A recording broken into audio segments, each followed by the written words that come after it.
السلام عليكم يا جماعة، أنا حاليا متواجد مع فريق العلا اللي مشارك معنا في بطولة فورتنايت في بطولات كأس العالم. بصراحة يعني أنا متحمس كثير، بتاخذ حوار خفيف لطيف مع الشباب عن تجهيزهم وشعورهم هم داخلين على البطولة. نرحب مبدئيا فهد، منصور، هيرو. أهلا وسهلا شباب. يعني على طول الصراحة حابب أسألكم كيف كانت ردة فعلكم لما سمعتوا أن البطولة حتكون انه هيك حتكون الجيم مودز كابتشر ذا فلاج هارد بوينت ومو نفس النظام الباتل رويال اللي متعودين عليه؟ بالبداية عرف انها نظام السكواد اللي هي رباعي، فعلى طول جاب بالي اني اختار افضل ثلاثة بفورتنايت بالنسبة لي اللي هم ادابتر ومنصور وهيرو، واتضح لي ان الاي اس ال يعتمد على ايم، وعشان كذا اخترت العيال وان شاء الله ان نقدر نفوز بالبطولة باذن الله يا رب. صدق كان اول ما سمعت في الخبر استغربت، يعني شيء جديد يعني. فزي ما قال فهد ان سمعنا بعض احنا الاربعه، ومع زياده البراكتس يعني تعودنا. وفي البدايه توقعت ان الصراحه ما يكون يعني بيوصل هالمرحله، بس يوم اعطيناه حقه يوم لعبنا اكثر مره اتضح ان كنت فاهم غلط، والطور ممتع جدا جدا جدا. ولا من ناحيه الطور الجديد كيف دربتوا وكيف جهزتوا حالكم للبطوله؟ لانه شفنا بالتصفيات ما شاء الله عليكم يعني كنتم مدمرين الدنيا، فكيف كان التجهيز؟ طبعا احنا من اول ما لعبنا مع بعض حطينا خطة يا عيال باذن الله ان ما نرضى الا بالكاس، وان نحاول نتجهز لكل ماب، وبس احنا اتوقع ان افضل تيم كل ماب. اعطينا اللعبه حقها والمبات اكثر من حقها بعد. قعدنا نلعب كل يوم اكثر من 7 8 ساعات زي شيء نفس كذا يعني، وتعودنا الحمد لله. صراحه الموضوع كان صعب، بما ان انت تتكلم عن انه طور ما له دخل بالباتل رويال، انت عندك بطولات خارجيه لها دخل باتل رويال، وعندك بطولات الحين جديده بي اس ال. الموضوع في البدايه كان صعب، بس اعطينا الطور حقه، دربنا كثير، وان شاء الله ذا هارد ورك بيز اوف ان شاء الله يا رب. وهلا بدي اسالكم يعني كيف ملاقين؟ هل ملاقين الجيم مودز الجديده من ناحيه نظام البطولات امتع، ولا يعني كنتوا تحبوا نظام الباتل رويال اكثر؟ الصراحة بالبداية كنت أفضل الباتل رويال، لكن يوم لعبت وحاركت ولعبنا كثير يعني الصراحة أنا أفضل بالنسبة لي الإيسل. بالنسبه لي الإيسل افضل بمراحل كثير، لانها ما تعتمد على الحظ ولا اي شيء. اذا انت كنت كويس بكل بساطه راح تفوز. انا حاليا اقول باتل رويال افضل، لكن الاي اس ال اذا كان فيه مابات كثيره اشياء زي يعني مستقبلا على بعد سنه سنتين زياده ممكن انه يتغير هذا الشيء، يصير يصير افضل. بنشوف، لانه صراحه انا يعني حبيت خلينا نقول الاختلاف الكبير بنظام اللعب. يعني مثلا عندك في السنه الاولى من المنافسات في هاي البطولات كان في عندك فورتنايت عادي، باتل رويال بيلد كامل. السنه الثانيه كان في عندك نو بيلد، فانه اختلف الموضوع، صار التركيز اكثر على الايم. فحاليا هذا يعتبر يمكن اكبر اختلاف من ناحيه من ناحيه المنافسه والبطولات. لكن انا صراحه متحمس اشوف كيف حتكون الامور ان شاء الله. وهلا من ناحيه التصفيات خبروني كيف كانت التصفيات معكم؟ مبين انها يعني كانت سهله. الصراحة احنا من قبل التصفيات دائما نلعب مع اي تيم بالميدل ايست، ما اتوقع احد قدر يفوز علينا، فكنا جاهزين وعارفين انه بنجيب الاول صراحة. بالتصفيات صراحه نفس ما قال فهد، يعني تقريبا كان عندنا ثقه، كان حتى اسمنا قوي بالتصفيات وما اتوقع ان خسرنا، فبس.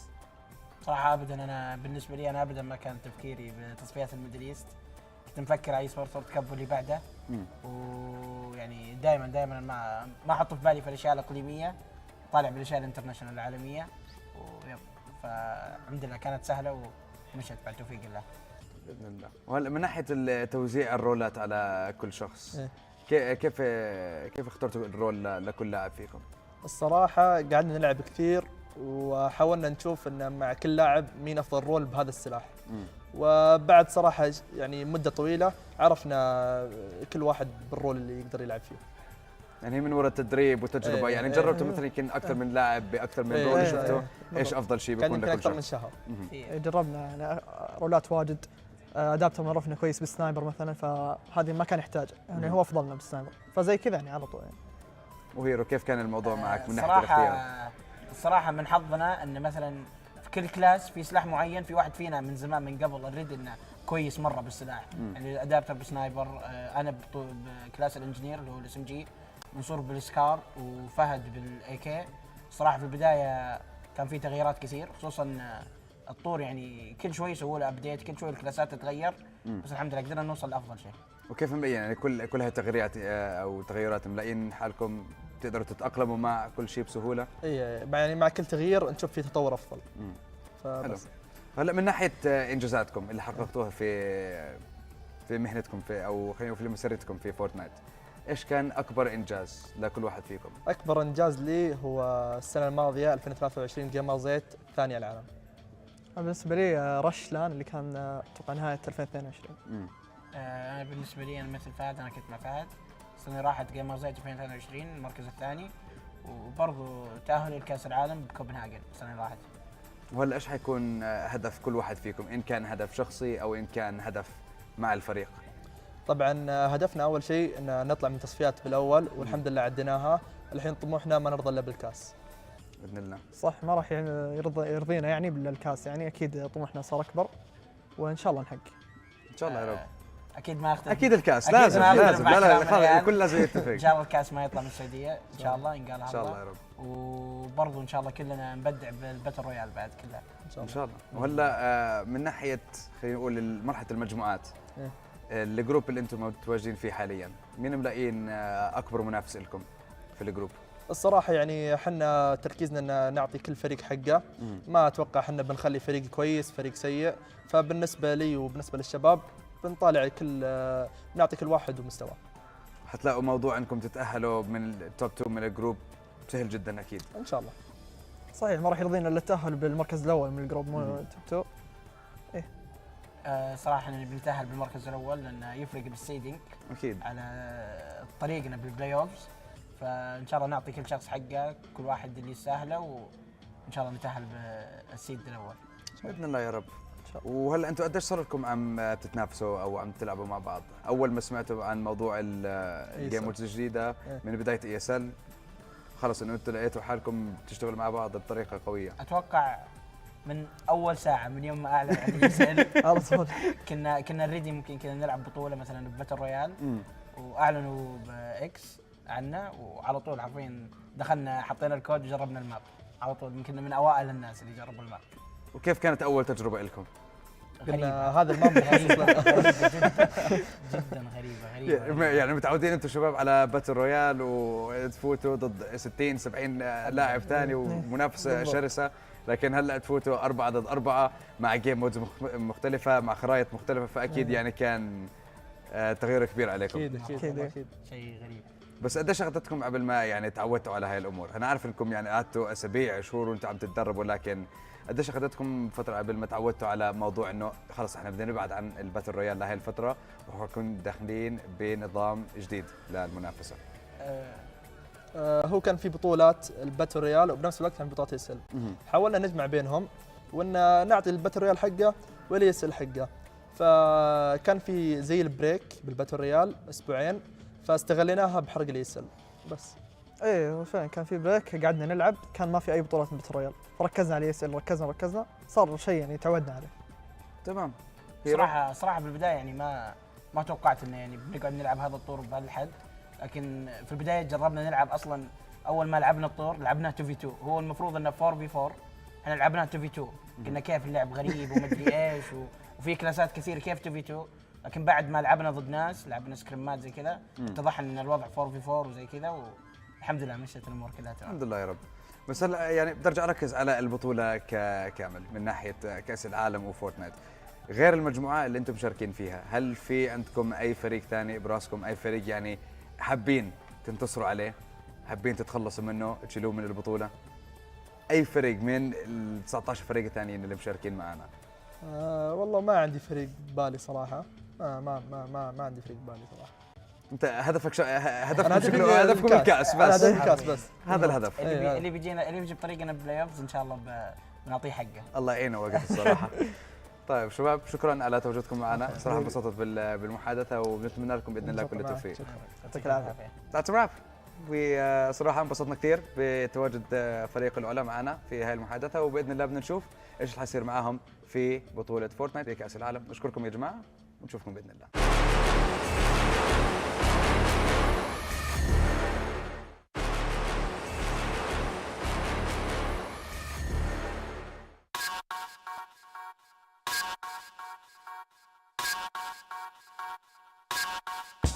To be here feels pretty good. Like, obviously want to perform well, so just being here is not like everything, but but it feels good to be here. The team dynamics is pretty good. We're all a bunch of like friends, I would say, so we're just enjoying playing together. And as for the team, our roles are, I'm the sniper on the team, Volks is the engineer, Worthy's the juggernaut, and then Luda's just the fill. The way we've been preparing for the tournament is just by scrimming against other teams. Because we're in Australia, it's kind of hard to find a lot of teams to scrim against, but we've just been versing Asia teams and sometimes Middle East teams. Of course, there's a lot of nerves playing, as like being from OC is pretty looked down upon, I would say, in the esports world. But we're just here to, you know, let everyone know OC is pretty good. I'm pretty excited to verse Exceed. I also think they are a team to watch out for as well. I think they're really good. But yeah, I'm very excited to verse them. The team I think is going to win is going to be us, because we're just the best team here, let's be real. So yeah, I think Power's going to take home the trophy. I hope you guys enjoy watching me play, and I just don't want to let you down, so I'll try my best. Power up.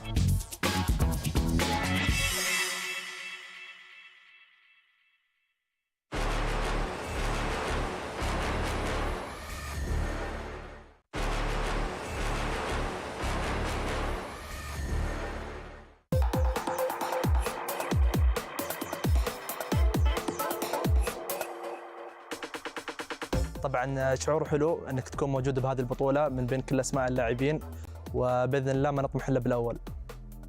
اول شيء نتكلم عني، رولي اللي هو الجقر، ورول منصور الاسولت، ورول هيرو الانجينير، ورول ادابتر السنايبر. خطتنا هي بالبدايه ان نلعب اجريسيف، لكن بالنهايه نلعب سيف ونكون مره اذكياء وحذرين. طبعا اعرف منصور وهيرو اكثر من 5 سنوات، اكيد العلاقه الحلوه والصداقه انها تاثر، لكن هذا مو كل شيء انك تجيب البطوله، اهم شيء الكيمستري والتناغم، وهذا اللي مخلينا كاملين وناجحين الحمد لله. طبعا طور اللي يسال هو حلو ويعتمد الايم، واكثر شيء يحفزني انا وتيمي ان نفوز البطوله ان ايمنا مره كويس، وان شاء الله نحقق البطوله. تجهزنا انا وتيمي من 3 شهور، وحطينا خطه ببالنا ان ما نرضى الا بالكاس، وان شاء الله ان احنا قادرين على ان نجيب الكاس.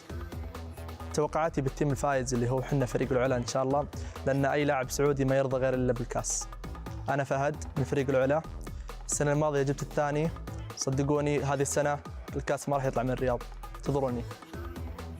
العلا.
You ever wondered how a Hollywood movie is shot? On a Sony. You review it on a Sony. And how do you make that sound epic? You record it on a Sony. Lunch break on a Sony. So why wouldn't you watch it on a Bravia by Sony?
Hello and welcome to the Esports World Cup Day 2. Yesterday, we saw intense and exciting matches that locked in 4 teams to our bracket stage of the tournament. Today, we get to close out the remainder of the group stage and lock in our final 4 teams of the Esports World Cup. I am your host, Jacob PR. Joined with me is the magnificent Takada, and I have to quickly get your thoughts on yesterday's matches and what's to come.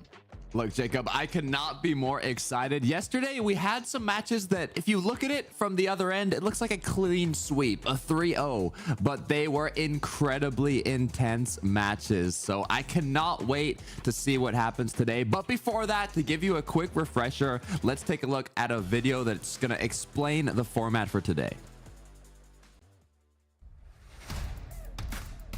Get ready for the highly anticipated Esports World Cup featuring Fortnite. The top 16 teams from the qualifiers are set to converge in Riyadh, Saudi Arabia for a live showdown from August 8th to August 11th, all vying for their share of a massive $1 million prize pool. Let's dive into how the tournament will unfold. The tournament kicks off with an intense group stage over the first 2 days, featuring 20 matches. The 16 teams will be split into 4 groups of 4, battling it out in the double elimination bracket to determine the top 2 teams that will advance to the playoffs. But that's not all. In this completely new and thrilling 4v4 format, players take on specialized roles to contribute to their team's success across various game modes. In Capture the Flag, victory is achieved by securing more flags than the opposing team by bringing them to your base. Hardpoint challenges players to control a moving point on the map, accumulating points until reaching the limit. Meanwhile, in Keeper, the objective is to control the key for as long as possible to claim victory. Each mode demands team's coordination and skill, making every match an intense and strategic experience. The excitement intensifies as we head into the playoffs over the next 2 days, starting with the quarterfinals. The top 8 teams from the group stage will compete in a best-of-7 single elimination format. The winner of each match advances to the semi-finals the following day to face their opponents in the same format until there's 2 teams left that head into the grand finals, where the ultimate victor will be crowned champion, claiming the trophy and eternal glory. Additionally, the champion will have the opportunity to smash 3 of their rivals' keys and add them to their trophy. Mark your calendars and don't miss a moment of the action as your favorite teams go head-to-head in live competition on stage.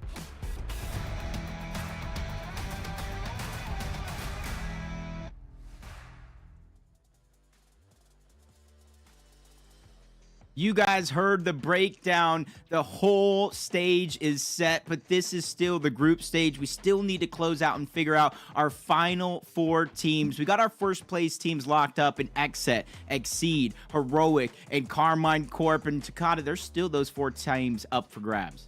Exactly, and this is going to be some of the most stressful matches for these teams because it is the elimination round. So if they end up not securing that win, then they will be eliminated from the tournament. But let's take a look at that prize pool one more time to remind us of what these players are competing for today. A big share of $1 million, 400,000 for the first place team. And even if you get last, Jacob, still $10,000 in your pocket. Yeah, still something for your efforts. I think everybody deserves it because they battling it out for months through online and LAN qualifiers just to make it to this stage. Let's go ahead and take a look at the teams. If you guys were asleep yesterday, we had at least 4 of them qualify to the bracket stage so far. That's Xset, that's Exceed, that's Carmine Corp, and that's Heroic. And we still have 12 more teams fighting for their spot. And you said it yourself, there's elimination matches today. So 8 of those 12 teams will be eliminated from the Esports World Cup. Done for. From the qualifiers to now the last matches they could potentially be playing. We've got a lot of intense matchups throughout the day. But before getting into those, Jacob, are there any big names on the screen that you're looking forward to play today? I mean, just looking at for today, we still got some big names that we still have to watch. And I think it's going to come down to maybe those teams that still have to qualify for those group matches. Falcons still don't have their spot. You got teams like Dignitas that don't have their spot. And there's some guys that I think we're going to see today as we check a look at those matches that have a chance. It's going to start with those elimination matches, so they still have to win 2. But anybody that lost the qualifier matches yesterday will already be advanced to that stage. That's going to be Gaming Gladiators in Big for matches 3 and 4 later today. But they're going to be facing the winners of our first 2 matches. Match number 1 is going to be Zeta versus Dragon Esports. And match 2 is going to be W7M versus Dignitas. Look, I'm looking at that second match, Jacob. That's what's got my eyes just locked onto it, because Dignitas is incredibly known in the community, but W7M is very known in Brazil. They are kind of, there's two teams that qualified through the Latin American division. One which is mainly a Brazilian roster, and one which is mainly an Argentinian roster. The Argentinian roster is competing in match 1 and the Brazilian here in match 2. But what's interesting about W7M is they went up against Heroic and almost took them out, one of our leaders in the European region. But let's take a look at the match of the day, and we can kind of get our predictions going here. Jacob, who do you think might be able to take home this match? Hey, this is going to be a hard-fought one. Thomas HD said it himself when he played W7M in Big. He said W7M put up a much better fight. And you look at the side of Dignitas. Kanata and TK have been playing lights out all day long yesterday. Unfortunately, they weren't able to pull up the big win against Big yesterday. So I'm just going to be looking at this matchup, and honestly, my paper, everything that I've learned throughout these weeks says Dignitas is going to win, but I've always said it comes down to who's playing, who's on fire that weekend, and so far W7M look like they can be contenders here. Look, I want to see W7M take it. I'm going to be completely honest. They were so close to taking those matches from Heroic. It literally came down to the millisecond in keeper. Hardpoint as well. It was incredibly close. So seeing how well they performed against the top European team, I want to see if they can match that against a top North American team. But that is the second match of the day. We are going to be going to the first one, which is going to be Dragons versus Zeta. So we'll have to see which one is going to be able to take it home between those two matches, Jacob. Yeah, and when we saw Dragon yesterday, they played against XSET, probably the #1 team right now that everybody's looking at, and they actually put up a good fight. They surprised us when we were watching it, and we were just kind of in awe most of that match. Like, they are doing good. They had Romero as the marksman. He was putting up shots, making sure to hit almost everything in his path, almost willed them to a win in some of those maps. That's how actually close it was. Don't let the score fool you just because it was a 3-0. That's what I'm talking about. I don't know, though.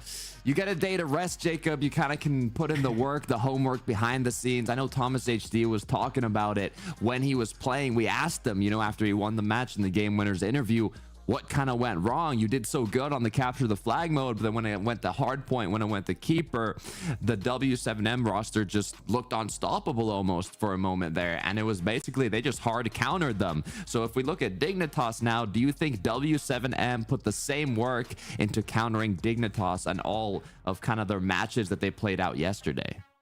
I think they have the potential to put up a good fight against Dignitas. The biggest difference that I do see is Dignitas has at least 2 FNCS championships on their team. TK's there as well, along with Pilkey. Pilkey, the zero build god that everybody kind of knows him for. And that's what really kind of makes this team one of those kind of coin flips. I think one day they're going to be hot. One day they have a chance to be not. And I think today for Dignitas is their chance to be on fire. But I think it just heavily relies in Acorn, of all people. He plays that fill role. And normally we're talking about the marksman, the juggernaut. But Acorn had some inconsistent games throughout the day yesterday. And if Dignitas is looking to win, if Dignitas is looking to go to the playoff stage, Acorn needs to be playing very, very well today. Look, you talked about FNCS titles. PH Zin on W7M has 5, Jacob. 5 FNCSs back-to-back that he won on the Brazilian region. So, look, You got me if we're there. talking about FNCSs, we've got FNCS champions on Brazil going up against FNCS champions on North America. So it's going to be an exciting match to watch. Look, I know you're rooting for Dignitas. I'm going to be rooting for W7M. We're going to get some clashes going between the two. But we got a similar situation in match 1. Dragons versus Zeta. Asia versus Latin America. I don't know who's going to take it between that one, Jacob.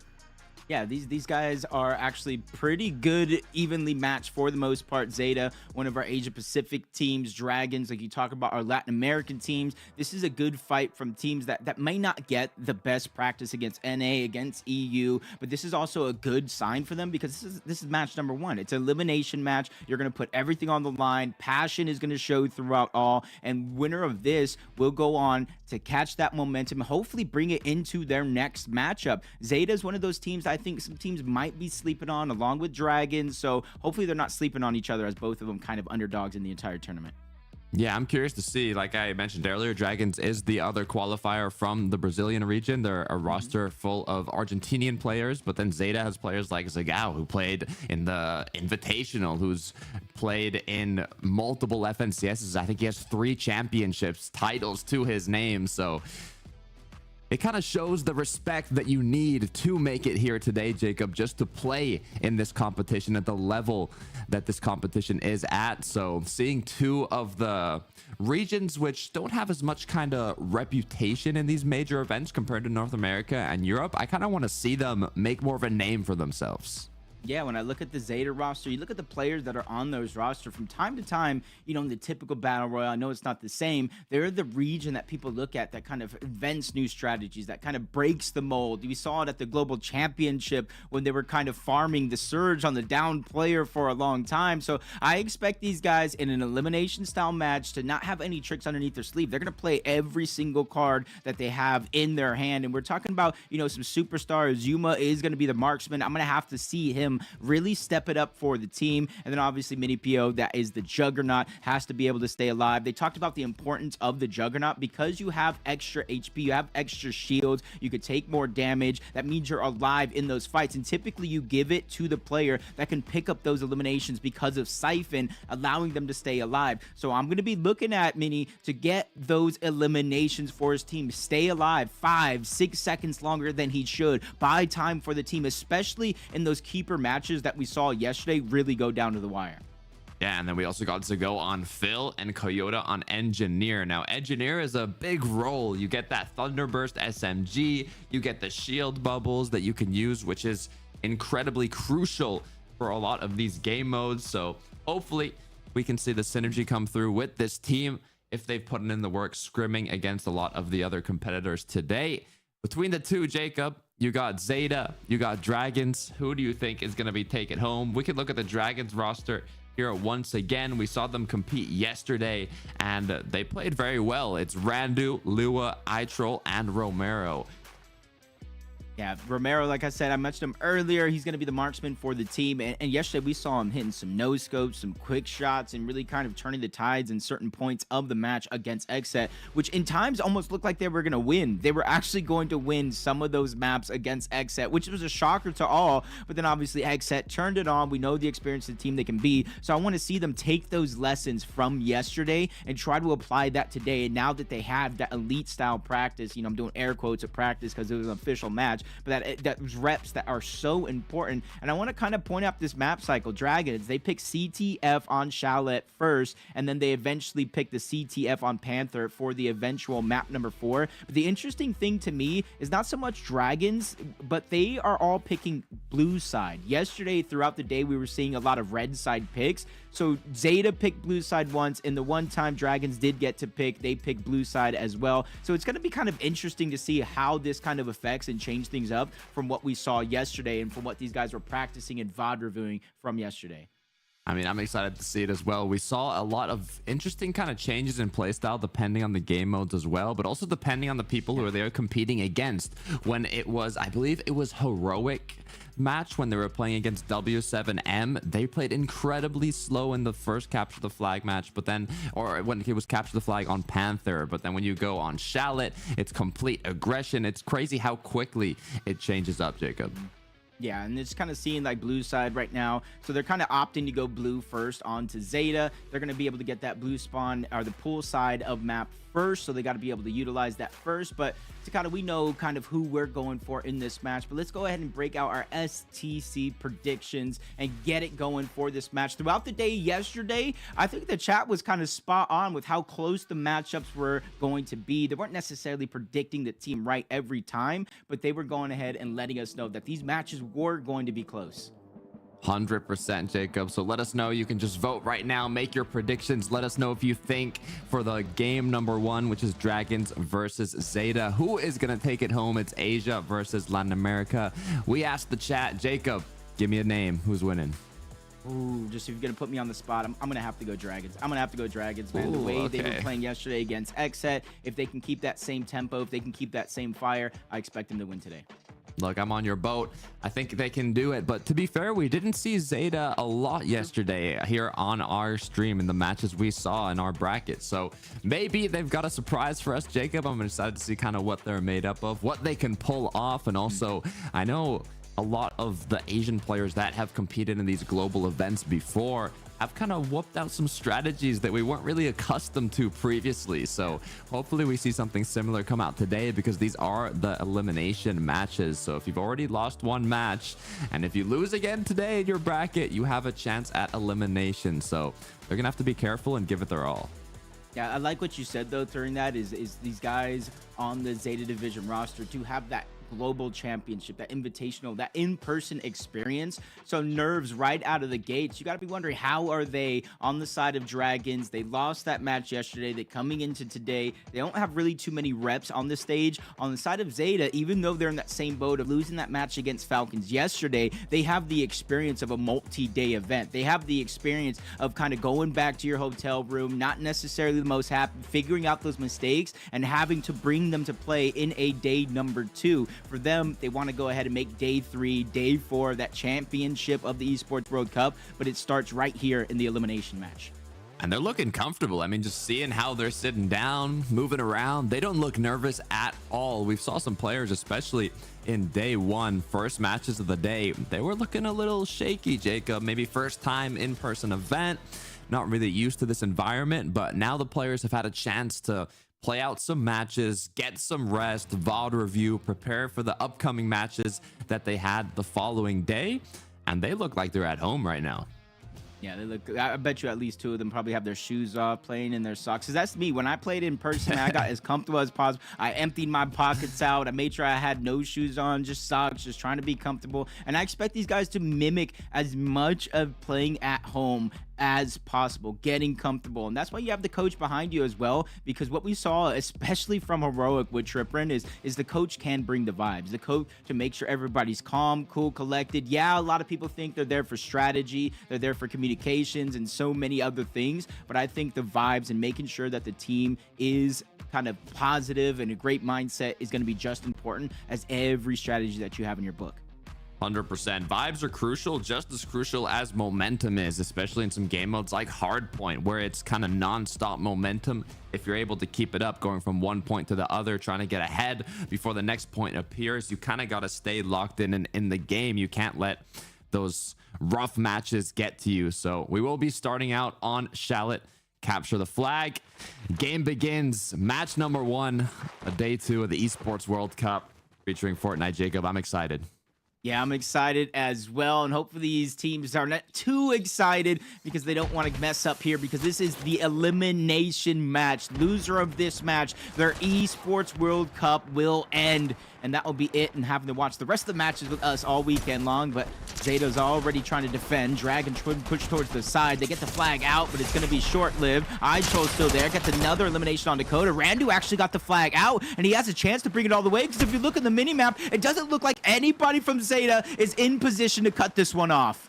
He's going, he's running, not even a minute has been played out, and we might just see the first flag cap here. It looks like they've secured it 1-0, and that's the first capture for Dragons, meaning if they do end up going to overtime, they already have the advantage.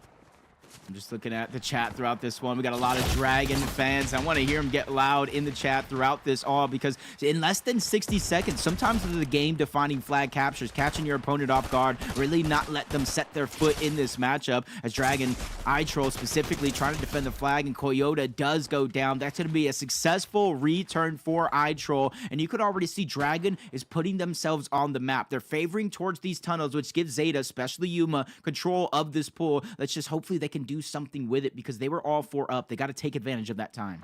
Yeah, there's kind of like rounds of aggression here, where first you got to play for that initial mid-map control. Once you win that engagement, you can push up closer to the flag, and Randu's already going to pick up Zago. Now has an option to push up closer, but the flank comes through. Coyote is going to get that elimination, but with the clusters exploding, Lua now with the HP advantage. This could be his chance. He takes out one, looks for the second, but he goes down. Yeah, almost was able to get that second one because of the siphon, but Coyote has the help, and he has it yet again. Mini's there along with them. You see them trying to clear their side of the map, but Ramiro's just trying to hold on to his position along with Randu. They have at least 50% of the map so far, pool and that crate side as well, which means Zeta's going to have to work. They're going to have to work to get any bit of this map back, and it's going to be hard, especially with Coyote going down and Zagu meeting him on the other side. Romero with a huge snipe as well, taking him out. Mini now, gotta be careful. Cluster grenade in his own box. Nice little runaway strategy. I like what he was pulling off there as Lua picks up one, trying to get the go as well. He gets cracked, but he's then gonna go down. Mini with just 5 HP. That would have been a good opening for him if he could have got both of those eliminations. That would have been a potential flag capture, but Zeta Division defending once more, but only for so long. iTroll quickly jumps in, gets the elimination, quickly trying to turn the tides once again onto the side of Dragons. He goes down, but you see all the distraction, all the time he bought with getting the focus on him. Randu has to be careful. EMP comes through, but it's not going to be enough. Coyote now is going to be cracked. He has the option to go through tunnels here. Look for a potential flank as Romero is peeking through the window. The marksman looking to see if he can connect an angle, but the angle's connected onto him. iTroll's just trying to hold on. iTroll's been a good anchor for the team. Nobody really has been able to get past him. Another elimination being picked up, which means Dragon has a 2-man advantage. Zagu, Mini, they're going to be able to get a few eliminations, but Romero's still pushing up. They need to clear their side of the map, and with those eliminations, Zagu going down, they've done just that, and they're just trying to take it one step at a time. Dragons isn't in a rush. They already have a 1-0 lead, so they have advantage up until Zeta scores a singular flag. Yuma now looking for a little angle with the cluster. It's gonna hit, but it's also gonna be enough for the elimination. Got a little scared there for a moment. Now he's gonna get closer to the opposing team's base. This could be a solid push as they've already secured the flag, now running it down mid, but it looks like Randu is waiting at their spawn point. Will he be able to get their flag? Yes, he can. We could just have a stalemate here. Yeah, he's at least going to be able to get this one out. Dragon got some quick and important eliminations. That's going to open up that side of the field. But Zeta Division, they focused on the other side of the map. They focused on bringing the flag back. They found success there, but they're losing players left and right. Down goes Yuma. Down goes Coyote. Dragon is now trying to siege onto the flag, and Randu knows it. The potential of that return is big, and he wants to be ready. All he has to do is wait for it. Issue is, if he does get pushed, it could be a tragedy. Mini goes down. Can they return the flag here? The callouts are most likely coming through, but Zeta gets 2 eliminations. The flag has yet to be returned.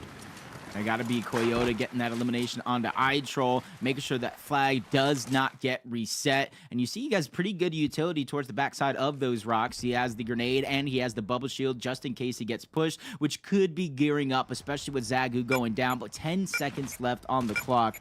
Return or not, I don't think anybody's in position to make it possible. So this half is going to end with Dragon Esports up 1-0. So now the pressure is on Zeta Division. They have 5 minutes to get at least 1 flag capture to force overtime.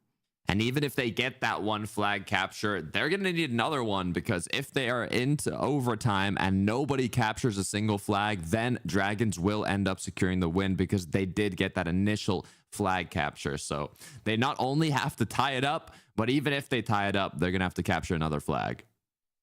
So it's not going to be easy, but I think for them, they just need to take it one step at a time. Score this Flair's flag capture. Don't start this 5 minutes thinking I have to get 2. I have to get 2 and start to play antsy. You have 5 whole minutes, which seems like a little bit of time, 5 minutes, but that is a lot of time for Zeta Division to work with. Now playing a lot slower compared to the start of this capture the flag round. More just holding angles as the push comes through. Mini gets a crack, but it's not going to be enough. Lua picks up that elimination. Coyote now the last one on the opposing end of this side of the map. It's going to be a 2v1 until his teammates come help him, but Coyote's going to go down. There's 2 players left in the building. Yeah, they pre-fired Mini Pio on the other side. Luckily there is Yuma trying to come in, but Zagu goes down as well. It does look like Dragon is going to get the siege onto this flag. A touch is going to be possible, but Zeta Division trying to defend it. The flag is out. Randu is running it more than halfway there. Romero's just shutting down player after player for Zeta, and it does look like Randu has a clear path for Dragon Esports, and the second flag is going to be in the books, and the mountain that Zeta Division has to climb has just gotten bigger. This is massive for Dragons. The 2-0 lead not only going to boost their confidence, but it's also going to take a toll on Zeta Division. They have to make something happen here. They do have a good chunk of time, 3 minutes and 40 seconds to get those 2 captures at least, but it's going to be difficult, Jacob. It's like two 45-pound plates on the chest of Zeta Division. They're trying to breathe, keep themselves alive, but they need to figure out a way to alleviate that pressure and push up. Yuma was able to get one, but you see he looks back. Dragon players are just all over their side of the map, littered around. They have to worry about them first, just as much as they have to worry about taking space, and a great elimination by Coyote while moving up just gives them priority in this transition. Gonna continue with their push. iTroll doing what he can to stay defensive with that shield bubble. Still has utility in the inventory. Coyote with a nice little angle here. Issue is it's a left-hand peek if they find him first, like iTroll has here. I thought he was going to be able to take him out, but he actually stayed hidden. That crouch play did work out quite well, but Randu's going to go down. Coyote picks up another one. There's just 3 players on Dragons now to try and hold off their base, but it looks like they've successfully done it. Yeah, Zeta just needs to take a little bit more time there. They had almost 3 minutes left on the clock. They needed another round of eliminations because they were just a little bit too antsy, got separated. Dragon was able to fight back, defend their base. It does look like Zeta is getting ready to kind of push up and do it again. They get that first elimination, but Yuma, he knows that whole pool side of the map is littered with Dragon players. Mini now, he knows that Romero's low. He's trying to hunt him down, but Mini's just as low. Has to be careful as now Lua comes down. Zago picks up an elimination onto iTroll.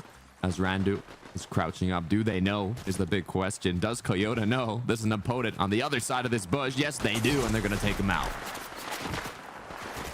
There on the one.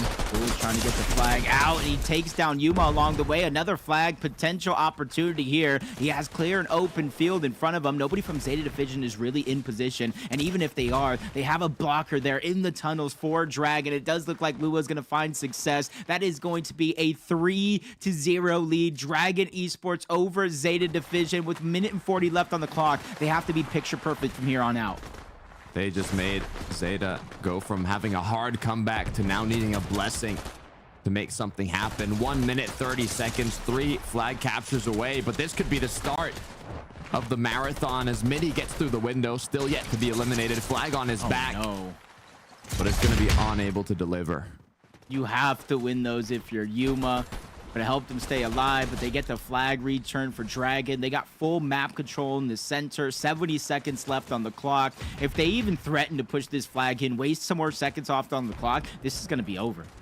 Yeah, it's not looking good. Just 1 minute left. Randu getting closer and closer to his opponent's flags. The MP is going to come through. Nice connection as he goes for the pre-fires now, but he has to wait for his team.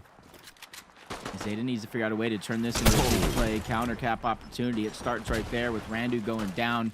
Yuma's going to get traded out, but they're keeping the trades in their favor by taking down Lua. You see them trying to push forward, but there's 40 seconds left on the clock. They need to relay 3 straight flags back to back to back. If any of them go down here, it's going to be over. Just 30 seconds left. Last round of capture the flag.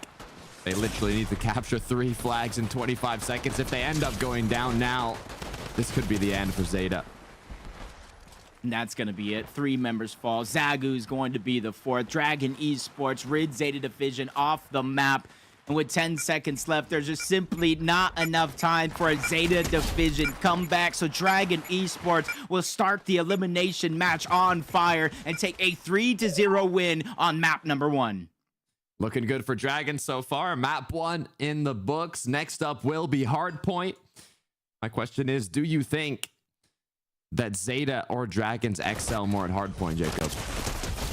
Just right now, I think Zeta Division, I'm gonna start with the lesser of my thoughts first. I think Zeta Division has shown they can get eliminations. They can fight against a team like Dragon Esports, but how consistently can they actually fight them? On the other side, you can kind of see it here in the replays, in the highlights, that Dragon Esports was winning more fights than not, but it wasn't necessarily the 1v1s that I want to point out. It's the team fights that they were doing. The wolf packs around the map, even when it doesn't look like they had help, they were just trying to constantly position themselves to where at least one teammate somewhere around the map, whether it was in the house, in the middle, somewhere on the pool, they had a cross, they had the help. And I think that is the bigger aspect of Dragon Esports and their play, is they're working so well as a team. When it comes to Hardpoint and those chaotic fights, I think they're just going to have a little bit more teamwork in the aspect. It's all about the chemistry. It's all about the teamwork, but also how they kind of learned and adapted from their matches yesterday. I mean, being on the elimination match of the day, if you lose this, you're out of the tournament. You gotta hope that they put in that extra work behind the scenes to kind of study their opponents and see what they can do. But you can see the frustration from Zeta division here. Hopefully they can use that to kind of boost their momentum in the hardpoint game mode. It is a bit more aggressive, a bit more chances to just all out brawl and battle each other, but also strategy is crucial. So I'm curious to see how both of these teams do play it out. And you could almost see like the mirror opposite of emotions going down, on the side of Dragon Esports. They got all smiles, happy, probably telling jokes. The vibes got to be all high. And then on the other side, you're seeing them kind of slamming desks, the frustrations, and that could be from a number of things. It obviously could be losing 3-0 at face value. That's got to be upsetting. But on the side of Zeta, you got to wonder what's going wrong. Is it communication? Is it strategy? Are they simply just losing fights? This is the first match of the day, and depending on how warmed up Zeta Division actually is, that in itself could cause frustrations. That could cause an avalanche effect that leaks into the actual gameplay. So this being a hard point could be a little bit of a blessing. You know me by now. I'm a glass half full type of guy. They played map number 1. They lost. They realized like, hey, we're not playing like we should in terms of just overall slaying ability. So I want to see them kind of turn that around here on hard point. And I want to see the potential of them to start it early on. Maybe give up those few seconds on the actual hill, get map control towards the statue, and kind of work from there. We'll have to see if that strategy is going to come into play. We know the work has been put in. They've been preparing for this moment. So if we see those strategies come to play, I wouldn't be too surprised. Now it's just kind of a refresher that you need from the previous match. If you're Zeta Division here, you cannot let it get to your head, as there's still a lot more matches to be played out. Even if they go down on this hard point, they have the keeper comeback potential. So they want to stay locked in, stay in the game here. But for Dragons, you can see the excitement. They're all feeling good now, hyped up, fist bumping the coach. And they're ready for this hardpoint match. Yeah, I'm just kind of thinking right now, red side, blue side, these guys are kind of taking just a little bit of an unorthodox kind of approach to the game. Map number 1 was picked by Dragons, and Zeta had the choice to pick blue or red side. Normally we do see red, but they actually chose to do blue. This time around, it's kind of the same thing where Panther is picked by Zeta, and typically Dragons would have picked red in any other matchup, but this time they're picking blue. I wonder if that has anything to do with this matchup, because we do know some teams, it may be like placebo or not, but they do have a bias sometimes to one side of the map or not. We'll have to find out shortly. What people do like to do on the capture the flag mode on this is just make sure they can claim that higher ground position, which is by this Panther statue. But being hardpoint, it's not about just that high ground position. It's about controlling those hard points that appear throughout the map. It's the first team that gets the 250 points. Depending on the map, there's a different amount of hard points here. There's 5 total hard points, and then I'll go back to the first one, which are in different sections of the map. So staying ahead of your opponents, getting to the next hard point before it appears, and making sure you can secure as many points as possible on those initial hard points is crucial for success here. So the opening strategy here on Hardpoint Panther map number 2. Zeta is taking a rather keen focus on over towards their statue, but a double dip, and they're going into the hill as well, which kind of spreads out the numbers that they actually have, but it doesn't matter because Lua, Romero, both of them are going to go down. Randu's trying to be the driving force. He gets back-to-back eliminations before finally falling, but because of the early aggression by Zeta Division, they're going to be the ones on the hill. Nitro goes down as well. Lua now looks to see if he can clean this one up, but Mini is going to go down. Romero with the pickup, but the 2 versus 1 is going to be too difficult, as now Zeta Division have the initial control of this hard point. Yeah, and they already got halfway through the points, at least 50% of the hill. You see Dragon looking like they're going to contest it one more time, going through the back terrace, but Randu's going to get found out and taken down as well. Multiple players are falling. The next hill rotation is going to be in about 15 seconds, and this is where it's important to play your life, because Dragon will start off with a spawn on that side of the map. Yuma looking to see if he can get back on the hard point. Shots connect onto Randu. He goes down. Itrol goes down as well. Continuing to hold on to this hard point, doing a great job, but now you can see the second point has appeared, and Dragon was ready for that. They had already pre-positioned themselves there, now taking out 2 of Zeta Division's players. Make that 3, it could take out the whole squad. It's a wipe. Yeah, that's really good for Romero. Spawning in towards those back rocks, quickly put himself in position. You saw him land the first shot and followed up with a couple more after that, solidifying the eliminations, but Dragon's doing a good job of clawing back into this game. The first hill wasn't the best for them. It's kind of like attack and defense as Zeta's trying to go in, and they quickly get put right back on respawn. Mini PO being the only one to try to formulate some sort of elimination. He's trying to buy time for the rest of the reinforcements to move right back on in. Coyote gets another one, so Zeta's trying to turn this ship around. Romero unable to connect that sniper shot as now Coyote is incredibly low, but they are both going to regen their shields. Zago, no shield. Coyote, no shield. And the push is going to come through here. Romero goes down. Coyote with just a sliver of HP trying to clutch it up, but Itro is going to put a stop to it. And now with just 1 second left until the third point appears, you can see Yuma was ready for it. Yeah, and those are great eliminations because on this next rotation, Dragonwood had to fight through every member of Zeta Division, but because they fell, they instantly have to position themselves towards the Lambo, towards those back stairs where they're going to get the spawn, but another one's going to drop, which makes it easy for Dragon to continue to push in and get position. Toyota now looking to see if he can connect some shots onto iTroll, picks up that elimination, but the flank from Randu is going to come through. Mini goes down. Coyote now, it's all up to you as he gets cracked, but he gets that elimination on Romero. The 1 versus 2, he takes out both. Can he get a third? No, he cannot, as iTroll is going to get shut down, but Randu once again gets eliminated, and Zeta Division are continuing to hold on. Yeah, I was gonna say Randu was just playing awesome there for that moment, but how long can he keep it up with players flooding in one after the next Next hill rotation is going to move over towards this P4. An easy rotation for some, harder for others. Zeta is going to be positioned already. They already counted out a couple of those Dragon members flooding in towards the hill. Randu's going to be the first one going down. Zeta's trying to alleviate that pressure as Zagu's scrambling. He gets found out. One's going to fall. 2v1 for Itro on the hill. He's trying to contest this time. The bubble shield is going to dissipate, and Zeta's going to get that elimination, but he bought enough time for multiple members of Dragon to flood in that hill, keep the fight going, and keep the hill contested.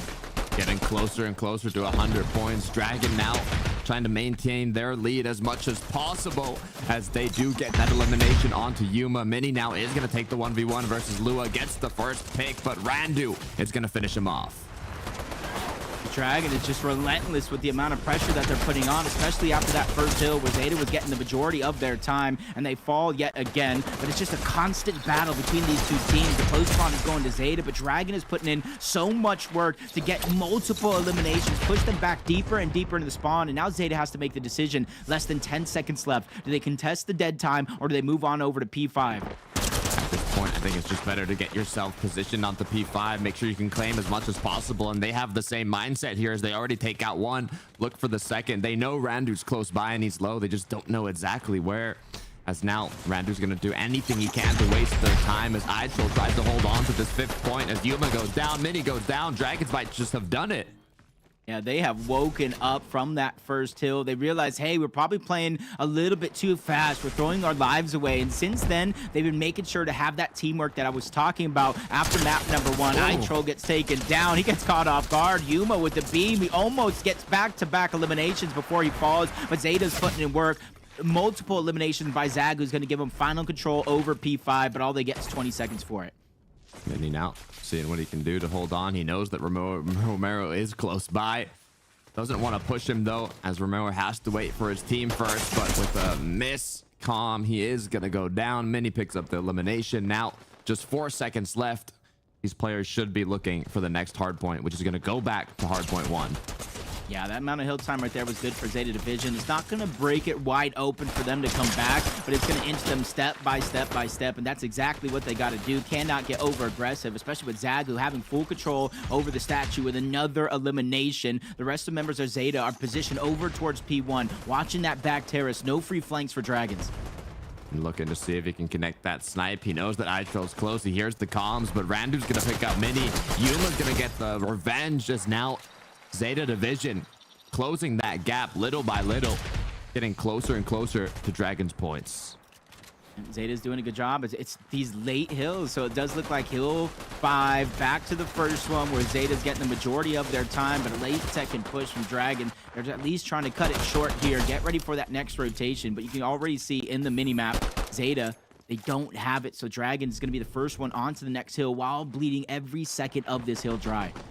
This is actually pretty huge for Dragons. They were able to extend that gap a little more, but now it's off to who was able to get to the second point first. Who has that initial control? It is going to be Dragons once again with the first control of the second point. But how long are they going to be able to hold on to it as eliminations are coming through? Itroll has went down.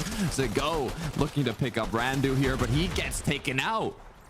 Yeah, you got to be able to win those matches if you're Zeta, because Dragon, they get that back rock spawn. They're going to be there quicker. They're going to be there faster every time you get that elimination. Meanwhile, the rest of the members of Zeta flooding in one by one by one. Mini Pio is going to go down. Zagu's going to fall shortly after. The numbers for Dragon Esports are seemingly too strong as they find and take out Yuma as well. Majority of the shine is going right back on over to Dragon Esports as Romero trying to land a sneaky shot. He misses and goes down for it.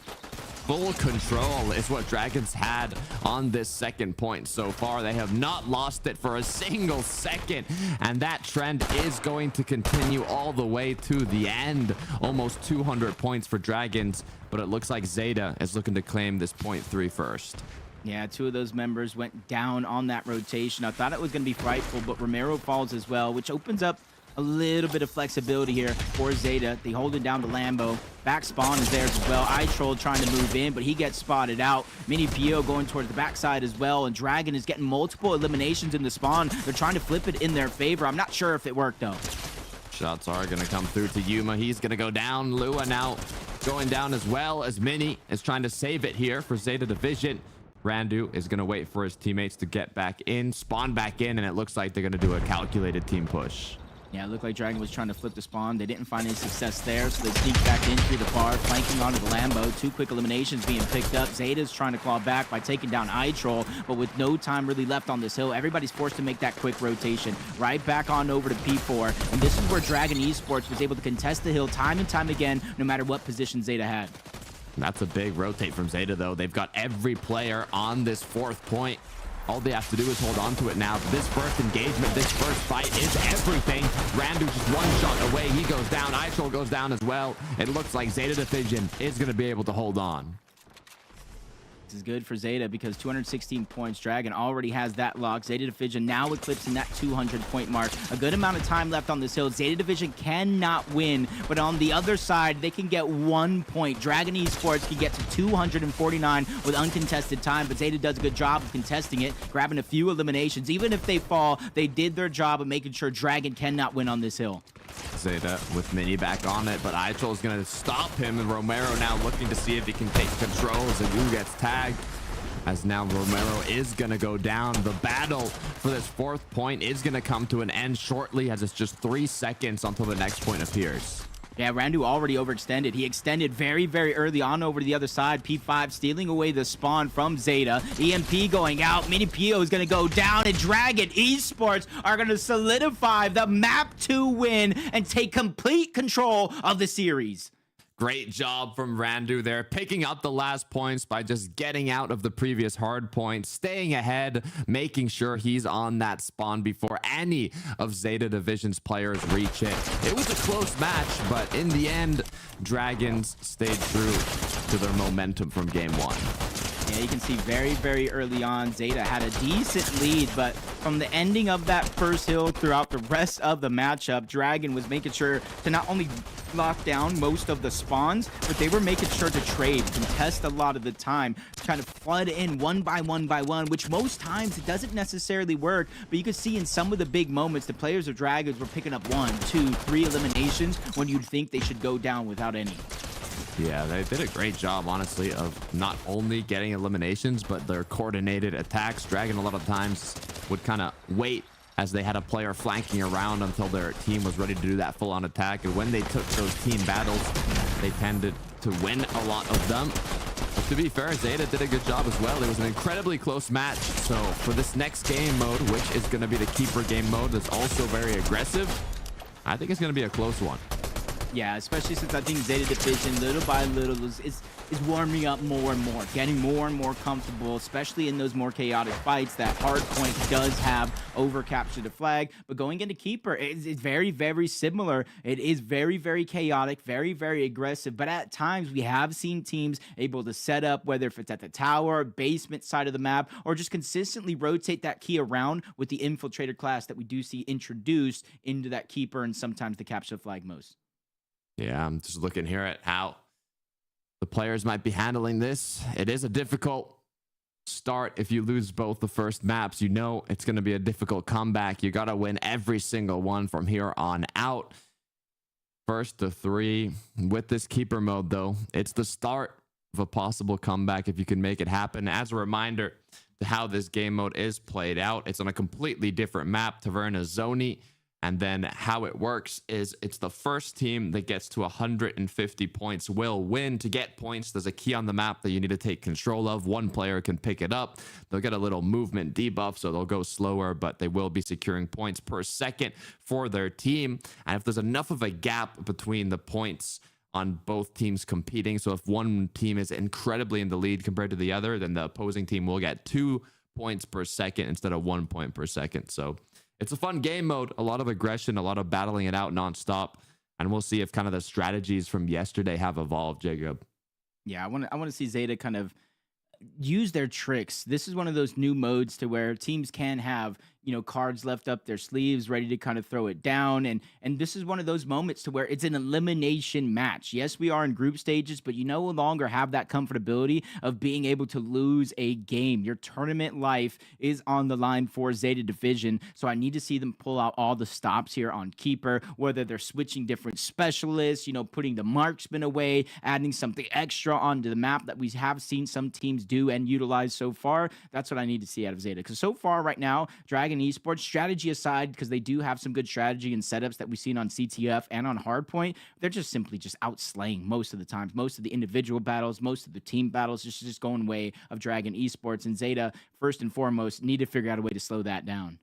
Yeah, I mean, in terms of eliminations, you said Dragons are slaying more, and overall they are as a team. All of them had around 20 eliminations, except for Randu, who had 29. But if you look at the Zeta roster, Mini had 33 eliminations, although his teammates could not quite keep up. Yuma had 7, Coyote had 19, Zago had 18.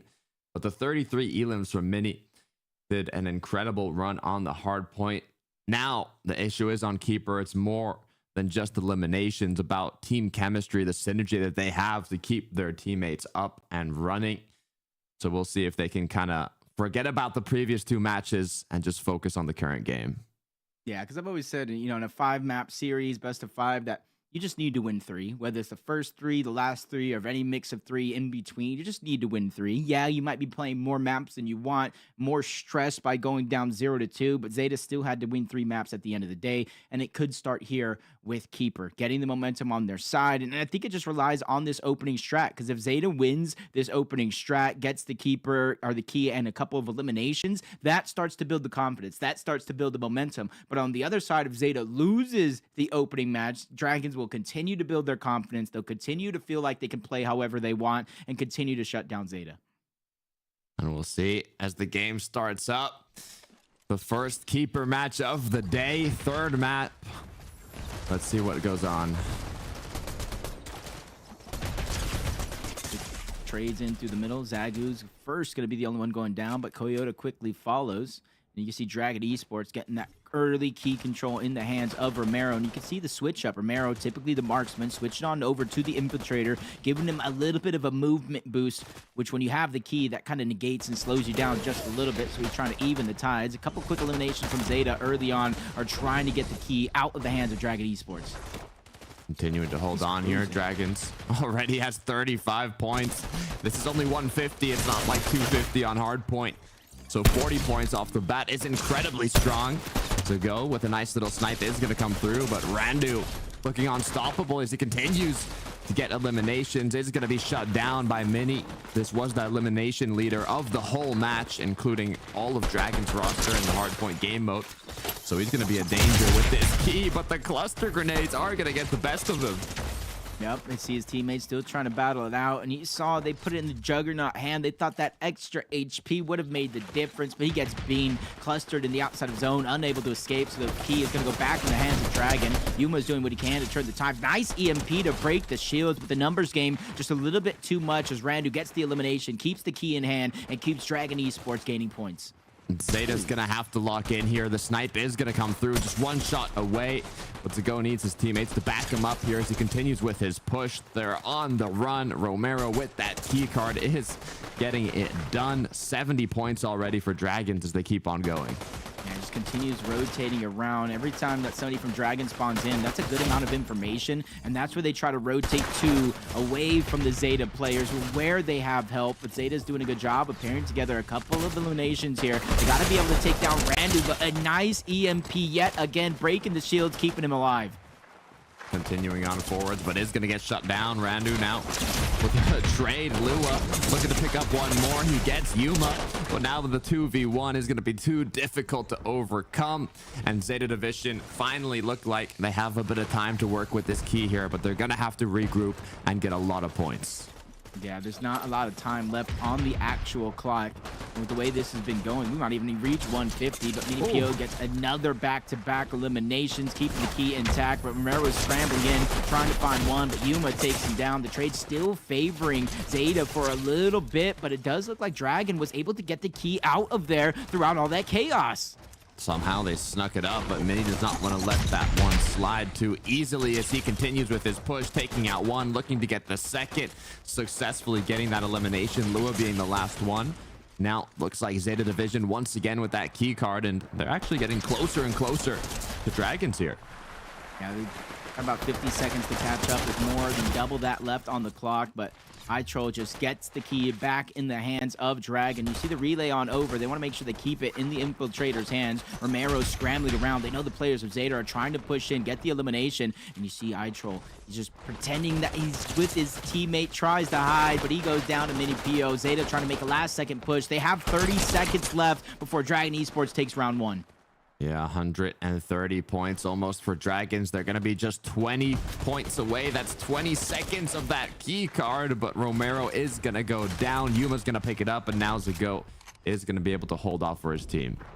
You see them just kind of rotating around. They're not locking in on basement. They're not locking in on tower. They're just trying to keep the rotation going, keep Zeta out from setting up and trying to stop them, and it's been working out through most of this time. But Zeta, they have the key in hand. Dragon is trying to figure out where it's at, where they can make a push from, and that's going to start it with 2 Zeta Division members going down. They get the key back. Romero is going to scramble around. He just needs 10 seconds before this round is done and over with. This is the last round. Well, for first round for Keeper, Dragons is going to take it. And now we are going to be getting into the last round of Keeper. Potentially, if Dragons take it home, they not only won Keeper, this will be the third map, and they will take match 1, fully eliminating Zeta.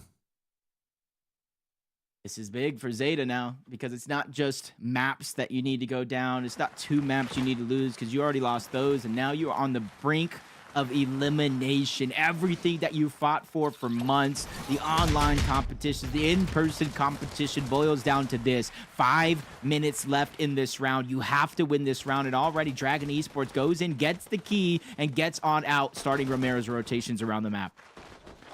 They're going to continue on holding. They had a strong start in the first round of Keeper, got almost 50 points without contestation.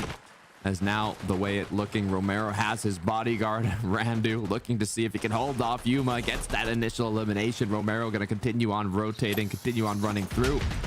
We saw in an interview with Fnatic, actually, they were talking about some of the initial strategies on this Keeper map was kind of play on those points of interest, the basement, the edge of the map, and just kind of hold there and sit there and play defensively. But as the meta's been evolving now, a lot of these players are just kind of making rotates through the map as they have that key card held, instead of kind of just holding those prime positions. They just kind of want to rotate through everywhere. But with a 51-3 lead for Dragons, it's looking incredibly bright for them.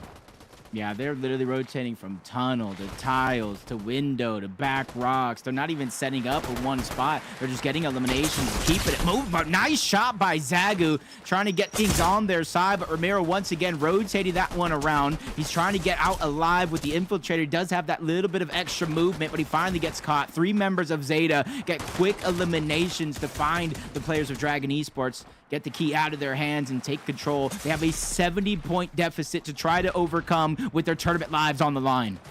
They finally picked up the key card, but at what cost? Long ways to go just to catch up to Dragons in this round, and with the eliminations coming through by Lua, they are looking unstoppable. Everything Zeta just did in that moment just came crumbling down as quick as it got built up. Dragon, they're looking to close this one out. They need about 70 seconds to go. Lua's running around, scrambling. He knows a player of Zeta is following him. He doesn't have help. It is going to be a 1v1, and a 1v1 he's capable of winning, and now he's on 20 eliminations on top of it. Looks like they're going to hold this point of interest as now Zeta has another push to come through, but they've got to regroup here. They can't be pushing in one by one. They need to make a team effort here. Yeah, and they need to make it now. They're running out of time. They're running out of time very, very quickly. Another one's going to fall. Midi PO is going to go down. Romero's moving in. He has iTroll there. He has Randu as well. Yuma, he's scrambling. He might be the only player here that can stop Randu from getting time, but he gets taken down. Yuma's scrambling. There's only a few seconds left. Ramiro, because of that distraction, was able to get out and keep the key from rotating around. 20 seconds. It's what's the difference for this match right now. If Dragons can just hold on, this could be the end for Zeta Division and the start to a potential lower bracket run for Dragons Esports. Just 5 more seconds are left. One elimination on Romero is what Zeta needs, but they're not going to be able to do it, and Dragons are still in the game.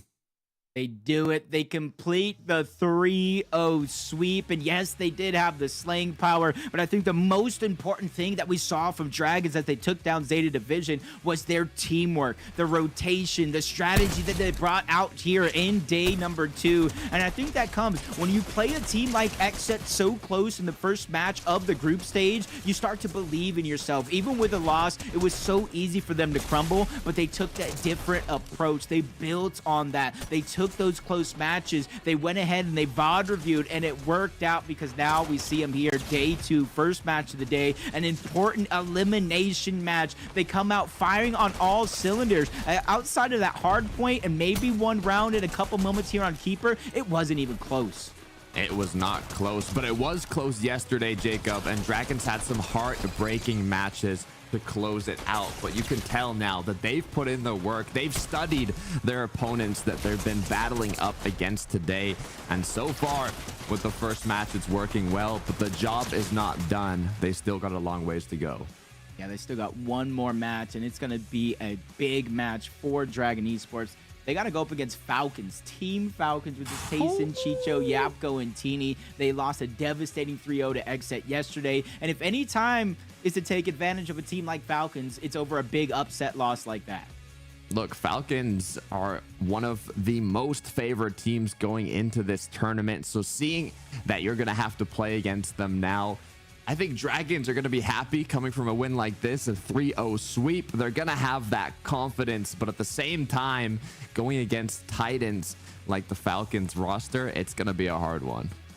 Yeah, it's definitely not going to be easy, buddy, for anybody involved, but this is what you got to do for Dragons. You're coming off of a big win like this. Like I said, it wasn't even that close throughout the majority of the matchup, and you got to figure out a way to keep that momentum going into the Team Falcons. They may have scrimmed a couple matches, maybe have warmed up, but they haven't played a tournament match today, and I think that's something, the only real difference that you have on your side that you need to be able to take advantage of. That's true. I don't know if you saw too, Jacob, but in the first map, Shallot on Capture the Flag, the players were looking a little cold, right? I saw a lot of shots being missed. They were kind of wanting to warm up a little bit. They weren't yet in the game, but now after that 3-0 sweep, Dragons are locked in, and Falcons will be playing their first match. So I don't know. Anything can happen. We could have potential for a huge upset here, and you know what? I'm all for it, Jacob. No, I'm definitely for it as well. You just kind of see the celebration, the victory poses, the pictures from Dragon Esports. Hey, I would too, especially if I'm playing on one of the biggest stages in Fortnite history, the Esports World Cup, with players fighting for $1 million prize pool. Takata, you better get my picture.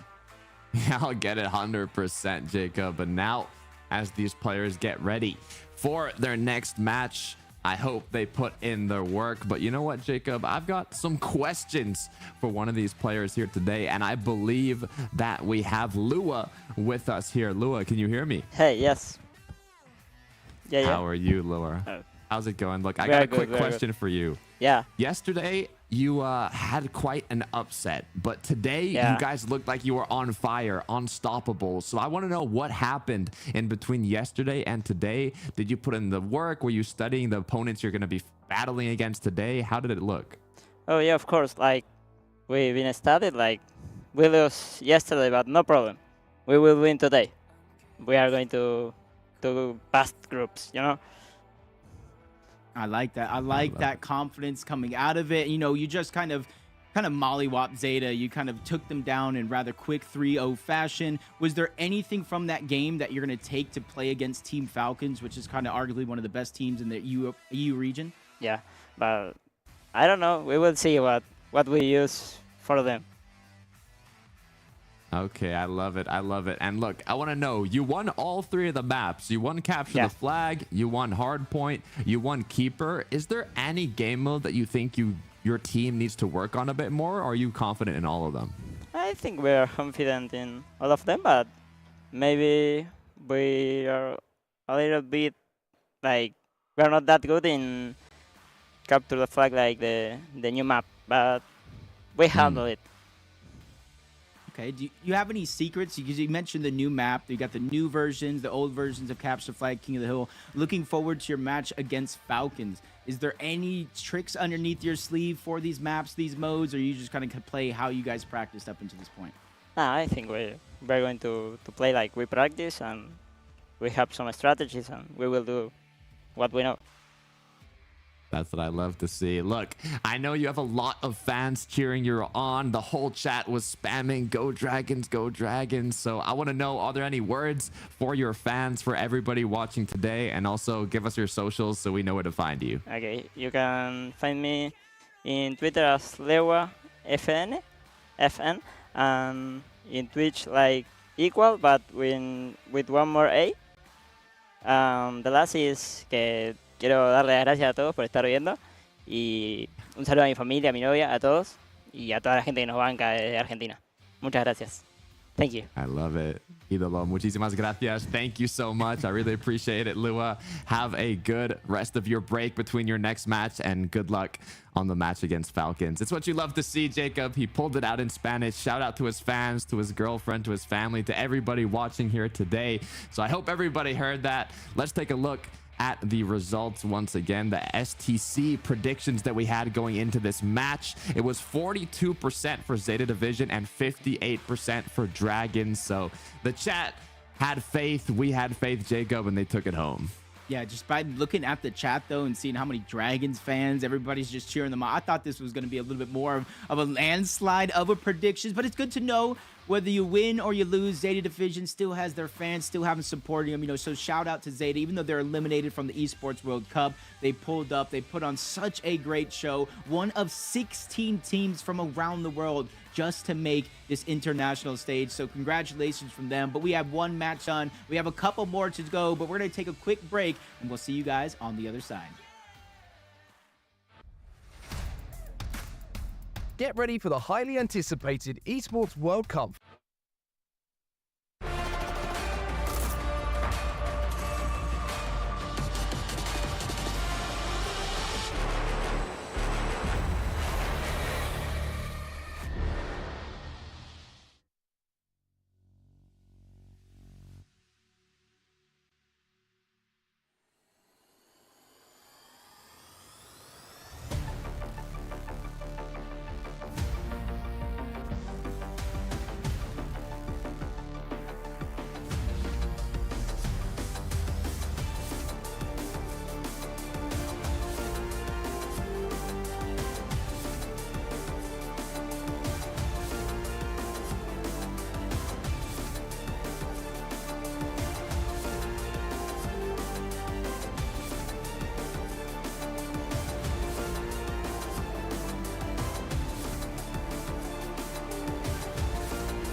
Have you got what it takes to get to the top?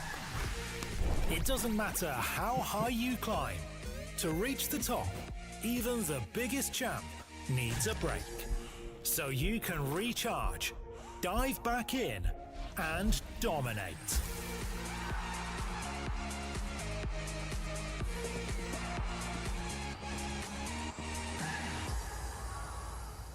Have a break. Have a Kit Kat.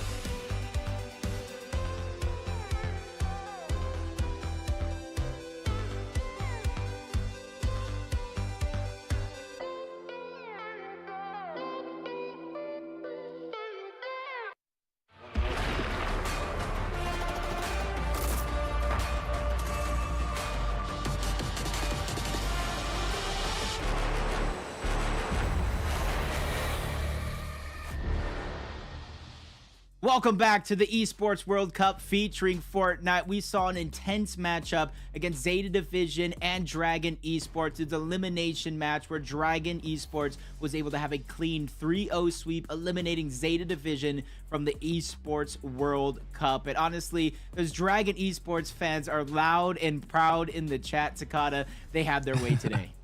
They definitely did. The hype was there throughout the whole match, the whole day. And look, the good news for the team supporting the Latin American qualifiers is we have another match competing from LATAM. It's the Brazilian roster W7M that's going to be going up against Dignitas, the upcoming showdown, Jacob, and it's going to be a good one. W7M put up a fight against Heroic yesterday, one of the top European teams, and now they have to do the same against one of the top North American teams. Will they make it happen is the big question. Yeah, you talked about a big fight with W7M against Heroic. Well, Dignitas went through a marathon of a fight, but they ended up losing as well. It was a 5-map series, a close 5-map series against Big. They eventually fell, but I got to give credit to Kanata and TK, almost putting up 30 eliminations each. I think TK was at 29. Unfortunately, they still ended up losing that match, and that's why I say Acorn in that 5th map did not put up the numbers you'd expect an FNCS champion to put up. So I'm going to be looking at him. I'm going to be looking at him specifically in this matchup against W7M to perform. Look, the good news is you had a whole day to rest, to go to sleep. I think if you're Thomas H. Theory, it was Peterbot, you're going to go get some food now. You can eat, and then you'll be ready to go. So let's take a look at the W7M roster and hope they've been preparing for today. Like mentioned earlier, we've already seen them compete here. It's Frosty, PH Zin, Seyun, and Kurtz. FNCS champions on this roster. PH Zin with 5 titles to his name on the Brazilian region, but this is a different game mode, Jacob. It's not standard battle royale. Obviously, we have capture the flag, we have hardpoint. It's a completely different mode. I know. I think everybody kind of looking at this might think Dignitas will take it, but I think this is one of those matches you got to have a giant warning label on, upset potential alert right here for W7M. They were playing so well yesterday against Heroic, and Heroic was on fire, let me tell you. So to play a team like that as close as they actually did says a lot about the potential of W7M. And I'm gonna keep saying it, Seyun as the marksman, most of those maps will have him controlling the tempo. Even if on Keeper he switches it away, the class and specialist that he switches to likely going to be the infiltrator, and we've seen the role the infiltrators play on Keeper. So Seyun is going to be a huge variable for W7M in this matchup. 100%. Alongside the marksman, we also have Frosty, which sometimes switches roles and plays marksman. Yep. We'll see if they have any changes today. If not, it's PH Zin on the fill and Kurtz on the engineer role. So I'm excited to see how this roster performs. They surprised me yesterday in their match, and hopefully I want to see them surprise me again in today's match against Dignitas. Yeah, and I think from the side, for W7M. They have what on their side is teams might not necessarily look at them as a threat in this matchup. You heard it from Thomas HD. We didn't even think about them. We didn't even practice against them. And that's what caused a lot of that disruption throughout that matchup. So as we look at the team of Dignitas here, we know the experience that these guys have on their side in terms of Fortnite. But this team made a little bit of a roster change. At one point, they were playing with Reet when it came to that Dallas DreamHack qualifier. They switched out, brought in Pilkey, which is known as one of the best zero build players in the games. He might be self-proclaimed, but his results speak for himself. I think they've got more than enough potential to make it happen. And some fan favorites that are competing here today. Acorn as the Phil, Pilkey as the engineer. So he's going to have that Thunderburst ready to frag out. Kanata with the Juggernaut role, which is what Cold was playing on Xset. Absolutely fragging out, getting 30 plus bombs in almost every single match. And TK as the marksman. This team can be lethal, Jacob, but they're against some underdogs that, like you were saying before, huge upset potential.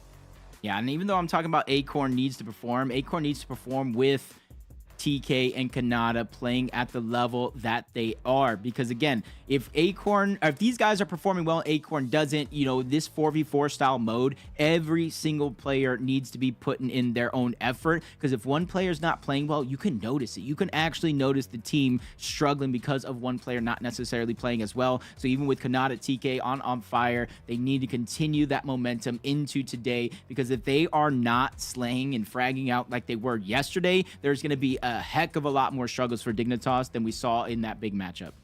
Yeah, I mean, it's like when we were interviewing Peterbot, we asked them, like what went wrong on those 2 CTF maps, because you guys were like dominating the hard point. You were popping off on Keeper, but what happened on CTF? And Peterbot was like, you know what, to be honest, I just kind of lost some 1v1s. I didn't play as well. I missed some shots, and you can really see how crucial a lot of these roles can be. It is 4 versus 4. This isn't that standard battle royale mode. It's completely different. So making sure that you can keep your team on deck, the chemistry flowing, and also just playing like you should is incredibly important. Now, like you said, Jacob, they've had a day to rest. They already got used to kind of their setups here, the in-person vibe, the LAN vibes, and now it's kind of the second day. But it's also, you have those nerves, right, of now being on the elimination rounds. It's a double elimination bracket, so if you lose 2 matches, you're out of the competition, and now these are those elimination matches. So you have to do everything in your might, in your power, to keep your foot in the door. Yeah, we're going to see a pretty standard setup when it comes to the first 3 maps of the match. Chalet, CTF, into Panther, Hardpoint, and map number 3 will always be Keeper. And if map number 4 and map number 5 needed, we're going to go to Capture the Flag first on map number 4, which is Panther, which leaves Chalet the last map on that Hardpoint. And that was the Hardpoint, the Game 5 Hardpoint that Dignitas ended up losing overall. So I'm interested to see if they kind of have any tricks, any adjustments going into this matchup that they didn't necessarily have yesterday. The thing we do have to keep an eye out for as well is W7M, if I'm not mistaken, they kind of did get stomped on the Shallot Capture the Flag, which was the first map versus Heroic. They got completely annihilated. But after that, in the Hardpoint, in the Keeper, it was literally down to the seconds. They were incredibly close to taking them out. So hopefully they kind of put in some work behind the scenes to see what went wrong on their Shallot Capture the Flag map. And even if they end up losing that, then you got to keep an eye out for the Hardpoint and Keeper mode. Yeah, just kind of looking at some of their matches yesterday, both of these teams went 0-2 in Capture the Flag. Dignitas ended up going 1-1 in that hard point. It looked like W7M did win their hard point against Heroic yesterday that we saw, and then it was a 2-0 Keeper record for Dignitas and an 0-1 record for W7M. So a little bit more reps because of that 5-map series on the side of Dignitas, so they do have a little bit of a better record on some of these maps, but at the end of the day, like I keep saying, it just comes down to who's playing hot, who is playing well today, and who is playing on fire. And I think this first map is going to tell us everything that we do need to know. 100%. Look, we told you a bit about our predictions, but I want to know the chat's predictions. So let's prop up the STC predictions of the match. Let us know if you think Team Dignitas or Team W7M is going to end up winning this match. In my eyes, I think W7M are kind of the underdogs going into this, Dignitas being the ones that are hopefully, or in my opinion, going to be kind of the fan favorites. However, You never really know, Jacob. We'll see what the chat thinks, but if you got to make a call, who do you think is going to win? Oh man, this one's tough. This one's tough because I love the underdog story. I love this underdog story against this team that is getting props, that is getting the recognition that they do deserve from our upper echelon teams. But I just think experience has it on this one. I think Dignitas have been in pressure cooker situations before. Might have been a different format, but I think that is what they're going to use to kind of calm the nerves on that big stage and be able to pull up a win. I do think it's going to be a little close, though. I do think we have a potential for a 5-map series or maybe even a 3-1 in favor of Dignitas. I hope we get a 5-map series. I hope we do. But you know what? I'm going to go on the opposing end. I'm going to say we're going to see the upset. We're going to see W7M take it home for their region. But you know, anything can still happen. It's going to be a close match either way. I do think that Dignitas will win the Shallot Capture the Flag game 1, but after that I think is when the upsets might come through. That's the one that get really there, because sometimes it's that map number 1 that gives the team the confidence to kind of avalanche the rest of the series. But it's that same thing that we noticed, that map number 1 is a wake-up call for some of these teams saying, hey, we might have slept on them, or we might have not have realized some of the strats that they bring to the table, or maybe even some players are performing above their standard, which is causing a little bit confusions. But I think map number 1, it's a very, very basic map, the first one for the Esports World Cup. So I think a lot of these teams have the most reps. They have the most practice in terms of a lot of these strategies. So those nerves are really going to play a huge role here in this series. 100%. We can see how the players are looking now. Walked onto the stage. Are they looking confident? Are they looking nervous, stressed out? From what we've seen is day 1, nerves were kind of there. First time on the stage, kind of getting used to the LAN environment. But now look, matching mouse pads in the zone, look quite locked in here. Maybe a little bit of nerves, to be fair, but as long as you're talking, as long as you're having a good time, the vibes are good. You were talking about how important having a good coach is. I can see 50 in the back there as well, making sure that his team is on deck. Yo, at times, let me tell you, 50 looks more focused than the actual players do. They were kind of like zooming in on him on the mainstream yesterday when I was doing my own VOD reviews.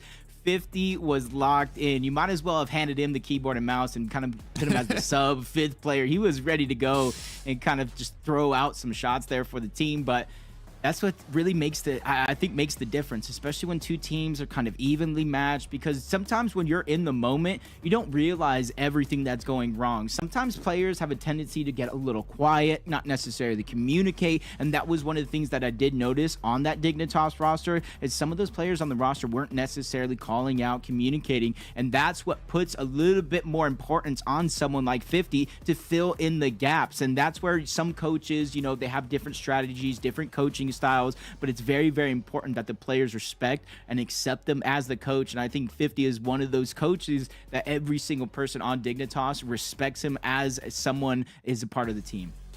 And it's all about the vibes. Like you said it yourself, respect and vibes. We saw it with Tripper as well. It's those kind of like former players or people who are very within the Fortnite community that are coaching these teams that are basically their friends beforehand.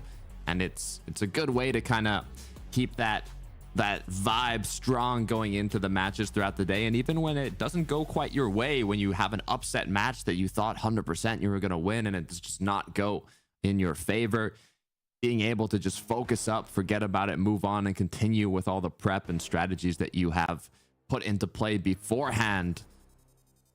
What you got to do. We'll see now what the strategies are for these players. They already had their first day of competition, so you can assume their opposing teams have looked at all their matches and tried to study everything they can from them. So will they make any changes? Will they not, is the big question. We know that some teams have, for example, on the Keeper game mode, which is the newest game mode, I know there was an interview with the Fnatic roster, and I was mentioning it earlier, but they were kind of talking about how before there was those prime positionings on the map, basement, edge of map, where you just kind of could sit and play defensively. Even people using a lot of snipers to then not using the sniper as much, not as much marksman role, to instead of running around the map, rotating. A lot of changes in the middle of a competition of this size. So it's a bit surprising, but at the same time, the modes are so fresh, the game mode's so new. It's kind of that prime time to adapt and come up with these new metas. Yeah, and you're talking about like things changing, metas changing and stuff like that. I don't think it's done just yet. I wouldn't be surprised if we saw one more change, maybe one more specialist introduced in the playoff stage, maybe even on the last day of the competition, just trying to get a little bit of an upper hand that you do have. Because some of these early matches against teams or with teams like Xset, with teams like Exceed, Heroic, they weren't necessarily tested by the upper echelon competition, and that's usually who they practice for. So I do expect a couple more tricks, maybe some things that we haven't seen to be revealed in that playoff stage. But this is our elimination match, Dignitas versus W7M Esports, and loser goes home. The winner gets to advance to the qualifying match. So even if they win, their job is not done yet for the day. They're just getting started here, Jacob. Day 2, a long ways to go for this lower bracket potential run. You said it yourself. The elimination round can be some of the most stressful, especially if you don't end up winning that initial map. You lose the first map, you maybe even lose the second map. Having to get a comeback from that can be incredibly difficult, not only just physically, but mentally as well, as these players now are loading in, picking up their roles. And it looks like we're going to kick off match 2 of the Esports World Cup. You can already see W7M wasting no time, going all the way through that long rock hallway. Dignitas mirroring on the other side through those deep tunnels. Both of those players kind of anchoring outward, but W7M has little to no contention on the actual hill outside of Kanata, playing the Juggernaut role, hoping that extra bit of health helps out, but he goes down, which opens up a flag opportunity for W7M. Flag in hand, it's PH'd in with it, but on the other end, Dignitas, opposite side of the map, made the flank as well. It's going to be a stalemate here as they've sent Acorn, they've sent Pilkey, the whole roster to take that battle. This battle needs more than you think, as the flag has been recuperated by Dignitas, and now all they have to do is bring it in. I said it was Acorn that needed to step up here in this match, and he's the first person to grab the flag, bring it out, and get the return on top of it. A variable in his own mind, and already performing big here for Dignitas. Issue for W7M is they're going to have to focus up now. They're kind of split in terms of spawns. Players have been eliminated on both sides, but PH's in with a nice find, as he's going to recuperate his team's flag there, but Kanata is getting close. And they know he's there. They have to deal with him. Multiple players turn around. They get that elimination, but granting Dignitas just a little bit of time to be just sneaky here on the map. Saying he might have spotted Acorn over the top. Whether he did, he spots him now. Misses that quick sniper shot. TK goes down. So full map control for W7M Esports here. Yeah, they're at kind of mid-map, getting closer and closer to Dignitas' spawn, but with all Dignitas players up, full shield, it's not even an advantage at this point. It's just kind of like that early game stalemate. It's all about who gets that pick. Could it be a snipe? Could it be utilities getting put to good use? And that's exactly what has been done by Dignitas. 2 eliminations just from utility. Yep, Kanata gets 2 of those. TK gets a 3rd, and you see the rest of the members of Dignitas pressing straight through the middle of the map, now threatening a possible flag opportunity, but they know they need another round of eliminations. One player goes in, bubble shield, causing a little bit of a distraction. Kurtz can't get the elimination up until now. They take down Kanata, but the flag is out. Acorn once again, the infiltrator class, proving to be a difference maker here for Dignitas, and that's going to be Acorn's 2nd flag capture of the game, showing that, hey, it's not all about elimination. He has more flag captures than he does eliminations at this point. It's about what you got in your shoes, how fast you can take that flag back to your base. And you said it yourself, you wanted to see Acorn step up. Well, with 2 captures in the first 2 minutes of the first round, it's looking incredibly positive, but you got to be careful. Acorn's now going to get taken out. Flag opportunity for W7M, but Kurtz gets taken down. Pilkey with another one. Seiyun eliminated. And Dignitas is going to be able to continue holding on to their base. That was a great shield bubble against the wall like Pilkey did, making sure that there was only a crevice to hide in, and that crevice was his. Frosty trying to sneak around. He gets taken out by TK, moving up towards that hallway. He does have the marksman and some open field, but they still have to worry about the rest of the members of W7M. Kurtz making a play, taking down Pilkey in towards the middle, causing distraction. The rest of the members of Dignitas now have to back turn and worry about him before they can move forward. Kanata with a nice elim. Pilkey close by as well. Meanwhile, there's a whole battle going on in W7M's base. TK is going to get taken out by Frosty, but Frosty's been cracked. Kanata no shield either. It does look like W7M on the defensive side, trying to slow things down here. They don't want to get caught off guard. You see Acorn hiding around that truck in that long hallway. I don't know if Frosty could have saw his feet, and I think he did. That spots out Acorn. He gets that elimination, and 2 more eliminations for W7M. Luckily for Pilkey and Kanata, they're able to get 2 of their own, so keeping the tides turned in their favor. 60 seconds left in this half for W7M to mount at least a 1 flag capture to try to bring the score down. Yeah, all they've got is the clock ticking in their ears. 1 point would be more than enough to set them up for the second round here. But they're starting to play a bit more defensive. Pilkey up front gets the crack, but can he pick up the elimination as well? TK with the quick scope gets the flag alongside it. Courage trying to do what he can, but is going to get eliminated. And now TK, all he has to do is bring the flag back. Yeah, Kanata and Pilkey just causing so much destruction towards the base of W7M in the house and around it, allowing for TK to have so much flexibility. If you look at the minimap, not a single player from W7M is in sight to stop this flag capture. So that was going to be a 3-0 lead for Dignitas. They are just complete and utter control over this matchup, and this is not the W7M we saw yesterday. Well, look, I'm going to correct you on that and say this is the W7M we saw yesterday in Shallot capture the flag. They got absolutely annihilated by Heroic in a similar form here. But when they showed their true colors, it was Hardpoint, it was Keeper, and even capture the flag on Panther. So we'll have to see if they're able to lock in once again, just like they did yesterday. They still have a second round here of capture the flag. I don't see PH Zin too shooken up yet.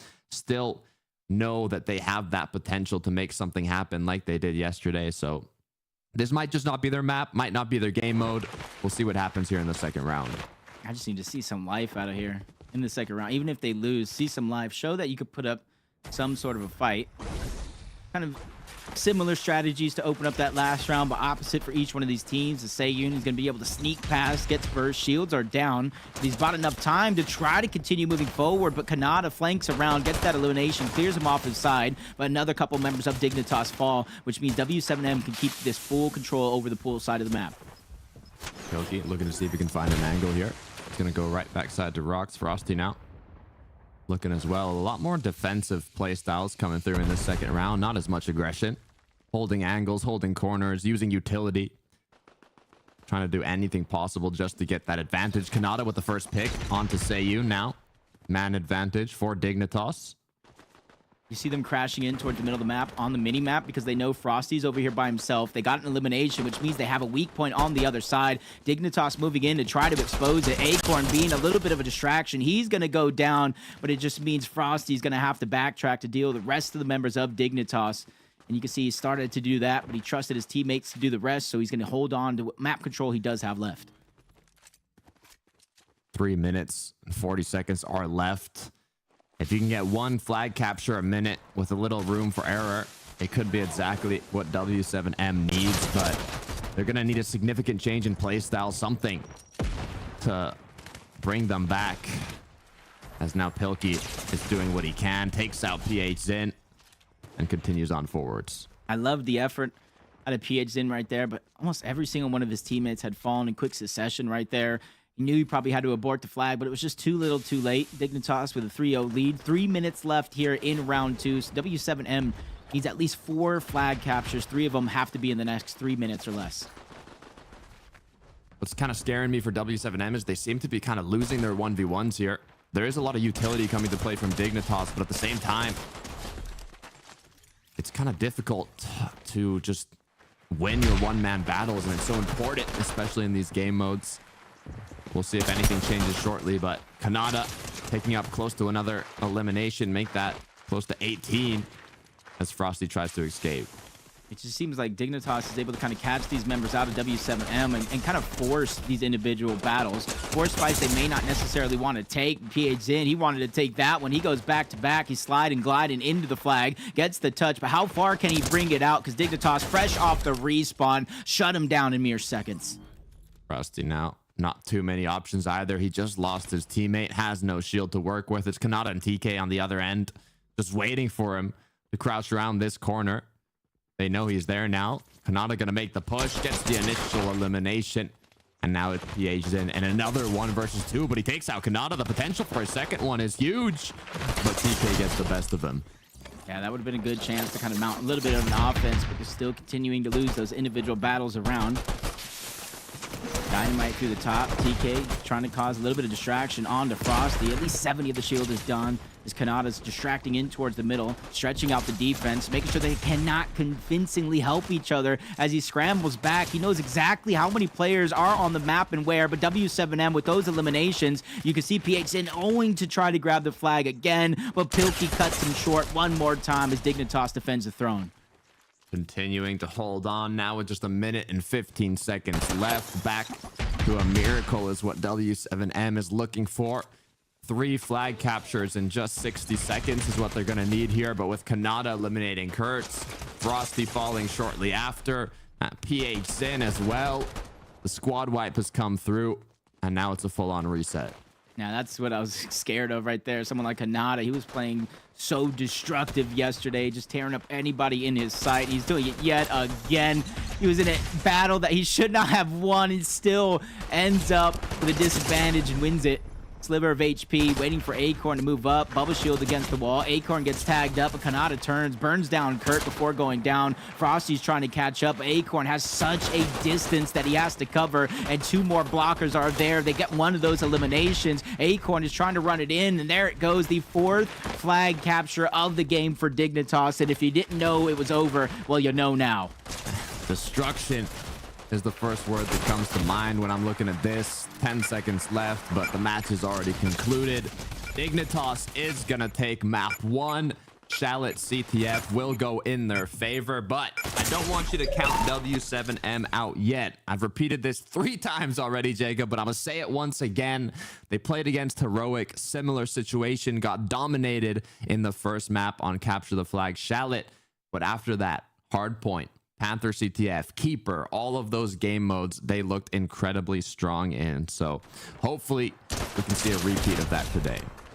Yeah, when I said they weren't playing necessarily like themselves, it wasn't necessarily losing the capture the flag. It was more so a testament of their teamwork. They were kind of getting picked off one by one, even deep in their base, as you see a play like here where 2 members of Dignitas flank towards the backside of the house and got a flank. It just seemed like they're always caught off guard, and in most of these situations, it seems like they're a man down. Dignitas, once again, just always having that helping hand, whether it's Kanata, whether it's Pilkey, or just TK and Acorn appearing out of nowhere. They always seem to have each other's back in mind. It's what you love to see from a solid team. And now it's all about just kind of keeping that momentum if you're Dignitas. I mean, you've already got the confidence boost. You can see what Kanata was doing throughout this match. Almost 25 eliminations, kind of ended with more. So it's really just about keeping that up. You can see why Kanata playing that Juggernaut specialist. They know with that extra little bit of health that he has, he can pick up those eliminations. In turn, he gets the siphon, which means he's staying alive much longer than anybody really expects those players to in a lot of those occasions. And that's what you got to have. You know, we talk about the marksman, but the Juggernaut is just as important of a role for any of these teams, because if your Juggernaut isn't playing well, where's that extra health actually going? That's the big question. That is the big question. I mean, speaking Juggernaut roles, though, we saw what Cold was capable of yesterday on the Juggernaut role, and now similar situation here with Kanata and Juggernaut, the just full fragging potential, even with that extra HP. Do they even need it with the amount of eliminations we've been seeing? Like 50 just kind of making sure they're locked in, but saying it's not done. The job's not finished.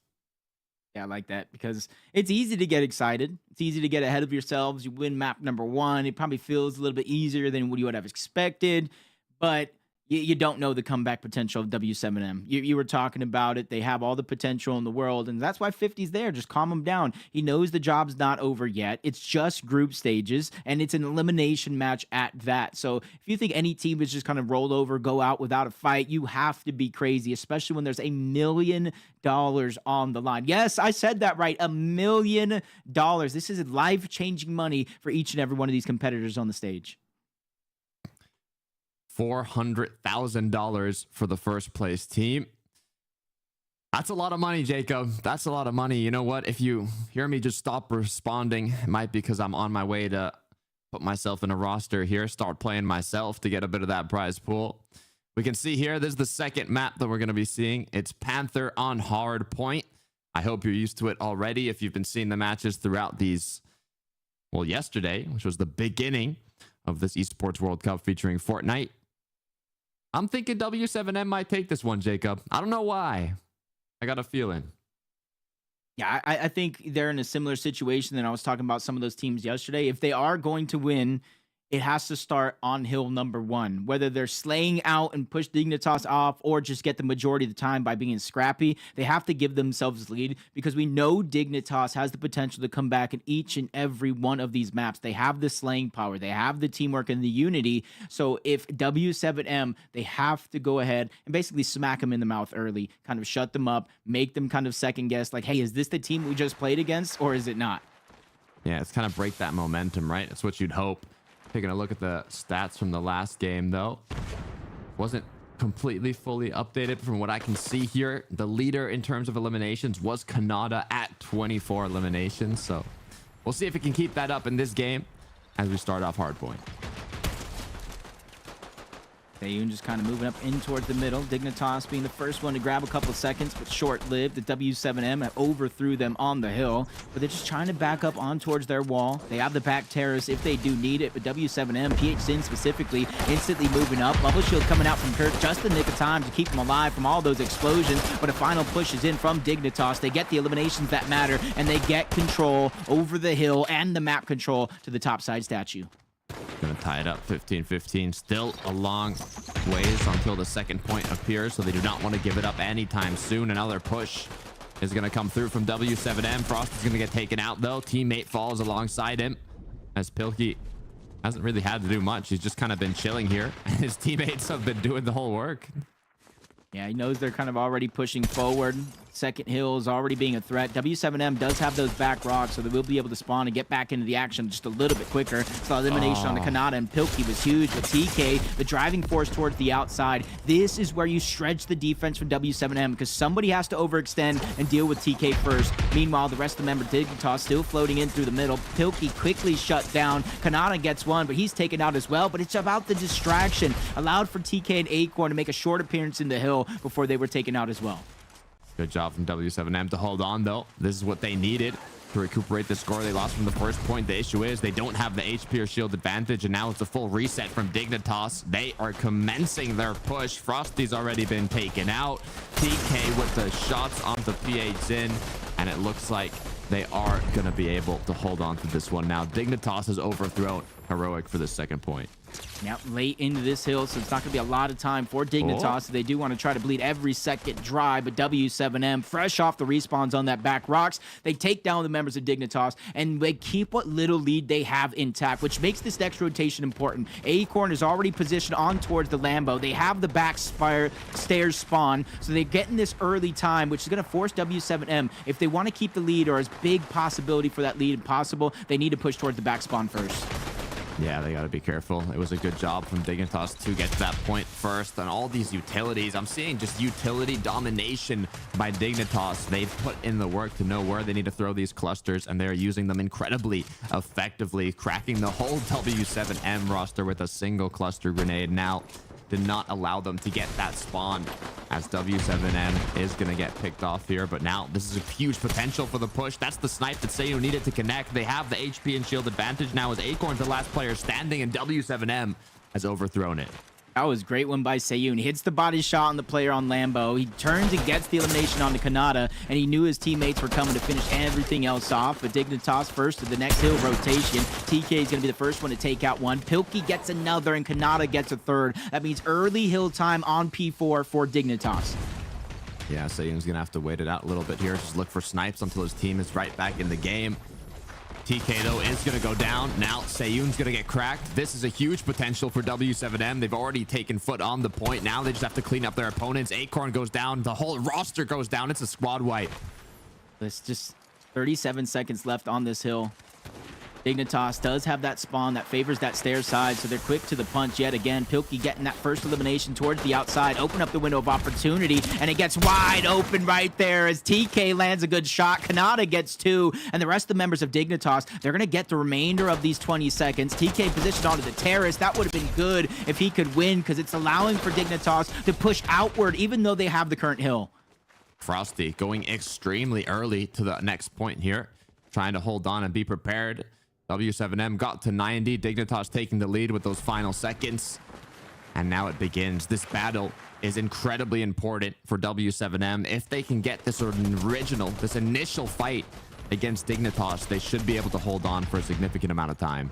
I like that bait and switch play. Frosty seeing them come over to the top of that terrace, gets the brunt force of that damage, and PHZin just peeked out, clean the rest of those eliminations up, staggering out. Dignitas pushed by a little bit, forcing them to move through the center of the map. They know PHZin is there. Acorn trying to flood in. He goes down, but that's a sacrifice, allowing for TK to push in towards the backline. Frosty knows he's there. They push in. They try to get the elimination, and they do so successfully. W7M is going to continue to hold on to this hill, and in a few seconds, if they can, will take the lead back. Kanata cannot go down here. He's going to get staggered from his team. They make the push. TK saves him, though. It looks like Frosty's going to go down shortly after, and this is the push that Dignitas needed. But with just 7 seconds left, W7M is going to make their way all the way back to the first point, but Kanata's there first. Yeah, you see they were getting almost every single second left. They said, forget getting the lead. We need map control. We need hill. And Dignitas quickly rotates on over to P1. He gets the lead on back very, very early on. It causes a little bit of confusion for W7M. He gets almost another elimination, but the time that he bought the rest of the members of Dignitas to take over that statue is huge.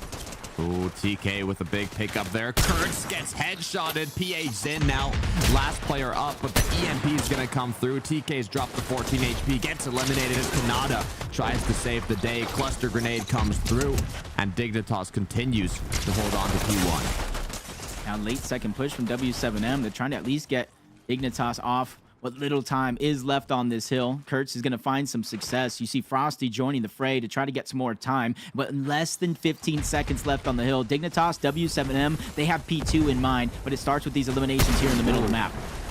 A nice one connected by TK. They've gotten those eliminations, and now it's given 3 seconds to W7M to get to the second point, but PHZin, if he gets eliminated here, he's going to get staggered. PHZin goes down. The rest of his team is up on P2. They just need to buy some time. They do have the back rock spawn, but in comes Dignitas. In comes a few eliminations. A rare miss by TK, but he has help on the way. Frosty still goes down, but so do a couple members of Dig. Pilkey falls. That puts a lot of pressure on TK to continue to try to stay alive, but he cannot do it. He goes down. W7M have a chance to widen their lead. Massive eliminations. Pilkey gets staggered as well. This is huge for W7M. All the players are back in business now, but Kanata said not so fast. Elimination onto PHZin. TK gets one shortly after, and a huge push from Dignitas coming in to now close the gap. Yep, TK got that one. Pilkey went back to back. They have control, but a member of W7M is staying alive towards these back rocks. That's Kurt. He bought time for his teammates to spawn in, so it is going to be a scrappy fight for scrap time that is left on the map. Big eliminations there for W7M, but a small blessing for Dignitas because of it. They're going to spawn on the other side of the map, gain full Lambo control, and those back rocks spawn. Bad news is Acorn has been eliminated, so now it's a 3v4. Good news is the 3 players up have full HP and shield, so this is quite an even battle as Kurtz goes in, but he goes down. TK has been eliminated. Pilkey shortly after. Kanata goes down. The staggered player now, Acorn being the last one, gets eliminated. And now Seiyun has taken hold, but he needs to hold on for his teammates. Wow, he got hit by that dynamite. Seiyun not able to take cover on that back Lambo. Pilkey's going to get that elimination. And because of the spawn on that back stairs, Dignitas is already contested this next hill. Double bubble going down. Both of the players scrambling around. And Dignitas seeming to be the ones to overthrow W7M off the hill. But Seiyun has something to say about it. So does Frosty. But they didn't speak loud enough because they both get shut down. 10 seconds. Those are going to be 10 free points for Dignitas as W7M is giving it up. Going to go directly to the next point, but with that elimination onto Frosty, they no longer have the player advantage as TK goes down back to a 3v3. It's a double win condition on P4 for both of these teams, but it's an easier condition for Dignitas, especially if they continue to push towards the back line. Kanata's going to go first. EMP to destroy the bubble, but not in time. Kanata's still going to fall. W7M was using what firepower they do have left to try to overthrow Dignitas, but they are making way in. They are finding every single crevice, and another elimination onto Kurt. Kanata gets another one in the middle of the map. They're trying to overthrow W7M, but PHZin holds true.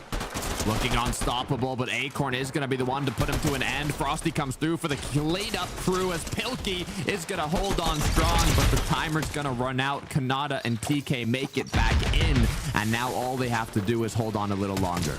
Less than 15 seconds left. They have double that on the hill. PH Sin gets shut down. Bubble Shield is trying to hide, but it gets EMP'd out. W7M, they have a few seconds left to contest this hill. They cannot win in this situation, but Dignitas can, so they have to play this one perfect. A fresh respawn, couple players from Dignitas. They get the eliminations. Kanata is still going in. He has the Juggernaut, but extra health isn't going to help him here. 5 seconds left. TK wins that fight and probably wins the match for Dignitas late into this hard point.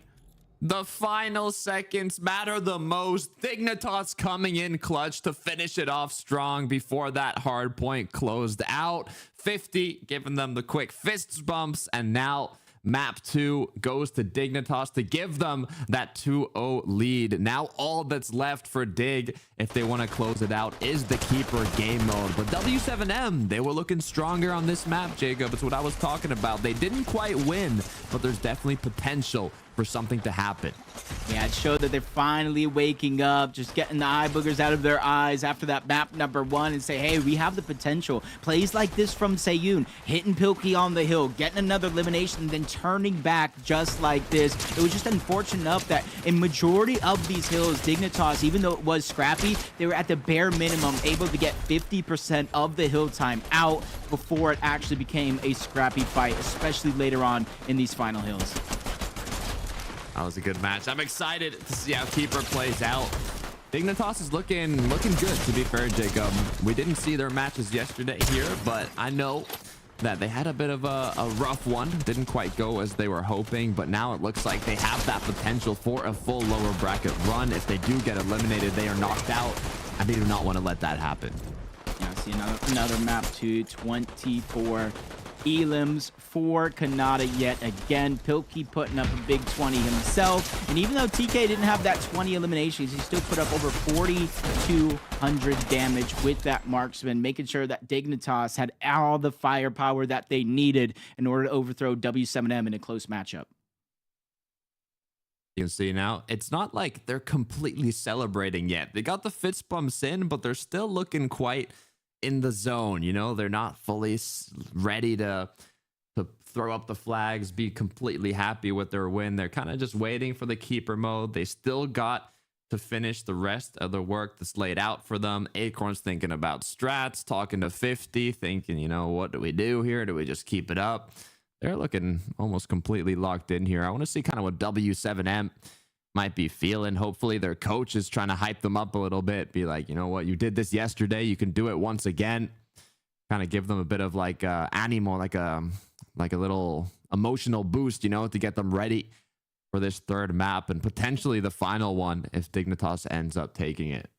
Yeah, and just kind of like looking and thinking over that every comeback in esports history always have one moment. It always has one moment that starts it off.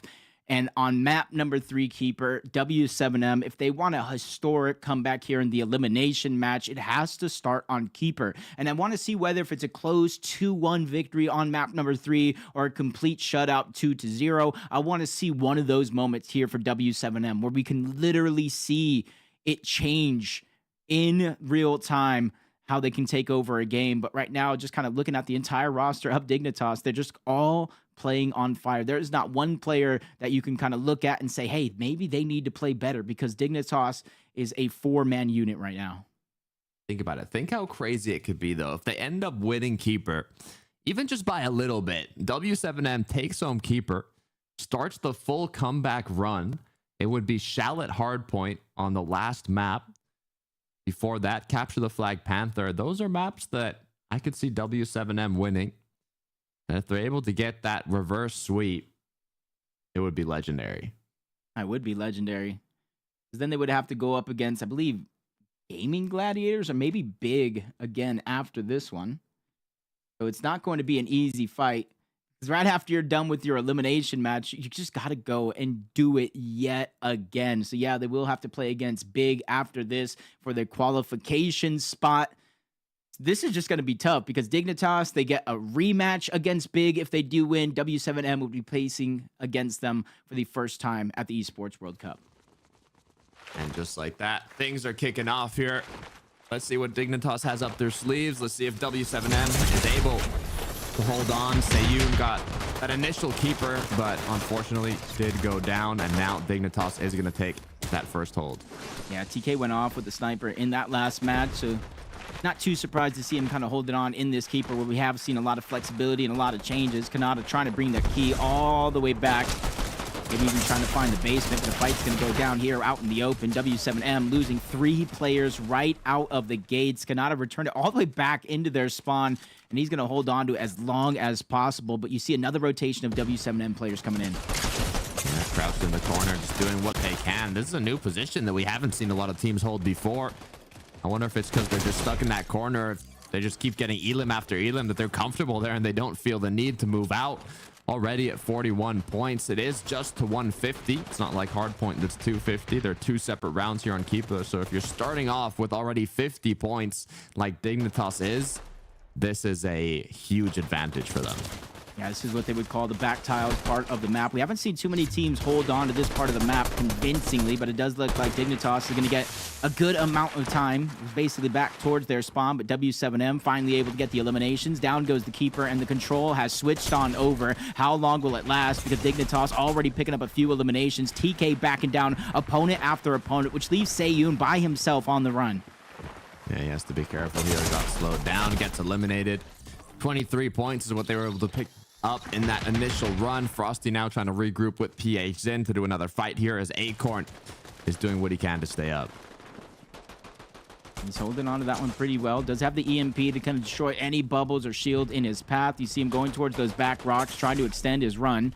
Trying to meet up with any players of Dignitas while he can, but he gets cut off on the other side. He goes down, but it's not too much of a worry because TK was able to get 2. Kanata gets a 3rd. PH Zin by himself. Can he get 2? Yes, he can. PH Zin is trying to will W7M back into this game, looking for the 3rd elimination onto Kanata, and it's a big one because he holds the key, but Kanata goes down.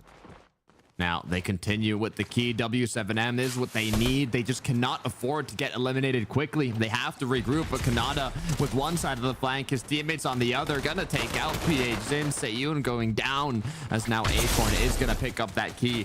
All up to Frosty, but without the HP in his favor, he is gonna go down. Yeah, towards the corner. They're moving in towards these boxes, but the rotation keeps going around. Kanata trying to grab the key, slip it out, doesn't find success. He goes down. Pilkey trying to trade. He takes down PH Zin, but falls shortly after. Has 2 members of W7M, but the trades continue. Chaotic right out of the gates. The spawn players just immediately go in, try to push onto the fight. For Dignitas, that's a win. As long as they keep the key out of W7M's hand, the clock drains out, they will win. PH in with an opportunity to get staggered, but as he picked up that elimination, it set him up for success. Acorn now doing what he can to once again make his way as far from the action as possible, waiting for his teammate to kind of act as those guardian angels to help him out. But with the crack coming through, 38 HP left onto Acorn.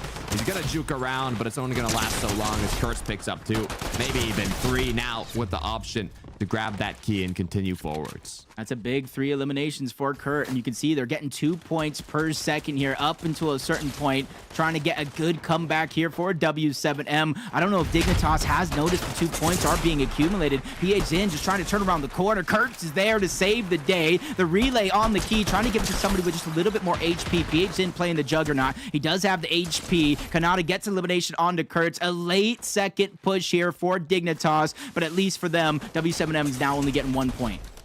Yeah, the gap is getting different, though. It's getting closer and closer. 87 to 121.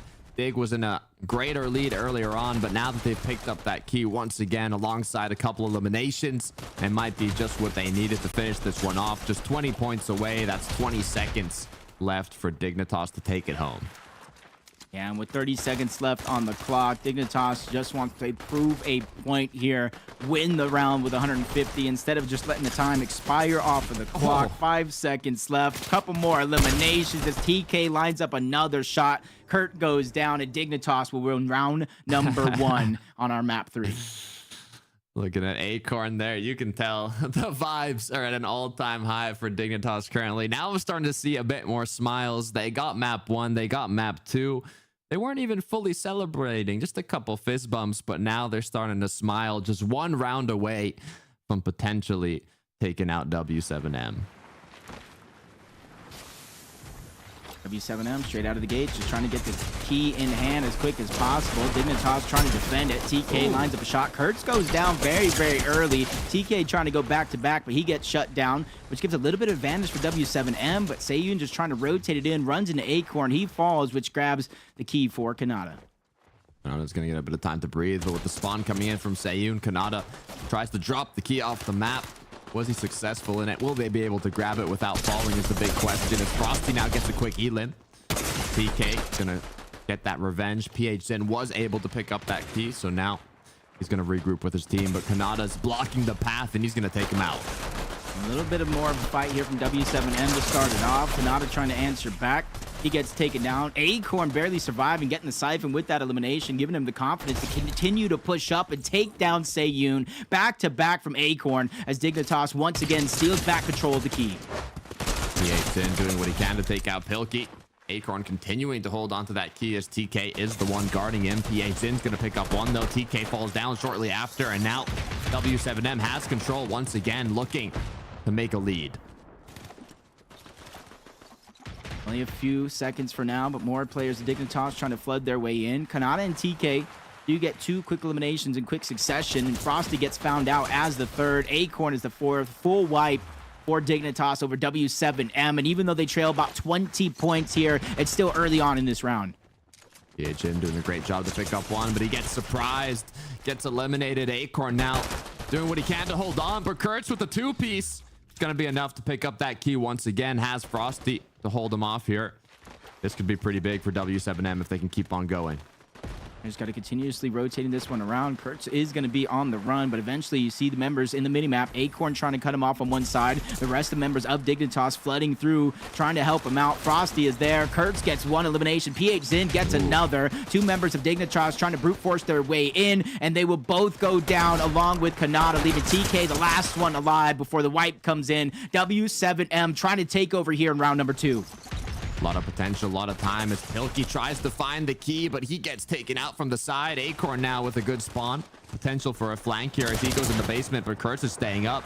Every second counts here. Acorn goes down, though. Seiyun doing what he can to keep his team up and going as Frosty is now back with almost full HP. This is massive for W7M.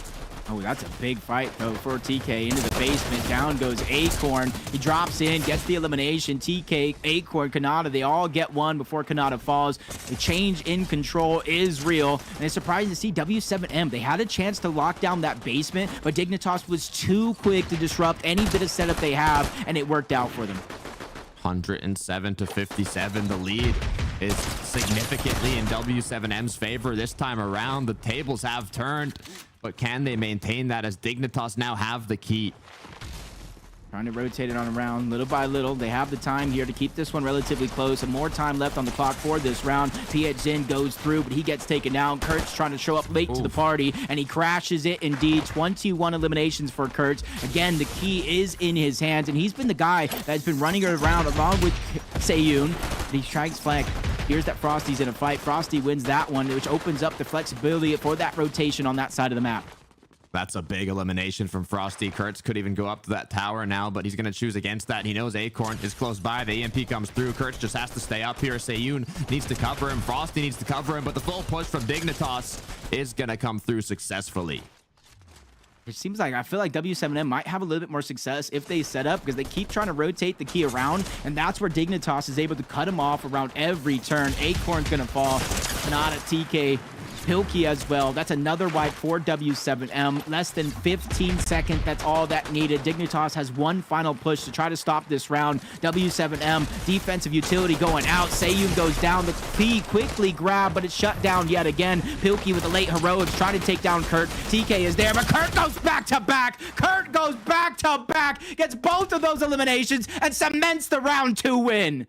What a way to close off the second round. Now tied 1-1 in the keeper game mode. Final round to close it out. That could have just been the little spark that W7M needed to get that motivation and close this one out. Yeah, because you got to imagine the players of Dignitas just look left, look to the right. What just happened in that round, especially after 2.5 maps that we've seen so far, which includes round number 1 that Dignitas was able to win. The wake-up call is real for W7M. Their tournament life here is on the line. The opening strategy goes out. W7M pairing together a bunch of eliminations, which gives them at least a 15-point lead. Kanata has to be careful, though. He gets taken out from the back. Now the lead is just going to continue to grow, but the issue is Dignitas is going to have a full push. Seiyun notices that danger as his teammate gets taken out, and now all he's doing is holding on strong before TK pushes into this basement. A quick turn and burn from TK, hitting that sniper shot that mattered. Seiyun is trying to bring the fight to Acorn, knows he was getting flanked. At least he gets one before TK gets him down, gets the key in hand. You see Frosty trying to move up, Kurtz towards the side. They're trying to attack at the same time. The numbers are there, and so is that elimination. Kurtz once again picking up a big elimination and the key. W7M looking a lot more confident in their fights and their engagements overall. They are winning their ones. They are winning these battles that they need to keep that player advantage up and hold that gap in points. Seiyun now trying to rotate a bit more. No longer want to hold the basement. He's bringing it out towards those rocks where that ledge is at. We've seen a lot of sneaky plays get rotated through here. Seiyun dropped down to just 20 HP. He's scrambling around. He knows exactly where Kurtz is at. Trying to use the bubble shield for his favor. Pilkey still goes in, gets the elimination. BHN is able to take him down. TK is going to fall as well. Even though Kanata worked towards the back line, found the flank that worked for Dignitas, trying to bring him back into this round. This could be huge for Dignitas if they're able to eliminate W7M's push here, but Seiyun takes out Acorn. They should know where Seiyun is, but they're not thinking about it. The comms are not coming through by Dignitas. TK gets taken out. Pilkey now left in a 2v1, but Acorn might just be here to save the day. Yeah, that was a big elimination from Acorn. Shield bubble to bring down the shields, but Frosty is on a roll. He's not stopping anytime soon. Cluster is going to get some damage onto him, dropping to 34 HP, forcing a quick scramble out the window, which makes him make that decision. He's the last one left, and saw most of his teammates fall, but Frosty does it again. From Kurtz to Frosty, he gets the 3-piece, 28 eliminations for Frosty. W7M on Keeper is the real deal. Wants to make it 30 eliminations. His teammates close by. His guardian angel's here to save him, as now all he needs to do is stay up and running. TK has to make that decision. Does he go for the flank? But it's PHN with a sliver of HP is gonna take him out. I was talking about moments to will him in the match. Well, Kurtz, Frosty, both had 2 big moments so far, but Dignitas will not go down without a fight. They make a late push, get the key in their hands, and they are now accumulating 2 points for every second that does pass. The comeback mechanic is now in play. It's in Dignitas's favor, but W7M, all they have to do is continue playing like they have been in this round, get those eliminations, win those ones. But Pilkey is doing what he can. The marathon has started the sprint as Kurtz wants to put an end to it. Kurtz shuts down one. PHN does shut down another. 2 quick eliminations, dragging it onto their side. A third onto Acorn. Even if he gets one, Kanata falling means 4 players of Dignitas are down and out. 25 seconds left for W7M. The relay on the key is in. PHN goes down, but that's no worry because they're still accumulating that time. Kurtz with a nice angle. This could be a free picking onto Kanata. He goes down. TK now is doing what he can. It's just 10 more seconds is what W7M needs to close this one out. Seiyun has the key. He is going to go down. 144 versus 74. Frosty is up with just a sliver. Kurtz goes down. Frosty does as well, but they held strong to the key, took down the second round of Keeper, and take the third map from Dignitas, making it 2-1 in the total score. No sweep for you today for Dignitas. They looked in complete control for the first 2 maps of the series, but W7M finally playing into that potential that we saw yesterday against Heroic. This is that moment, and I called for it. You cannot go to the Esports World Cup. You cannot be fighting for $1 million prize pool and just roll over in that elimination match. So those 2 rounds that they were able to kind of pull together were big rounds. And you got to look at players like Frosty. You got to look at players like Kurt. In those big moments, they got doubles, they got triples to keep the key under their control and eventually win those rounds. What's dangerous for Dignitas here is W7M, in my opinion, is a momentum-based team. And this Keeper round has just given them that momentum that they needed. Coming up next, is going to be capture the flag once again. Now, they got absolutely dominated on capture the flag, but that was on Shallot. It's now on Panther, and they are much more comfortable on playing Panther capture the flag. So even though they did not take home that original capture the flag map, it's a completely new map, no longer Shallot. It's on Panther. And I don't know, Jacob, with this momentum, with that confidence booster, I think they can get it done. Hey, if they could somehow, I know we're talking about map 4, but if they could somehow win that map 4 and force a game number 5, I might have to switch my prediction. Because right now, W7M, from the rounds that they were winning on Keeper, they had the teamwork. It looked like Dignitas was kind of flooding in, making desperate plays just to try to stop the clock, stop them from getting the key in hand and accumulate those points. Meanwhile, W7M, anytime Dignitas had it, you saw multiple players attacking from different angles, even them kind of holding their position, waiting for their teammates. Those extra seconds mattered so much because then they had an extra person in the fight to win it overall. Dignitas on the other side, I kind of hope they go back to regular gameplay that they know, going back to the capture flags, going back to the hard point modes. They need to figure out a way to kind of slow it down just a little bit so they force W7M to make mistakes like they did in the first 2 maps. Jacob, I'm looking at the scoreboard. Look, highest eliminations, I can tell you right now, it was not from Dignitas, and it wasn't even in the 30s. 40 eliminations from Kurtz, 32 for Frosty. On the Dignitas roster, we had 35 from TK, 32 from Kanata, were the 2 leaders. But just from that, you can see that they're in the game. Yeah, to me, kind of look at the numbers right now in the total eliminations.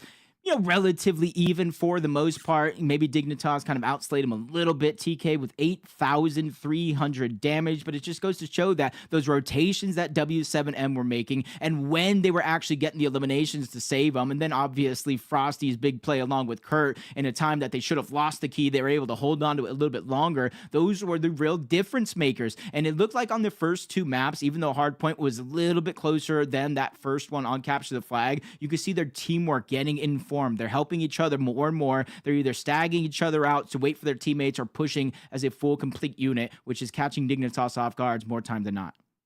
Look, if we're following it like an exponential trend, first one got annihilated. Second one, it was close. The hardpoint match for W7M didn't go their way, but it was close. And now the third one, they took it home. So in theory, if we're going to follow that trend, the fourth one could be a win for W7M, but I'm just making things up at this point. It's all about how they close it out. Capture the flag is a difficult mode. It's completely different to Keeper and Hardpoint. So we'll see if they can make something happen. We'll see players jump up right there on that kind of bush you see by the Panther statue. Those are kind of the head peak angles. People try and take control of that elevated high ground as it gives you the most field of view on the rest of the map.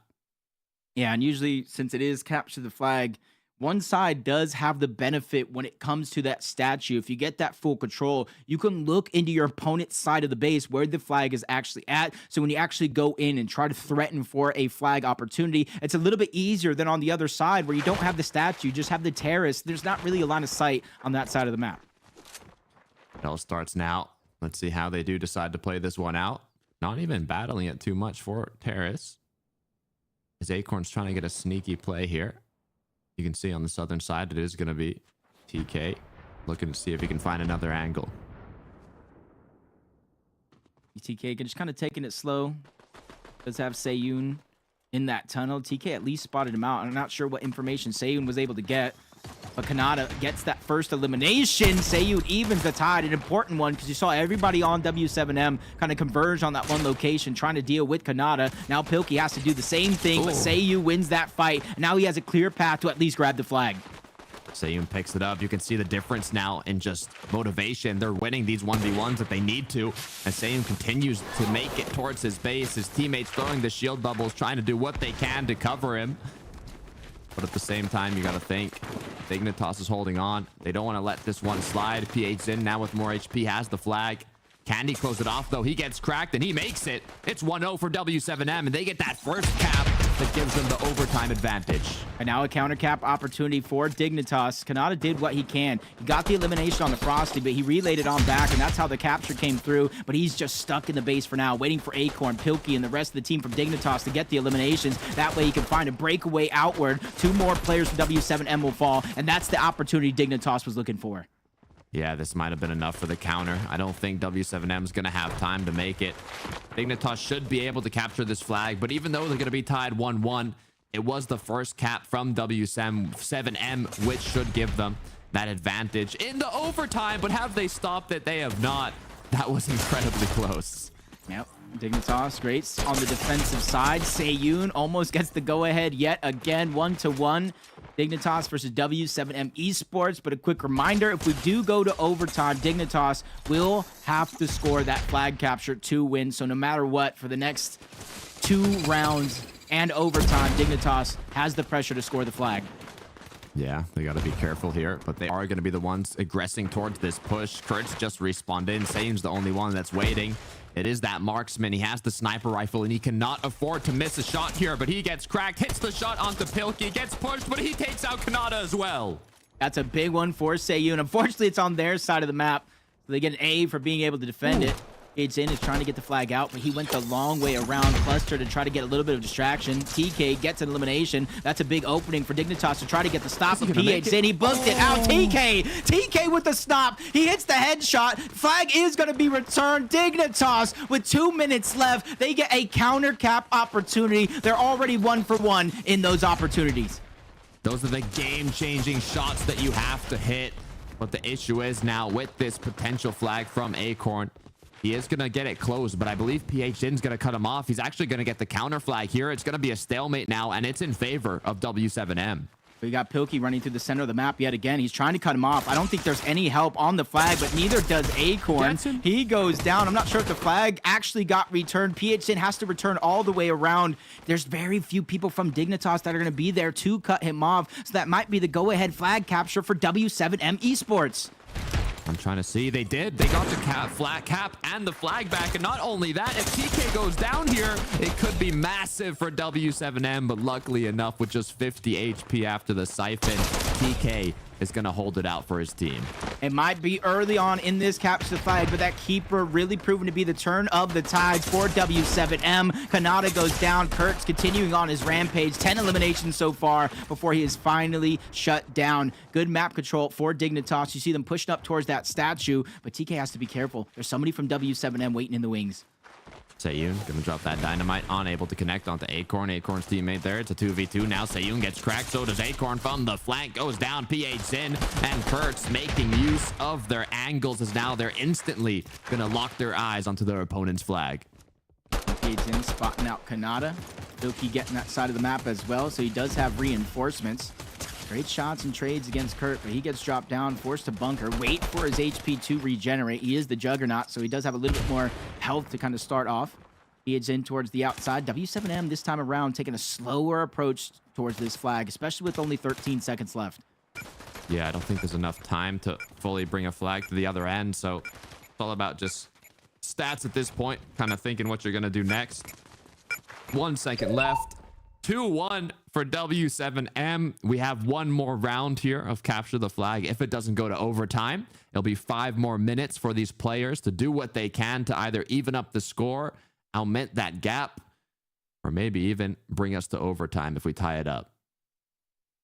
And this is it right now. You can call almost upset alert if W7M could solidify the win here on map number 4. And then we go back on over to Hardpoint. And I think that's the first glimpse of the W7M potential that we saw in this series, because map number 1, we can kind of forget about map number 1 in terms of W7M Esports. Dignitas took that one all the way. And now Dignitas has the pressure of wondering what is going wrong, because everything right now is systematically falling apart. Yeah, it's not looking good, and that's just that mental toll that they're going to get as well. Kanata gets cracked.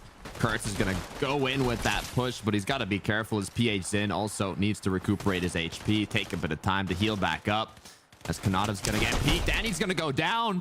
This could be massive for PH Zin, but Seiyun goes down. Pilkey's still up. Frosty's still up. PHN has to come out with a 1 versus 2 that's going to be incredibly difficult, but he gets one. My. His teammates are back. They have his back. They keep him covered. The flag might just get returned by W7M.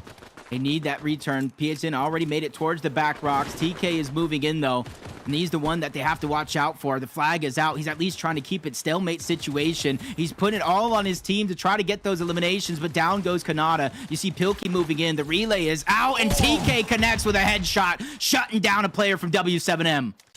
PHN has to be careful here. He needs his teammates back up with a good amount of shield. He is going to get pushed here, as now Acorn is just going to wait in his base while PHN does the same. Pilkey's going to pick up Sayun. It's all about taking out your opponent's flag holder. TK with the flank. Frosty doing what he can to cover him, but if Pilkey's able to take out Frosty, this could be enough. CPHN scrambling around. Every member of Dignitas is pushing deeper and deeper into their spawn. Acorn is almost doing the opposite. He sees the eliminations coming in from Dignitas. He's trying to move closer and closer towards the flags just in case the return does come in, but it does look like that opportunity was shut down. Respawn coming in from W7M. They know at least one player is still floating around this side of the map. They do spot out Pilkey for a quick second. They have to deal with him first, because every second that Pilkey stays on this side of the map is a second that Dignitas gains being able to move across the map for free. Acorn gets eliminated though. The flag has been returned, but Pilkey's holding on to it. Sayun needs to help out his teammate here. PAZin goes down. Will they be able to return the flag? It does look like Dignitas gets the flag out yet again. Pilkey with a game-saving play there in the second round, because a 3-1 deficit would have been tough for Dignitas to overcome with the time left on the map, but he's smooth sailing. Very little contestation towards the flag, but it did look like Kurtz was able to get it out. It gets stalemated for a few seconds, but TK with the return, the elimination, and Dignitas tie us up in the second half. What a capture by Dignitas. Great way to tie it back up, but there's still 2 minutes to go. We are not even close to being finished yet. Frosty is cracked. Kanata with the HP advantage. Pilkey gonna help him out, but PHN now, it's his chance to shine. He takes out Pilkey. Kanata goes for the 1v1 on Kurtz, but PHN is still behind him. Will he be able to take him out? No. Sayun now looking to close it out. You see him kind of pausing there and trying to minimize the visual audio. Game of Ring Around the Rosie with Acorn, but he abandons that one with TK getting elimination. Trying to put extra reinforcements on the actual hill. TK lines up a shot, connects it onto Frosty, gets the elimination as well. An offense late in the second round from Dignitas is beginning to mount up full force. Sayun trying to disrupt it all, and he does. He gets that elimination, pushes forward, tries to go back-to-back onto Pilkey, and that was a big elimination because the return comes in. That was incredibly close for W7M. It could have been devastating if the cap came through for Dignitas. They have the advantage in OT, but for that, they have to make it there. As Acorn now doing what he can to hold on to his base. And it looks like a potential push might just come through by W7M, because Kurtz got the initial elimination, but with Kanata picking up another and PAZin being cracked here, it looks like it's going to be a full reset. 60 seconds left on the clock. No matter what happens here, Dignitas needs a flag capture, and Kanata might have that flag out. Quickly relays it on over to Acorn. He is playing that infiltrator role, so that little bit of movement beast can be the difference maker. 2-2, 50 seconds left. It does look like W7M might have got that flag out, so it is going to be a stagger for now, but no, they actually did not. Kanata is trying to move in, body blocking for Acorn. It does look like they have the go-ahead flag capture. They get the cap. I'm wondering what's happening. Frosty's not moving. He's just sitting still at the back. As Acorn does pick up another one. PHN was close to him. Looking at the mini-map, Frosty is dead still as he gets taken out. And it's continuing to be 3-2. Yeah, wondering what's happened here, because Frosty went down and kind of had some issues before that flag capture even went out. We kind of saw it there for a moment. But Dignitas right now in the second round, they have a 3-2 lead. And if this one stands, Dignitas will eliminate W7M from the Esports World Cup. Yeah, I don't want to confirm anything yet. I was looking and Frosty was not moving at all for the last minute and a half. And it doesn't look like they're completely celebrating yet. So we're going to have to hold off until we get a call. Yeah, they're probably in the same situation as us. They're trying to figure out what happened exactly, and they did have that 2-2. They did have some good position and time left on the clock, but Frosty, because he wasn't playing, wasn't able to defend the flag like I thought he was, which is why in that moment I thought that W7M was able to get the flag out, but being down 3v4, you're not able to push across the map. You're not able to clearly do anything about it. Yeah. It's close. Either way, it's incredibly close, and it looks like these are just some replays that we're seeing here from the first round. I don't know, Jacob. It's been close. W7M have been locked in this time around. They had a rough start in the first capture the flag map in Shallot, just like they did against Heroic. It's just not their map, not their mode. But on Panther, they've been playing incredibly well. Dignitas looking a little bit more scared this time around. A bit of fear sensed in the air. But depending on what happens here moving forwards, though. We saw multiple times TK was like a huge factor in actually getting those flags out or getting in position to grab those flags in a lot of those moments. So to me, it's just like no necessarily like strange thing that's going down overall. Dignitas did have the late momentum start to build in those rounds. They did have that position for the flag capture. With or without Frosty playing, they would at least been able to get the touch. 100%. I mean, it's hard to tell, though. It's really hard to tell, to be honest. It's going to be all up to how they saw it from his perspective, what ended up actually happening, and how they're going to decide to close this one out. I don't know if they want to just bring it to OT, reset that round, what the play is going to be. If Dignitas is just going to take that win, no idea. But either way, this has been an exciting match, and it looks like Dignitas is going to be confirmed that they won 3-1, so they are going to take home that match. Yeah, and that's what I was thinking. Like, if they would have won that map on the side of W7M, it would have been upset alert. Dignitas would have been on the down. W7M would have been kind of all vibes high, positive as can be. And Frosty was a huge force in that match, in the series overall. We saw it on Keeper. We got the triple elimination. He kept the key intact, and they were able to win the round because of it. And those are like the little difference makers. In a match that close, all it takes is one player, one mistake, and Dignitas were able to kind of take the match because of it. Yeah, you could tell they were kind of getting a little nervous there that second time around. If they went to a fifth match, that would have been incredibly intense. But either way, both teams played incredibly well. The dominance was shown by Dignitas in that first capture the flag map, and W7M showed they weren't a team to be laughed at, especially from not only their performance yesterday, but their performance on Hardpoint, Keeper, and even capture the flag Panther. Yeah, I don't know what's next for that roster, but I just hope they keep their heads held high. They went up against some of the best teams in the game in their group. I called Group D one of the hardest groups in the tournament so far, trying to predict who was going to be able to get out in Spot 1 and in Spot 2. So they really need to give themselves a huge pat on the back in that region, Latin America. They don't even necessarily get the same practice that our NA and our EU teams do. So great for them to be able to kind of pull off the feats that they were able to pull off in the short time that they were here on stage. Yeah, I mean, it was incredibly close on both one of the top European teams, one of the top North American teams. Even though they did get knocked out, I'd hope that they're able to be proud of how they represented. But I heard we got an interview here going from one of our members on Dignitas. How are you doing? What's good? How's it going? Doing good. Oh, that's Acorn. I was about to say, I recognize that voice. That's Acorn. I can hear him from a mile away. You recognize a champion when you hear them. And I'm going to go ahead and ask you this first question. In that Game 5 loss yesterday to Big, I kind of pointed you out. You didn't necessarily put up the numbers that you did, but today was a whole different story. What do you think was the biggest difference from that loss against Big to this big win against W7M? Well, I mean, it is two different teams, to be fair, but I think we just prepared more, and that makes a big difference. I feel like we're pretty unprepared coming to the tournament, so every day we get to prepare is like makes a big change, you know? I love that. 100%. And now thinking in terms of this match today, Game 1, capture the flag Shallot. You guys absolutely stomped W7M, but then Hardport came around, was a little closer, and Keeper didn't quite go your way. What do you think went wrong in those two modes versus the first one? Hardpoint, I feel like it was because of me. I feel like I wasn't playing like I should be. Keeper, I just think as a team, we haven't really understood the mode good enough yet.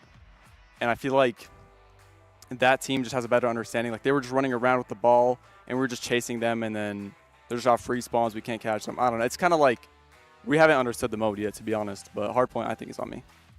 Yeah, it kind of looked like you guys were playing a game of like Tom and Jerry there on keeper. Yeah. Not really able to set up. But now you got a go-ahead match, a rematch against Big for the qualification spot into playoffs. Going against Big, it was a hard-fought 5-game series, like I said. Is there anything in particular that you guys are looking to change up going against Big, or you guys are just kind of having a refresh mindset going into a fresh match? I think, honestly, after watching our games yesterday, I think we should be fine just doing the same things we usually do. Like, I feel like yesterday we just played bad. Honestly, we just have to make sure we're not making the same mistakes. Nothing's going to change. Well, that's good to hear you locked in and focused up on the day you got time to rest. But before we let you go, Acorn, I want to give you the chance now to shout out everybody watching, shout out anybody that's supporting you, and also just give us your socials so we know where to find you. Shout out everybody that supports me, family, friends, all that. And then socials, just Acorn and everything. Acorn FN. Easy as that. Couldn't be more simple. Well, thank you so much, Acorn. Good luck in your next match, your rematch up against Big. Wish you the best. Hope to see you bring it home for NA. Will do. Great interview as always, Jacob. I love to hear it from these players. Acorn has been around. He was at Gamers 8 last time. Now he's here again at the Esports World Cup, showing why he's a player that deserves to compete for North America. Yeah, that's why I like it. I like it a lot. Let's check out those STC series results. How did the crowd and the predictions break down from you guys in the chat? And there it goes. It was actually a wrong match there, but that's 64% for Power over Gaming Gladiators there in that one. But to me, the biggest thing that I really noticed about that interview from Acorn, listening to that one, is just like he didn't sound flustered. He sounded confident. He realized they lost the match against Big, but he didn't seem worried at all in this matchup here. And that's what I like about the IGLs, because we could talk about Kanata, we could talk about TK, we could talk about Pilkey all we want. But when the IGL was calm, cool, collected, it's kind of easier for the team to kind of remain calm themselves. Yeah, 100%. I mean, 64%. So odds were towards Dignitas, and they did end up taking it home. So congratulations to them, and good luck on their rematch. We still have 2 more exciting matches to be played out today. But before that, we are going to head to a quick break, so don't go anywhere.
لحظات البداية عاشت معنا. كنا نحسبها وقت للتسلية بس. نحسبها بس ذكريات. عبود أعطي أختك اليد يا ولد. ابتكرنا فيها ابتكارات، وإذا بغينا قلبناها خرافات. كنا نحسبها بس لمة وصحبة وسهرات. انتبه نو ترى نو. لكن كنا نشوف عالم ما حد يشوفه. ليت يشغل وقته بشيء يفيده. الله عليك على اليد سود. عالم كبر وعاش فينا. عالم الحماس فيه يوصلك كل مرة لحلم أصعب، بس ما يصعب عليك بارد معك وين ما تروح.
Welcome back once more to the Esports World Cup, the journey for one team to become the first ever Esports World Cup featuring Fortnite champion and take home the lion's share of that $1 million prize pool. That last match was a great match between Dignitas and W7M, a lot closer than the scoreline will reveal, but that's been the story of the B stream all day long yesterday, and I hope that continues today with our next matchup.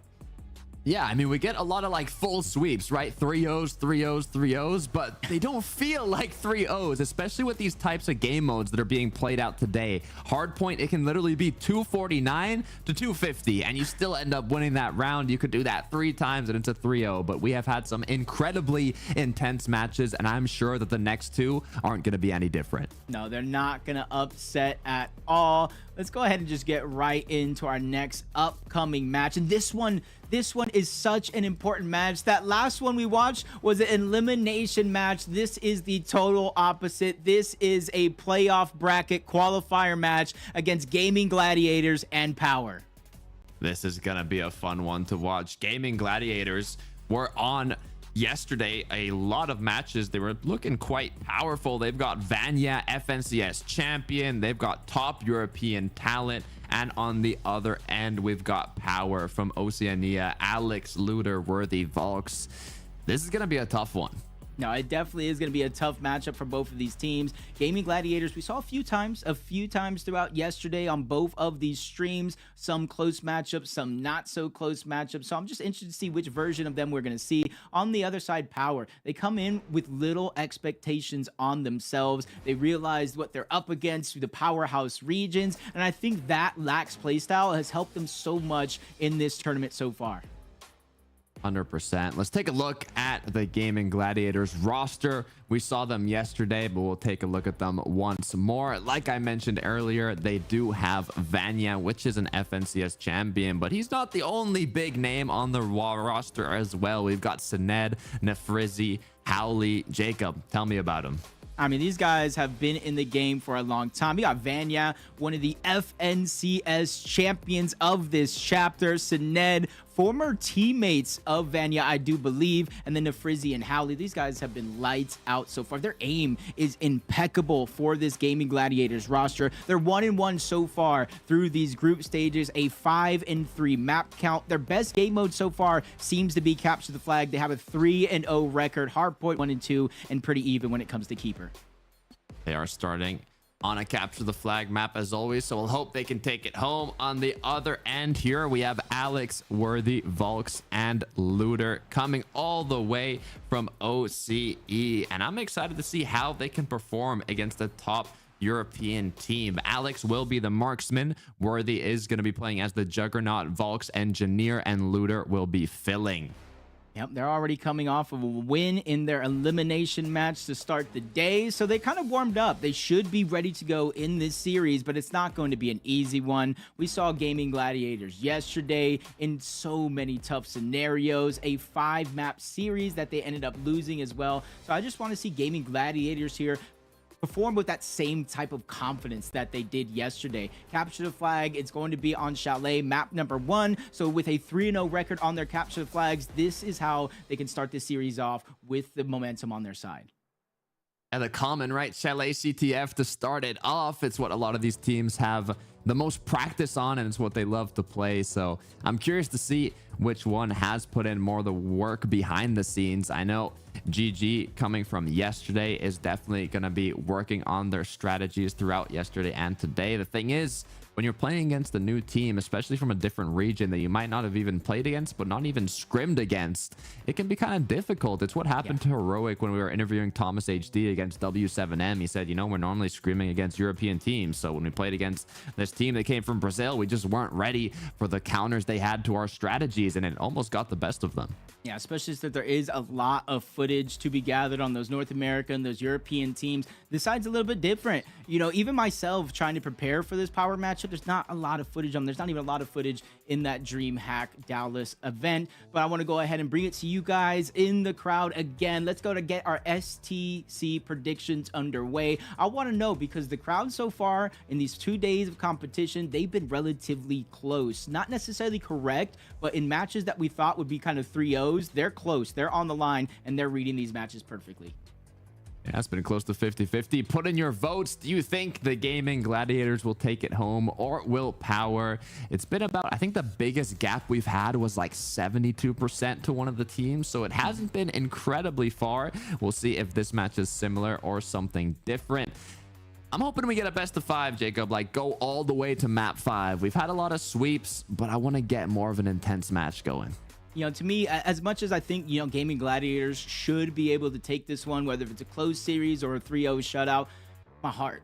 I'm going with my heart on this one. I just want to see Power perform. I want to see OCE on the map. I want to see Alex and Worthy. They already got their spot in the Global Championship secured. I want to see them secure their playoff spot right here against GG. And I would even love for them to show up and 3-0 their competition. But at the end of the day, I want Power to win. I want a close matchup. And no matter what, one of these teams will be eliminated after this match. Look, I like putting up some rivalry normally when you do your predictions here, Jacob, but I was talking to Alex last year at Gamers 8, and he's just too nice, man. He's just too nice. He is. I thought he was a great person. He's a lot of fun to talk to, so I want Power to take it home as well. I'd like to see them representing their region and see if they can take out one of the top European teams. Yeah, I usually like to take pride in my predictions. I usually go with whoever I think statistically is going to perform. I go with what's on paper, but this time I'm running with my emotions and my heart, and that's why I'm just thinking Power can take this one overall. A lot of their strats are more hidden, but let's go ahead and take a look at all the groups that we've been watching throughout the weekend so far while these guys continue to get warmed up and ready for their match. Let's take a look at Group A. A very, very quick one for XSET. They 3-0'd Dragon. They 3-0'd Falcons. They qualified and don't even have to play today. We started off our series on stream with Zeta Division and Dragon Esports. That one Dragon had in the bag, but now they have to go up against Team Falcons from Europe, the #1 team in their region. Yeah, it's going to be a tough one, Jacob. I'll keep it a buck. That one's going to be incredibly difficult. They swept Zeta, so they come in with confidence, but we'll see what ends up happening between the top European team for Dragons representing Argentina. Let's take a look at Group B here and see how it's looking so far throughout the day. It's going to look like Gaming Gladiators is down below where we're going to be watching now. They did get taken out by Exceed yesterday. It was a close match though. It was 3-2, and Exceed performed very well in the DreamHack Dallas qualifiers. Remember, they got second already with LAN experience. So now seeing that they almost got taken out by GG, it's going to be a difficult match for Power, seeing that Power 3-0'd or Exceed 3-0'd Power beforehand. Yeah, Exceed just trying to wait and taking their day off as well. But let's take a look at Group C. And I believe this is the group we will be watching right here. No, it's actually the next one. Carmine Corp, though, did take their pool in first place, 3-0 versus KF7. R8 put up a fight late in that series against Carmine Corp, but they were able to kind of shut that one down 3-1. KS7 went up against Fnatic and is currently going down. That score, as it stands, is 2-1 in favor of KS7, with R8 Speed Sports waiting in the wings for that match to finish. And that's a close match too. KS7 versus Fnatic. It's on the A stream if you want to take a look at it. It has been incredibly close, but let's take a look down to Group D to see how it's been playing off here in the final group. It's Big versus Dignitas. We saw they took out W7M, so now they've got to get that rematch where they lost 3-2. So I don't know, Jacob. Let's see if they can kind of show that they put in the work behind the scenes between yesterday and today, and from losing to now taking home a win up against Big. I'd like to see it happen. Yeah, I'm getting more and more confidence with Dignitas here in that matchup, specifically because that interview with Acorn, when you have your player taking accountability for him losing a map or playing not as well as he should have, that's a real confidence boost for the rest of the team. He probably looked straight at him and say, hey, that was my fault. I'll take that one on the chin. Get ready for tomorrow. And already Dignitas has showed up in that first matchup. Big on the other side, they only get warm-ups. They only get scrims against any other team that might want to scrim against them. And then you got to look at who that team is. If they're not really prepared to kind of play like their tournament life is on the line, is that even good practice versus a team that had an elimination match already? It's a different vibe, Jacob. It's a different vibe. So I hope that it's going to be enough practice with their scrims, but if not, Dignitas might be going in a little bit more fresh this time around, especially seeing that they already took them out once, so they have that much more emotion behind this win. And not only that, if they do end up getting eliminated, they are gone out, double eliminated back home. So it's going to be a tough one and a fun one to watch. Yeah, I'm just trying to look at the scores of that last matchup. You know, Power versus ULA. It was a pretty hefty match. I believe it was 3-0 in favor of Power, or relatively close to that. And against ULA, a team that we saw yesterday, Fahad, Mansoor, Hero, Adapter, they were able to put up a fight against their opponents, but they just lacked in certain areas, the firepower, the teamwork, and I think Power had that much better. And in one of those maps, you had Volks dropping 41 eliminations, Alex dropping 38 eliminations. These guys came to play today in their first match, so I'm only ready to see what they're doing now that they're warmed up and ready to go for a qualifier match. Well, let's hope we can see that again. I think it was a mini. No, it wasn't mini. Someone got 40 eliminations in the last match we were just watching. It was Kurtz, actually, yeah, I believe, that took home 40 on the keeper game mode. So 41 by Volks, beating him by a single elimination. We'll see if any daily records are broken today. Yeah, it just only comes down to this, because even though they are playing well, you got to look at, you know, their opposition, that they had warm up, they got extra sleep, maybe some extra food, snacks. As long as they kind of prepare right, there will be more fresh. And that's something that we also saw yesterday, Big going up against their opponents in their qualifier match, where they had that 5-game series against Dignitas. They went up against Heroic shortly after, and it seemed like they were gassed out. They kind of used everything they had. All of their energy was kind of used already. So I'm kind of thinking that is a short possibility here, but Power spent less time in their series, less time in their matchups, and they're kind of awake today. So it's going to be up to, I think, the map 1, map 2 to really set the tone, the pace of the games. Depending on how this goes, we have potential for comebacks. We've already seen it here today, but so far history says if you start off on fire in the first 2 maps, you will close out the series. Yeah, I mean, if you're talking about kind of adrenaline and pressure throughout these matches, a 5-series game is where you're going to feel it the most. It's neck to neck, and it comes down to the last match. But if you get those 3-0 sweeps, Jacob, then you're kind of good to go. You got that motivation. You didn't have too much pressure on the line. You took map after map after map and closed it out. So I don't think Power is going to be too tired going into this. I think they're going to be the opposite. They're going to be feeling good and feeling ready to make a name for themselves. Yeah, let's take a look. I know you mentioned map number 1 is going to be capture flag on Chalet, and that is blue side being picked by Power, something that you don't see very often. We haven't seen too much success from it on the weekend so far, but map 2 is Power's pick, Panther Hardpoint, and that's where GG is going to go ahead and pick their red side. Keeper goes to whoever loses map number 2, picks their side. And then map 3 is going to be Panther CTF, leaving Hardpoint Chalet for the end. Both teams picking red side for that one. So the only real difference maker is that Chalet CTF, where Power choosing to be on the blue side. Yeah, that's going to be interesting. That is if it comes down to a fourth match. We'll have to see how the keeper one does play out. We said it before, there's been a lot of 3-0 sweeps through the matches we saw both yesterday and today, even though they have been quite close. So I'm hoping that maybe one of these matches do go to a game 4, maybe even game 5, depending on how close it does end up being. But as these players get warmed up, get locked in, your vote still for Power, Jacob? My emotional vote is filled for power. My brain is my brain is having an internal battle right now, just saying, yo, just say power, just say power. That's my heart, and my brain is like, no, it's gaming gladiators, it's gaming gladiators. So me, I might as well just flip a coin right before we start the match, but I'm just gonna go ahead and say my emotional pick, my bias, my heart says let's go power. Let's get Oceania on the map for the Esports World Cup, because this is a qualifier match. We want a great amount of representation from across the world.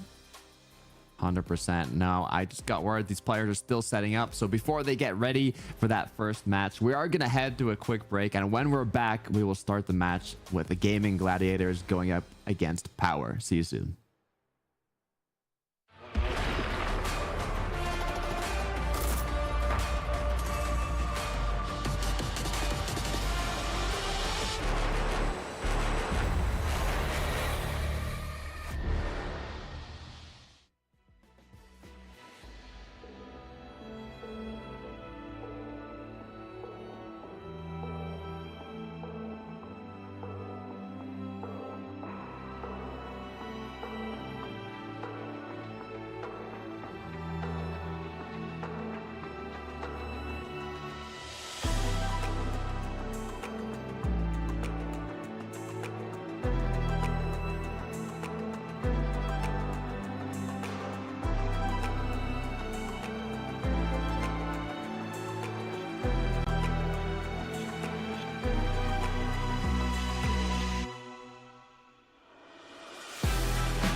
And we are back for the Esports World Cup featuring Fortnite. $1 million up for grabs. We got the long-awaited match between Power and Gaming Gladiators. A match that I think has potential to go to the wire. If you look at some of the matches so far on the weekend, GG 3-0s ULA, and then they play again a 5-match series against Exceed, and the 2 matches that they were able to win were both of the capture the flags. On the other side for Power, they had a much tougher road. They went against Exceed in that first match. They lost 3-0, and then to start the day in an elimination match, they played against ULA in a 3-0 yet again. The closest map being that map 2 hard point, where it was 250 to 237, and now it's Power versus Gaming Gladiators in a decider match to keep their dreams alive and advance to the bracket stage.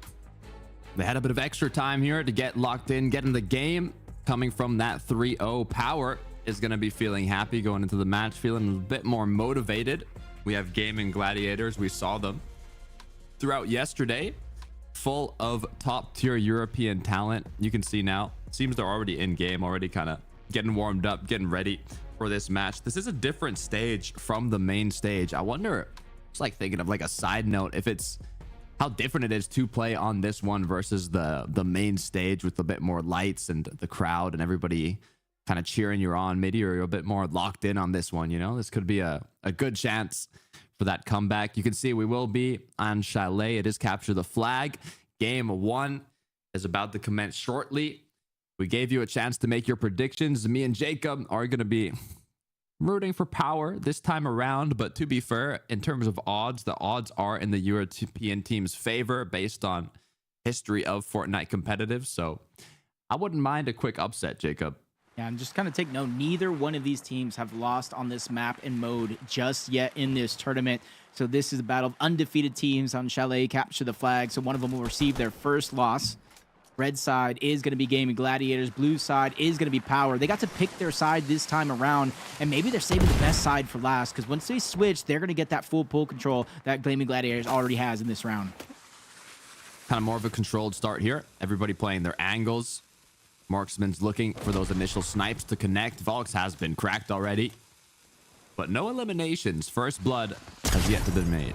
Just a very, very slow start for both of these teams. Power realizing that they have a disadvantage when it comes to the pool, but first blood is going to go to Howley, taking down one, but he instantly gets traded out by Volks.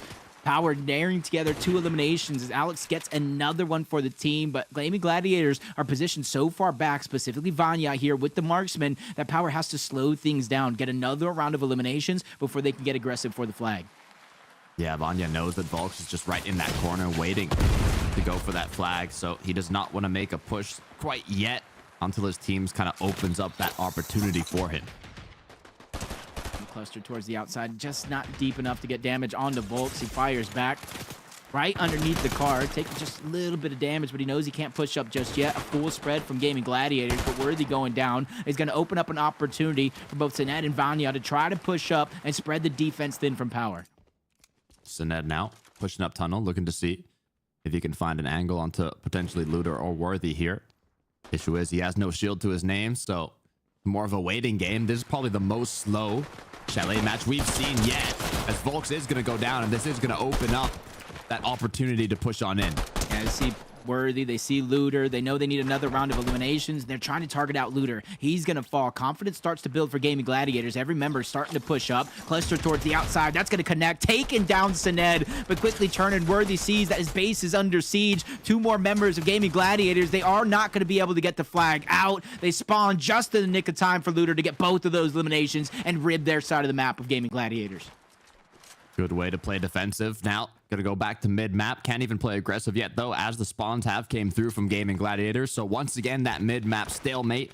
Looking to see for an opening. Nefridzi, though, is going to take out Volks. Vanya is going to take out Worthy. Those are 2 elims for Gaming Gladiators. Now opening up that option once again to push on forward. There comes a third. The full squad wipe now as Alex goes down. Yeah, he was trying to turtle back. He saw his teammates getting picked off one by one. He simply just wanted to buy time. Now the job is up to Worthy. He's in the house trying to base up. Volks pours outward. They find that first elimination, but it's not without sacrifice. Down goes Volks. Down goes Looter. Worthy falls as well. Gaming Gladiators has their first chance with the flag now in hand. This could be it. Vanya going around the edge of the map, but he gets taken out right in the back. Will his teammate be able to save him? Alex goes down. Nefrizzi now has the option to keep on holding, but Sined is going to be the one that's going to choose to play it slow. Looter was able to bring that flag right back to his base, so now Worthy and Volks will go down, which means Gaming Gladiators might even have another push here. Ali's just being accurate right now. Shields down Alex. The crash coming in from the other side. 2v1. They're able to take him down, but it does look like Vanya does get eliminated as well. Fresh respawn Looter in the corner, spawned out by Howley, who continues to press forward. Now they're going to have to look and deal with him, but the spawn comes in. Howley gets caught off guard, angled out by Power. Unfortunate circumstances for him, but very fortunate for Power. A tragic end as Worthy now looking to see if he can find up an opening. Vanya, though, nice and calm, playing that corner, does not hit the quick scope as he's forced to take out the pistol, but he goes down, not landing a single shot, as Worthy now is going to go up to Nefrizzi. This could be the push that Power has been needing.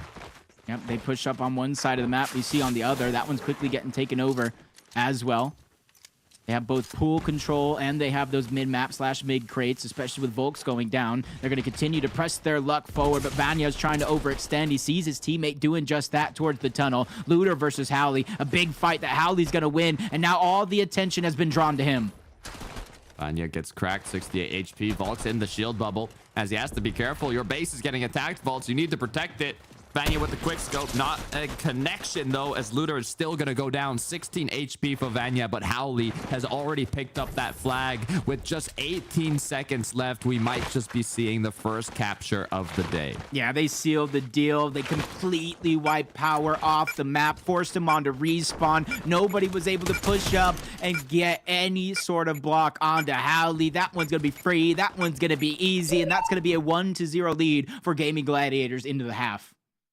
Yeah, now we have another half here for Capture the Flag. Another 5 minutes to be played out. You can see the celebration isn't coming yet because that was such a close match, Jacob, that it's not going to take much to tie it up or even get a lead here.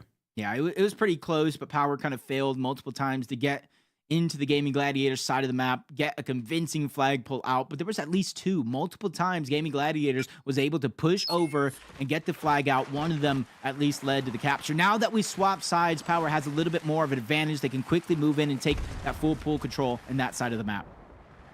Howley looking to see if he can find an angle, crouching his way on up. He has Vanya behind him with the sniper rifle, looking to see if he can connect the shot. Worthy, though, making a dangerous move here. Taking it slow, spots out both of those members, and they quickly pounce. They take him out. Two players from Power are going to fall, both in quick 2v1 succession. And you see Howley taken to back side of the house. Another person moving straight in towards that flag point. Vanya is going to get the touch on it, but immediately shut down by Alex and Power, who freshly spawned back up. And now they take down Howley as well. And that is step one for a team like Power. Fresh off of the respawn, you have to take down the players on your side of the map first, and they do just that.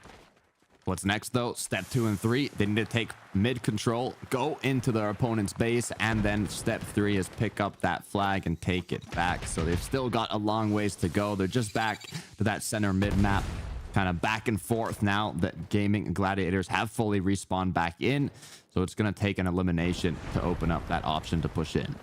And you can see Nefrizzi just being very, very careful. Let's watch our side first, crouching around, just in case anybody is on the other side of that wall, hiding the visual audio cues that are there. Alex is pushed up into the Gaming Gladiator side of that connector, but Vanya goes down. You see the confidence build, but he immediately gets traded out. Alex connecting with that first snipe shot, back to back, taking out Vanya as well. Now Power is in the driver's seat. They have to make this worth it because they are down 1 flag to 0. He was looking for another one, but got caught off guard. Worthy now, one of the last ones up, as Sined is going to put an end to it. That's the 7th elimination, as Volks might just be the 8th. He gets knocked down to just 20 HP, as Sined's going to push on closer, but not overly aggressive here. He does not want to overextend, but now with his teammates close by, the push is going to come through. Couple of those toe tags through underneath the box, open that one wide open. Worthy is trying to bring it back on over into their control, gets the shields down and the HP low for Sined, but nobody's able to clean that up. Alex tried to go for it, but he gets shut down by multiple members of Gaming Gladiators crashing in through the pool, and they almost get another one onto Worthy, but he's standing tough in his position, forcing multiple members of Gaming Gladiators to deal with him first. Howley now going to continue with the push. Luder is low, so he has to be careful. He has to peek advantage through the jump, but no, he's not going to be able to finish it off. Now he does. Luder gets eliminated. Sinet is low. Worthy and Alex have to hold on. And this is where we're really seeing the difference from when Gaming Gladiators has position and control over the map.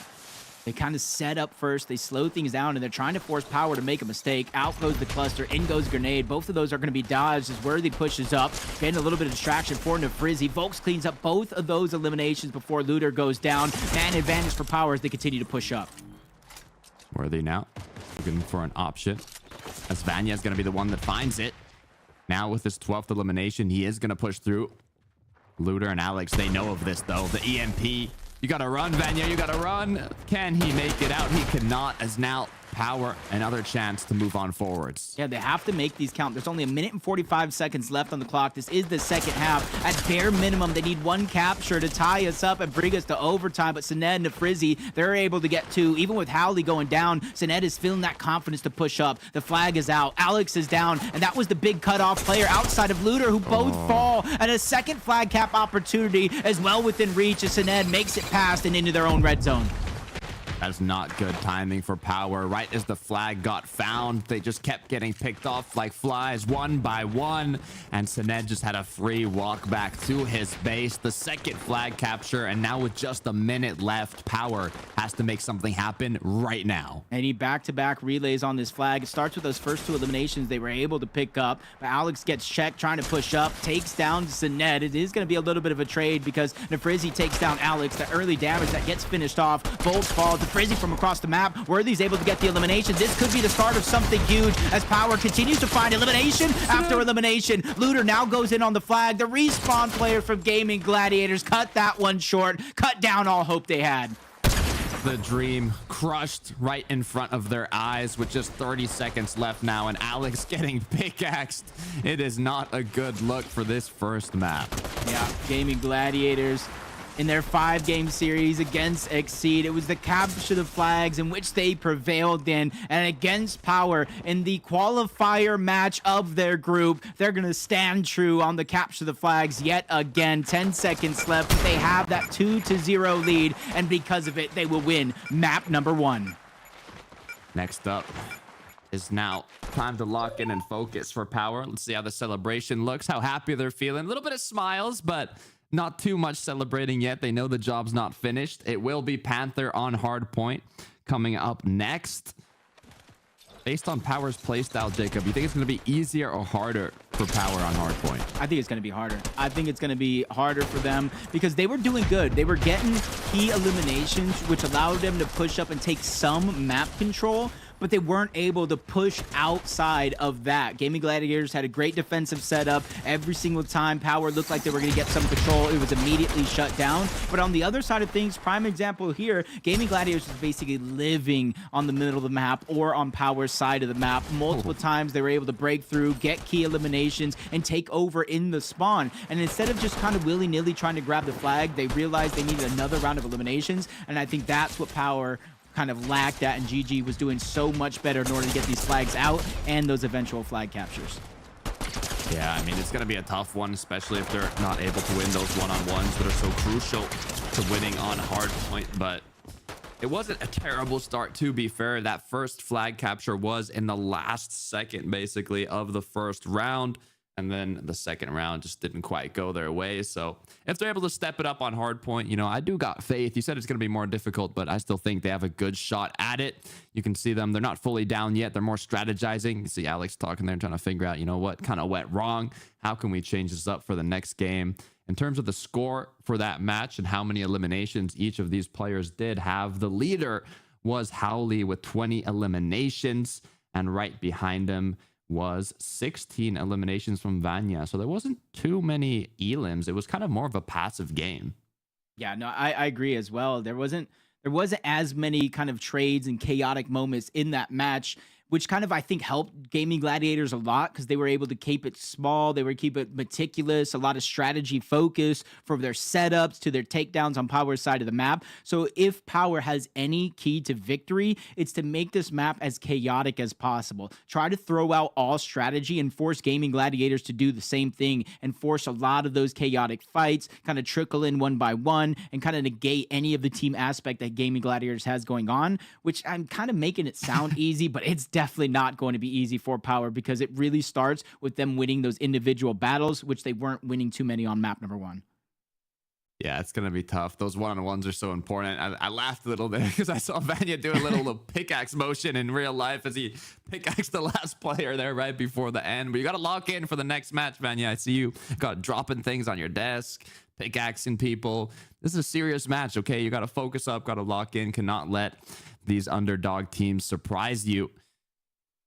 Just on the other especially side, when you least expect it. It's almost the opposite on the other side as well. They're just kind of looking like they have no emotion on their face. They're not excited. They're not necessarily sad. They're not kind of like picking themselves up. And that's what I want to see. I wish I was kind of in their ears talking to them. It's like, hey, guys, you guys have earned your shot to be here. You guys got to really take advantage of this moment on the stage. And in that one, it was only, 2-0 that they eventually lost to Gaming Gladiators. I was kind of thinking a possibility that it could have been a ton worse. So they got to take those moments to where they were winning the fights, where they were able to push on the map and figure out how to replicate those in the chaotic moments that Hardpoint will have.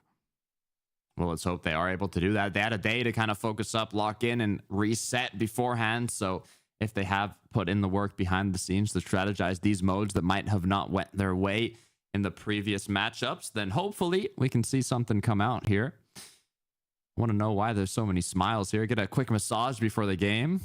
I need some of that, Jacob. Right now while we're casting, get like a massage. That'd be pretty cool, no? I told you every coach brings something different to the table. Ones that are kind of bringing strategy, ones that are bringing vibes, and ones that are making sure all the muscles, they're getting all the cranks out of that muscles, no knots. He's like, let me just get a quick one because we know he's going to probably be the carry for the team on this map. You know, I'm kind of looking at the different specialists, the different roles, who kind of fills in what. For GG, you got the marksman, which is Vanya, engineer Nefrizzi. The juggernaut is going to be Howley, with Sined kind of playing fill roles, switching it up with the modes that do go by. But on the other side of things, it's kind of very, very similar with Alex playing the marksman. I want to see him start to heat things up here on the hard point. There's going to be a lot of open space for him to hit those shots. Worthy as the juggernaut, I want to see him start to pick up more and more eliminations. Like I said, with the juggernaut, you get the siphon, so you should stay alive just a little bit longer. We know how dangerous Volks can be. He is going to be the engineer. And then Looter, a little bit more flexibility with that fill here going into the hard point.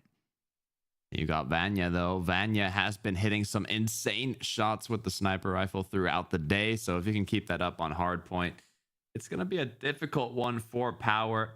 It's cool, too. Vanya even has his duo here competing in a different roster is the interesting spot about it on KC, Carmine Corp. So if they, end up going head to head, that is going to be a fun matchup to see. But for that, we have to continue through this bracket. Seems like one of the players on Power might just be finishing up setting a few audio everything issues, up. Yeah, like just getting, maybe a few audio, making sure ready. the sound's on high, making sure they can hear each other. Because, we had some listen-ins on kind of the mainstream, and that was Fnatic. When they were going up against, I think, KS7, you kind of heard, I think it was Agers that was talking, like, we need to communicate. We need to call out. I need that information. And that's something that is huge in these 4v4 modes because it's so easy to kind of rely on those audio visuals. But when those players are sneaking around, you need to know when you kind of get 3 eliminations, is that fourth person on our side of the map? Is it on their side of the map? Where is he floating around at? Because in Capture the Flag, we've seen those big moments go down where they sneak the flag out. In Hardpoint, it's going to be a little different. That's going to be the player that you see causes a huge distraction and picks up a lot of eliminations for their team. So we need to see that communication really go down. So I can think, a little bit of an audio issue like that can kind of play a role. But for Power, I want to see them kind of utilize that extra time to try to reset themselves, reset the mindset, reset the vibes so they can come out this map swinging, because they did win it in that last series against ULA 250 to 237. Yeah, I mean, they have some big names on their roster, too. Alex has 3 FNCS titles to his name. He's been in 13 FNCS finals. Vanya does have an FNCS title on EU, which is arguably the hardest region to get that title on with 9 final appearances. But it's always nice to see that region on region action and what these players are truly capable of. And even when the vibes are high, I see really positive vibes from GG, to be fair. Vanya's memeing out. I don't even know what he's doing at this point, but you can tell they're having fun and they're just kind of ready to get it done in this hardpoint match. Yeah, you kind of look at the eliminations from that match. It's about 46 eliminations to about 60 for the side of GG, kind of leading in that elimination category. If you look at the damage, though, for Power, they were actually hitting shots. Their damage is relatively even. Most of the players at about 3,000. Looter was the only one that kind of fell relatively short. On the other side, you do have Nefrizzi that had about like 2,500 damage. Everybody else, 3,000 or above. So Power is kind of hitting their shots, but they're failing to get the actual eliminations, which is turning the tides tenfold.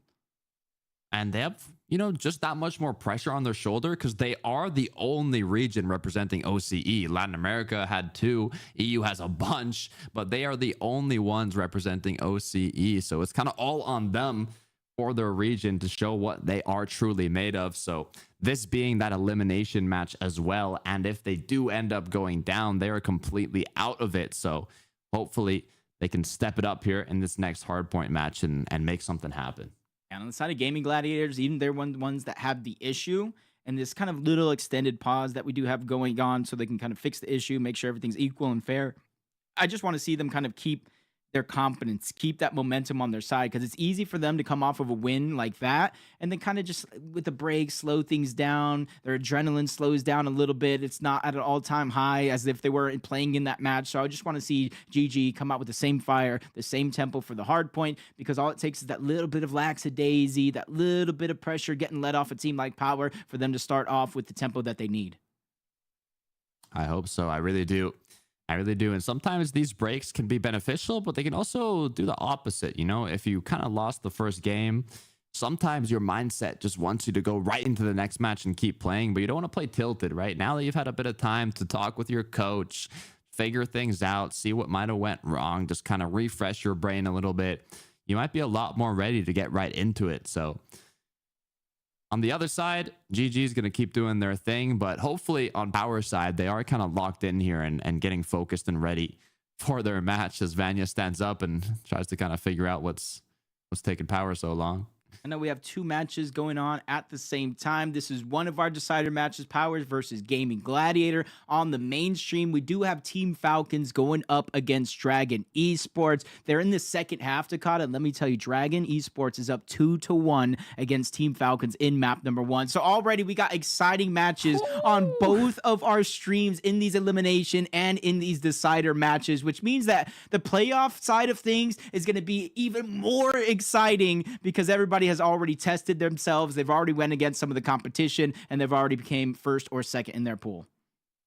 You're telling me that Dragons right now, one of the 2 Latin American teams qualified from Brazil, representing Argentina, the whole roster, our Argentinians are right now on top of one of the best, if not the best European teams on the A stream. That is a match that I'm curious to see how it is going to conclude.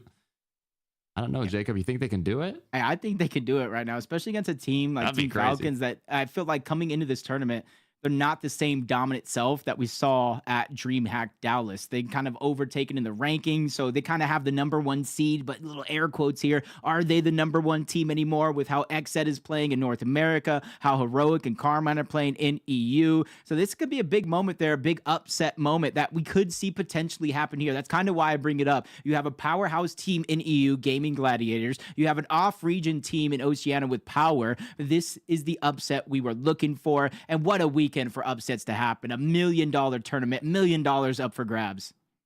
Just makes it that much more fun, that much more entertaining. And hey, I'd love a 5-match upset as well. Don't make it a sweep. Don't make it a 3-0. Make it a reverse sweep. We almost got to see it with W7M, but Dignitas did end up taking it home. But hey, there's always that other opportunity to make something happen. Yeah, I'm just looking at some keys to victory here. You know, Alex got a couple MVPs in their earlier matchups, playing as that marksman role, as he should, put up a lot of damage, possibly a lot of eliminations, depending on how the bait and switches actually do go down. So I'm looking at Alex to kind of be that MVP, that style performance for his team. Can he switch things up? Yes, he can, because we have seen marksmen go out of the way on keeper, but this being hardpoint, this being Panther, a lot of open space. I feel like he's the one that's going to have a lot of those opportunities, a lot of the chances to really make the play for his team. I'm excited. Looks like headsets are going on. Chair is no longer reclined. Players are fully locking in. Vanya is done with his massage by the coach, so they are ready to lock in and get back in the match. You can see the energy is kind of getting back there. You might have felt a little down from that original one, losing the Chalet CTF, but now when you're back in business, you get that momentum boost. It's time to play. Yep, now the pressure is on. Once the headsets go on, it's time to go right back into tournament mode. And like I said, hopefully Power was using those moments where there was technical difficulties for them to kind of reset the mindset, because you can see it's still all smiles on the side of Gaming Gladiators. They had no reason to reset. They can kind of talk about what they did right, how they were able to smash their opponents very, very easily, and kind of replicate that success here again, mainly talking about how to help each other, how to make sure that they stay on the same page, so on and so forth. So I'm just kind of hoping Power use their time very, very wisely. But as we go into this next matchup, you see it is getting ready. Team Falcons on the mainstream have just lost map number 1 to Dragon Esports 3-1 on their capture the flag. So one of our teams from Latin America that we're praising so much has a chance to have one of the biggest upsets of the tournament. Look, I don't know what's going on. I'm kind of speechless right now, but that is a good start for Dragons. I'm sure they just got I don't even know how to word the type of momentum boost that they would have gotten from a first map win against Falcons. If they can push on through to the end, that is going to be amazing for Argentina. We'll see if they're able to close it out. W7M did unfortunately get knocked out just recently by Dignitas, which was the only other roster qualified from Latin America. So this is literally LATAM's last chance to make something happen on the main stage if they are able to take out one of the European Titans. But meanwhile, we do have also the last chance for OCE here. It's Power's potentially final match. They just lost map 1. They need to make the comeback. Alex is getting ready as Gaming Gladiators are looking to put a stop to it. Yeah, as we look at kind of the history of Panther, a hard point for both of these teams. Power has only played it once so far. They are 1-0 on their hard point for Panther hard point. And let's check a look at GG on their side of things. They are actually, I believe, 1-0 as well. Actually, 1-1 because they did lose to Exceed. So Power undefeated, only playing it once. GG 1-1, playing it twice. And the only one they lost was to Exceed, to where that one was relatively close, 250 to 203. They did lose about by 47 points, but it does show that they can compete and contend with the best of them in that mode. That's what I love about this. You know, you don't get to see region on region action like this barely at all in Fortnite competitive, and now getting to see it at the Esports World Cup. LATAM against Europe, Oceania against Europe. It's even NA versus EU. You know, it's something you don't get to see a lot. So when we do get to see it, Jacob, we've got to enjoy it to the fullest, just like these players are here today. I'm hoping they are able to get into the match soon, because you don't want to get your fingers cold. You know, you can get them warmed up. You got those little hand warmers, but at the same time, you got to stay locked in. You know, you don't want to get distracted here.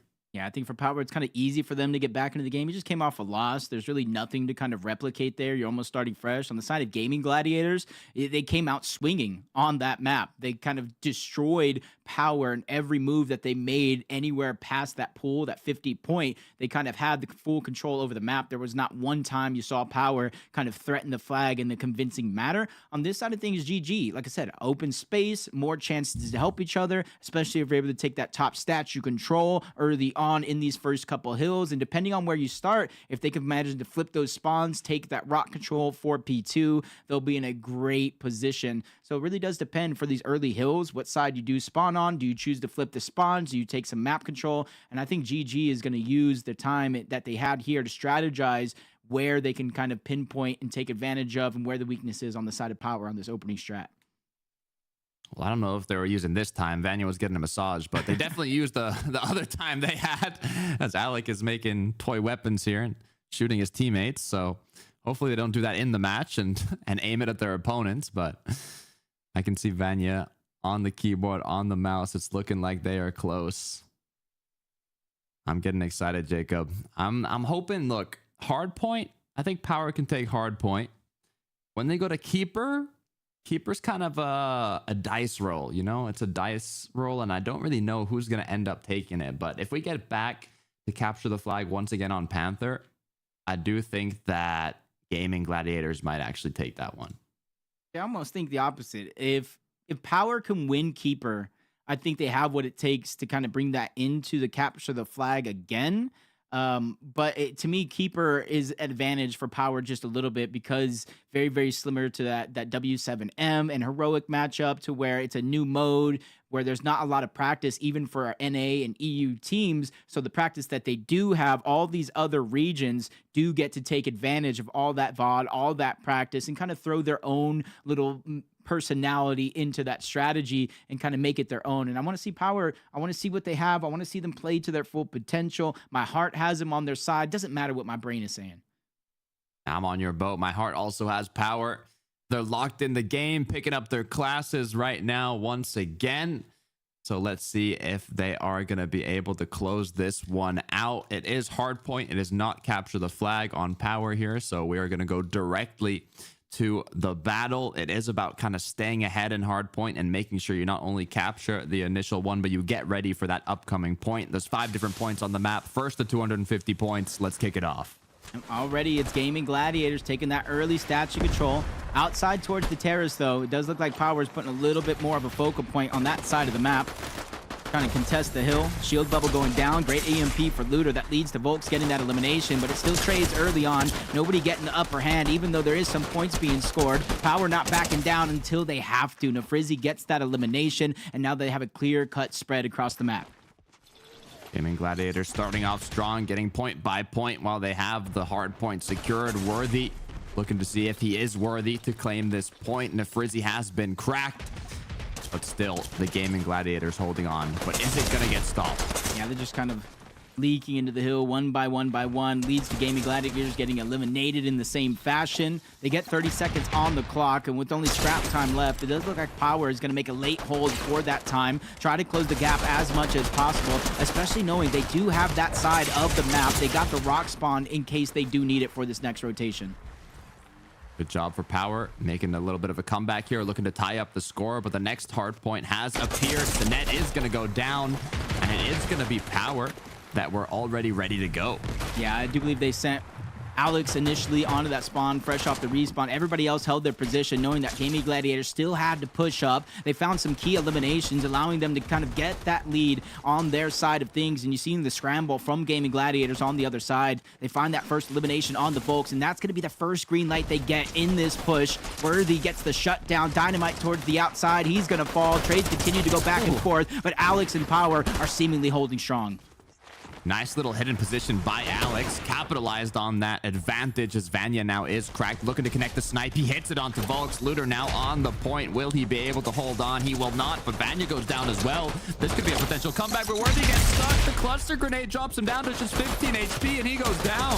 Alex causing a mad scramble in towards the middle. Misses that near snipe shot, but knows that there's only scrap time left. Everybody trying to make that rotation on over to P3, where that Lambo is at. It does look like Gaming Gladiators already positioned onto the actual Lambo, and they're trying to push out Power from taking any map control. Yeah, they did a good job holding on for that point just as long as they needed to, but Gaming Gladiators was able to get this third point off the bat. Volks, though, is not going to want to let that one slide too quickly, as now Power has taken control. Yeah, and they pushed him so far back. The only thing that Gaming Gladiators holding on to is his backstairs spawn. Bubble shield down. In comes their push. Looter gets targeted out. EMP to destroy the bubble, but it's not there in time. 2 members of Gaming Gladiators rush onto the Lambo. They get control of the hill, and they push Power back momentarily. Great job to close that gap. Gaming Gladiators now getting closer and closer, but with the shots coming through by Power, potentially taking out Vanya and Frizzy, this could be what they needed to claim it once again. Yeah, they're kind of tossing that aggression into the mix. Like I said, keep it chaotic, keep them on the respawn. Gaming Gladiators in the past 2 hills have not been able to make a full 4-man push for the hill, but this is going to be their first chance on the other side of things. Instead of a push, they have most of their players here ready to set up to defend this hill. Looking to see if they can hold on, though. The push is going to come through from Power. The initial hit, the strike, isn't going to be hard enough, though, as Sined continues to hit his shots. Worthy is almost cracked, but his teammates have got his back. And now it looks like Power might just be able to hold on. Yeah, but now the spawns switch just a little bit. Gaming Gladiators getting that back rock stairs. 2 eliminations on their side. They have a little bit of a man advantage. Vanya connecting with a nice snipe shot, getting that last player of Power weak. But 2 more eliminations are picked on up. Power trying to make a last-second push. It's only scrap time that's left, but they're trying to keep it out of the hands of Gaming Gladiators. 100 points. They've reached triple digits, but they got to be careful because Gaming Gladiators are right behind them now. They've taken the lead, but Alex with the quick scope is going to do it for the team. Just 8 seconds left to close out this point, so you got to start thinking now. It's time to go to P5. And with that last hill, Gaming Gladiators was able to take the lead back. A nade, a dynamite over the top. He's trying to pre-throw it, get him out of position. Doesn't connect with anything. Power, even though they have the spot, they're trying to push in, make it harder for GG to get what they need. And with eliminations going back and forth, Power still holding on to the hill, gaining time. But Howley's trying to be that threat. Player sneaking around. They're going to have to deal with him first. And if he stays alive, that's crucial time that they're buying. But he doesn't buy much time at all. That stagger is going to be dangerous for Gaming Gladiators. They no longer have that player advantage. Power could even take a push here and just do the all-out brawl, but Worthy gets taken out. His teammate shortly after, and now it looks like Gaming Gladiators, have they done it or have they not? Is it just a 1v1? Yeah, there's just not many left on the hill. Howley's going to be the only one. They did enough to get control of the hill and start time, but not enough to do it in a convincing fashion. But they just beam down Worthy, make it hard. He has to make that decision. Do I stagger, get my HP back? Luckily for him, his teammates are there, and they're doing work. Down goes Howley. Nafrizzi trying to be the last one left. Hold on to his spot, and he does. Back-to-back eliminations, but he has to continue to rotate. There's no time left on this hill, and he makes the perfect timing play because now he's getting some time off of those eliminations. Complete reset back to the first point of the match, as now Looter is going to regroup with this team. It's going to be a full-on battle, 4v4, close score. It is the first of 250, so they have time. Yep, Power took the lead back that they initially had, but Gaming Gladiator steals it once more. It's a back and forth game between these two teams. The eliminations doesn't say it enough. The scoreboard will. Vanya is able to get down 1, but Volks and Alex paired together 2. Man advantage still stays in favor of Power, but with those eliminations, Gaming Gladiator is going to be able to come back full force with some utility. Yeah, it's going to be a strong push by GG here as they make it now. Sined is going to get taken out, but Howley picks up 1. Nafrizzi looking to pick up another. Worthy is kind of stuck in a corner now, and if he goes down, he will get staggered, so he goes for the elimination and gets the trade. Yeah, perfect sacrifices for both Sined and for Howley. They got the players off of the hill. They got them off a statue, forcing them to rotate early. They do get that back rock spawn, so Power will be able to set up on this hill. Gaming Gladiators trying to brute force their way in. Waste no time. Try to catch them off guard. 1 elimination comes in, make it 2 back to back there for Gaming Gladiators. Everybody getting a piece of their own as the Frizzy gets Looter. Worthy trying to battle back. They do get that spawn. Vanya is down, and this is the chance that Power has before a lot of that time is depleted off the clock. Power is going to need to make something happen here, because if not, Gaming Gladiators is going to take too much of a lead, but they might have just done it. Power has the point once again. With still 25 seconds, they can hold on. They can try to get the lead back in their favor, but Gaming Gladiators doesn't want to let it go for free. Vanya goes in to cause a little bit of disturbance, which allows for Nafrizzi to freely push in, get those eliminations. Howley gets to full control for Gaming Gladiators, but there's only 10 seconds left on this hill, but they still got Power spawning in towards these back rocks. Howley now looking to switch up to the next point. It is going to be the 3rd point, but I believe Power will be able to make it there first, but not if Vanya has something to say about it. Howley goes down. Nafrizzi now almost cracked. Worthy gets an elimination. Perfect cluster fire. Worthy just cutting off the tracks. They know exactly where Gaming Gladiators is going to spawn from. They know it's those back stairs. Red control is being fought for, so Ned's going to go down, but it is going to be a sacrifice that doesn't go in vain. Howley chains together 2. Gaming Gladiators push on through and wipe Power off the map. Vanya now with sniper in hand, looking to see if he can connect the big one. Hits Looter, gets the elimination. They are at 220 points. Power needs to make something happen here if they don't want to get taken out. Extended shots in the sniper. That way you can go one after the next. Misses the first, misses the second onto Looter, but he knows where these players from Power are going to eventually push in from, and that's the one, the connection on the Looter towards the outside, but Alex peaks at the perfect time. He gets back-to-back eliminations with the help of Worthy, and they're trying to overthrow late here on this Lambeau Hill P3, and they do so, but it's only so much success. 4 points left. Gaming Gladiators are 9 points away from winning, and they're rotating to the next hill already.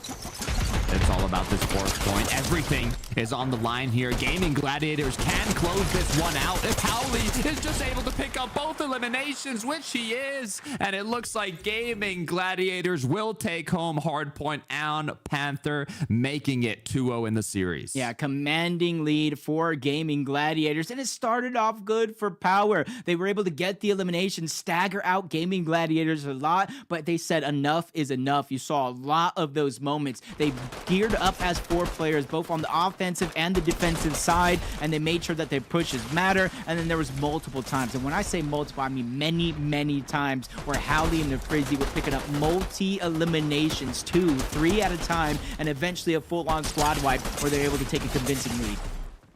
Yeah, that was impressive. It almost looked like Power had it for a moment there. They were holding on to the advantage. They had more points than Gaming Gladiators for a majority of this match, but when it mattered most in those last moments, they were able to get that comeback, bring it to 200, bring it to 250, and close it out.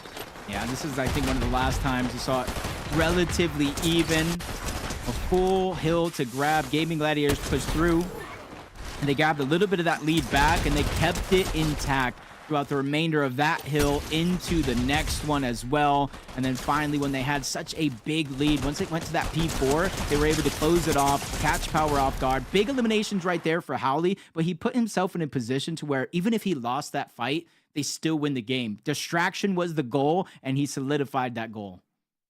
Yeah, I'm even talking about eliminations too. You said Howley was popping off, which he was. He had the most eliminations out of his team at 23, but the most elims in the whole lobby was Worthy from Power at 25 eliminations. So in terms of elims, I believe Power even might have had more in general, but they just weren't able to secure as many points on that hard point. Yeah, that was kind of one. They did step one of my kind of checklist of things to do for Power. Cause chaos, win a lot of those individual fights, but it still came down to a strategy at the end where Gaming Gladiators were rotating when they were rotating. A couple of those hills late in the game, they were the first team to the punch. So even though there was a little bit of contestation coming in from Power, it was just too little, too late. They got overthrown and overpowered by Gaming Gladiators.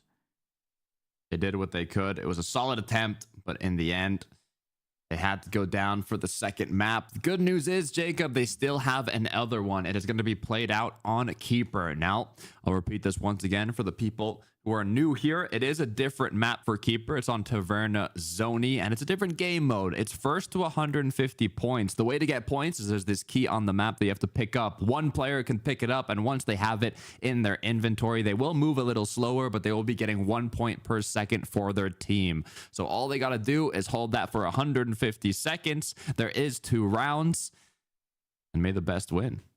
And this has been the game mode where a lot of our non-NA and EU regions have been putting up the best fight. And for Power, this could be the one that gets them back into the game. Any switch ups from either Alex or Vanya, the marksman, that usually does get switched out for that infiltrator class, a little bit more of a speed boost. Maybe everything gets shuffled around. But for Power, from what I've seen in that last match, if they could start off Keeper in the same fashion that they started off and played the majority of that hard point, I will not be surprised if we go a map 4. I wouldn't be surprised either. What we do know, though, is Gaming Gladiators are pretty solid at capture the flag. So if we do end up playing a map 4 and have another capture the flag map, it is going to be quite difficult to see if they can take it home. It would be CTF Panther. So let's see what happens here first as the Keeper match begins. Kind of split strategies, 3 players pushing in. Bubble Shield is going to negate most of that damage for Vanya, and it does get confirmed. Switching out the marksman, bringing in the infiltrator. That little bit of speed boost really making the difference because he is out of there. Nobody from Power has even been able to keep up, even with eliminations going their way. Most of the members of GG on respawn and able to reunite. We've talked about this strategy, no more marksman, more speed boost, but it also comes into play with the rotating around the map strat instead of just sitting in points of interest. 20 points for Gaming Gladiators so far, 6 now up to 7, 10 by the second by Power. How long will they be able to hold on though? Yeah, you see them rotating on over towards that basement. They can get a couple of these eliminations. They will be able to get a lot of time, but Nefrizzi cuts him off on the other end. Even with a 3-piece from Worthy, Gaming Gladiators still finding a way to disrupt that time being gained. Continuing to get more and more points as Vanya now has to make the decision. Does he push in? Does he not? As he has to wait for his teams to come on back. But Worthy is trying to put an end to it. Just 10 HP onto Vanya. He goes down. Volks as well, though, as Power is still continuing to hold on strong. Great hold by Power. Worthy started that one off, even though Nefrizzi did get one elimination. It was him who sparked off that hold into basement with the triple. And now they're going to be able to extend their lead, plus 20 points of an advantage. But right now, flank coming in from Vanya. Down goes Looter. Worthy's able to get one, but Nefrizzi coming in for the cleanup crew. Sinet is now trying to go ahead and play some defense, but they have Alex. They have Volks moving in from multiple sides, so the rotation is going to have to come into play for Gaming Gladiators if they want to hold on to this key. Power held on to a decent gap, but how long will it last as Alex now getting closer and closer? Sinet was the one holding on to the key as Howley now looking to pick it right back up for his team, but Looter is connecting too many shots as he gets taken out. That was big by Looter, just trying to cause a little bit of disruption. But Vanya still able to get the key in hand. Almost dodges that one getting out. But every single time it looks like Power is starting to mount a little bit more of an offense. Somebody from GG just like that comes in. They get a 3-piece. Howley does it yet again from map to map. That's huge. He's going to be able to tie it up now and take that lead. Power now falling behind as Howley picks up another. That's 6 as he gets into prime positioning.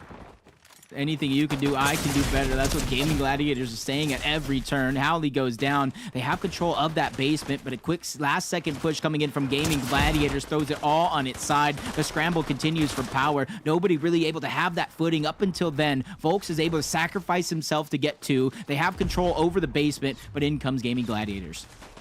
These are a good amount of points, though, from Power. Gaming Gladiators kind of got left behind there. These are just free points for Power as their team continues to get Elam after Elam. Alex picking up Vanya. Howley now trying to get closer, and Nefrizzi as well, but they've already gotten a lead once again. Power's just been able to kind of take this basement control, hold on to it for so long. Worthy pops out, gets one, but he has to quickly retreat. Quick EMP doesn't connect on to anybody, and that would have been fruitful if it did, but they take him down. The tides have turned as Nefrizzi picks up a double. Now Gaming Gladiators has a chance to kind of cut down this lead as fast as possible. Triple digits is extremely dangerous in this game mode, especially seeing that all you have to do is get to 150 points. So if they let Power take control once again, that is when the stress levels will continue rising. Nefrizzi doing what he can to stop that. They're just scrambling around, making a fast scramble, cutting in and out of the same building. He finally gets chopped down, but it gets relayed by Vanya. The infiltrator class means he can kind of get that speed boost and put it to work. Looter trying to have a cut off, but they know exactly where he's coming from. Vanya goes for the fight. He gets shut down. Power once again getting control and getting the lead over towards basement with less than 60 seconds left. Triple digits reached now by Power. They're getting closer and closer to that cutoff range. 7 eliminations on Looter. His team close by. They take out Vanya. This is huge for Power if they can continue holding on. That's a big bubble shield right there for Power, giving them more time to stay alive. They get an elimination and they're scrambling around towards each side. Looter towards the outside is slowing things down. They get a couple of eliminations as Vanya and Howley both fall. The only one left tries to go in and get the elimination, but Looter defends it yet again. 130 and counting. This is also becoming mathematically impossible for Gaming Gladiators to get back into this match. Yeah, it's not looking good at all. They would have to have taken it basically 5 seconds ago, as now Looter is gonna be able to hold on for 150 points. It looks like they will be taking the first round. The good news for Gaming Gladiators is they have another one to get the comeback. Yep, Power climbing back into this one, starting to build that momentum on their side. The confidence is coming along with it on the side of Gaming Gladiators. This is a decider match. Winner of this advances to the playoff stage, getting second in their group, and they want to make sure when they do so, they keep that confidence high, because first place in their group has already been decided with Exceed. As now round 2 kicks off, it is important to pick up that key initially, and it looks like Gaming Gladiators are going to be the ones that have successfully done it, but for how long? They have to be able to stay up here. Volks has gone down, Alex as well, and the Frizzy. Currently, one-man player advantage for Gaming Gladiators. Easily nullified. With Worthy picking up another one. Looter's just trying to move in towards the side. Vanya's just dropped down to 16 HP. Looter cannot clean that one up, or at least not just yet. The distraction comes in. Alex not get one, but he gets 2 straight eliminations, taking down Vanya and Nefrizzi, getting the key in control of Power. 28 for Gaming Gladiators was the point that they're able to secure off that initial pickup, but now Vanya wants to get a bit more. Worthy with the angles, though. Looter doing a great job of using that shield bubble. Will they be able to keep holding on? Nefrizzi has stolen it. Volk short-lived behind. He falls, though. Alex should be able to pick him up, and now this could be another chance for Power. Unlike some of these other maps, the rotations are going into very, very similar places every single time. This time around, they're bringing it back on over towards the corner, where they have a little bit of advantage because of the spawns, but Worthy quickly shuts one down, trying to keep the key in full control. They have a little bit of a deficit to overcome. That's why Looter continues to scramble around. Gotta be careful, though. 3 minutes still up. Points are tied. Not a clear winner in sight. Vanya is going to be the one holding on to this key card, but his teammates are incredibly low. He doesn't even have shield himself. One solid push by Power, it's all it's going to take. And you see them scrambling around. They're trying to avoid the fight, pull Power into some of these tight corridors, but it doesn't work. Alex gets 2, Looter gets 3, and Alex gets one as well. Key's going to go ahead and switch hands, but folks, I don't even know where that came from. Looked like a cone head for a moment, but the explosion does not turn the tides, or at least not just yet. Halley chains together 3. Looter is just trying to draw more time and waste it, but Gaming Gladiators have overthrown them and stopped them from even getting close to that lead.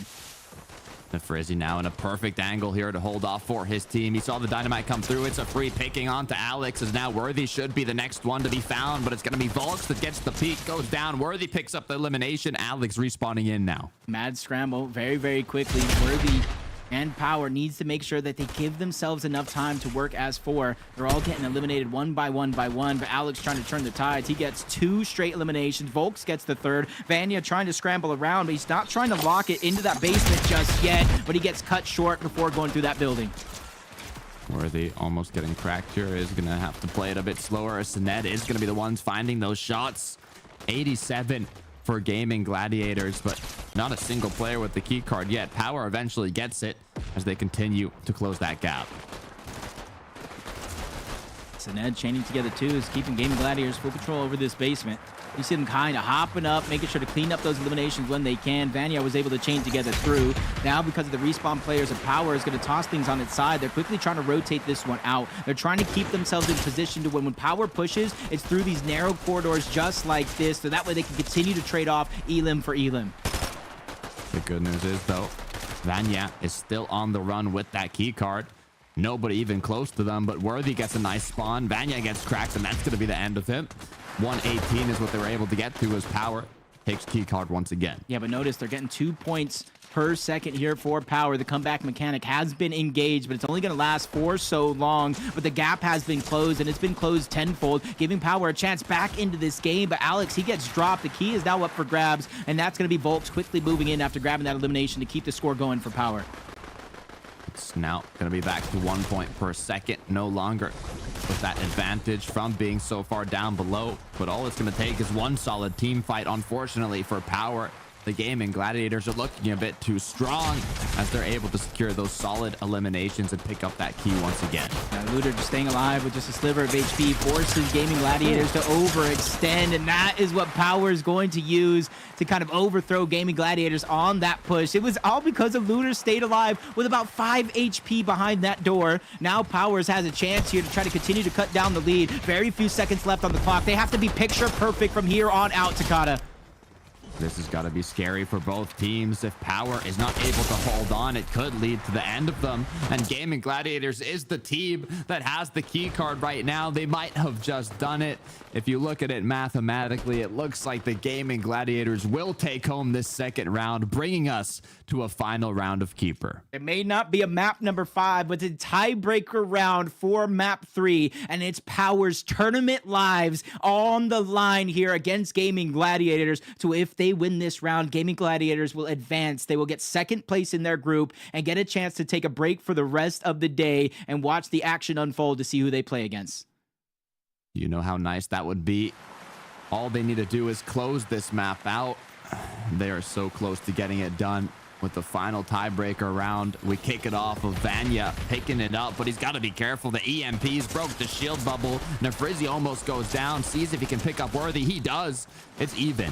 Yeah, but Nefrizzi's doing a good job of staying alive, making it so it's so hard for them to grab the key just like that. They finally thought it was safe, but they go down. The rest of the members of Gaming Gladiators pushing in, cleaning up the rest of the eliminations. Great cluster by Worthy to keep himself alive, and that's where the aggression will slow down for Gaming Gladiators, but it has to start just a little bit more for Power because they have to stop Gaming Gladiators from getting such an early lead.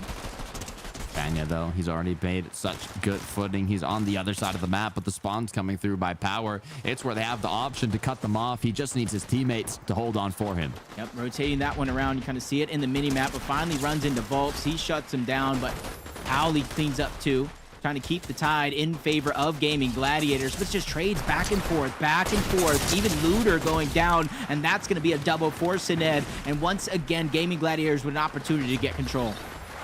This is a huge lead for GG, already at 40 points, getting close to 50. It's that much more crucial in Keeper to hold on. Power, if they want to take this one home, they need to have a solid push. 52 and counting for Gaming Gladiators. At least Power, in the back of their minds, they have that comeback mechanic, but they cannot let this get too far out of control before they let it come into play. Vanya is keeping things on a roll, just sliding and gliding around the map, just trying to make sure the key is out of possession of Power. Sined picks up another elimination, and that gives Vanya the confidence to backtrack and reunite with his team. Looter being incredibly low. He's going to have to take the fight, but it goes his way. This is huge. This could be what Power has been needing. They might even have the double points here as they're so far behind. Howley has picked it up, though. GG continues to hold on.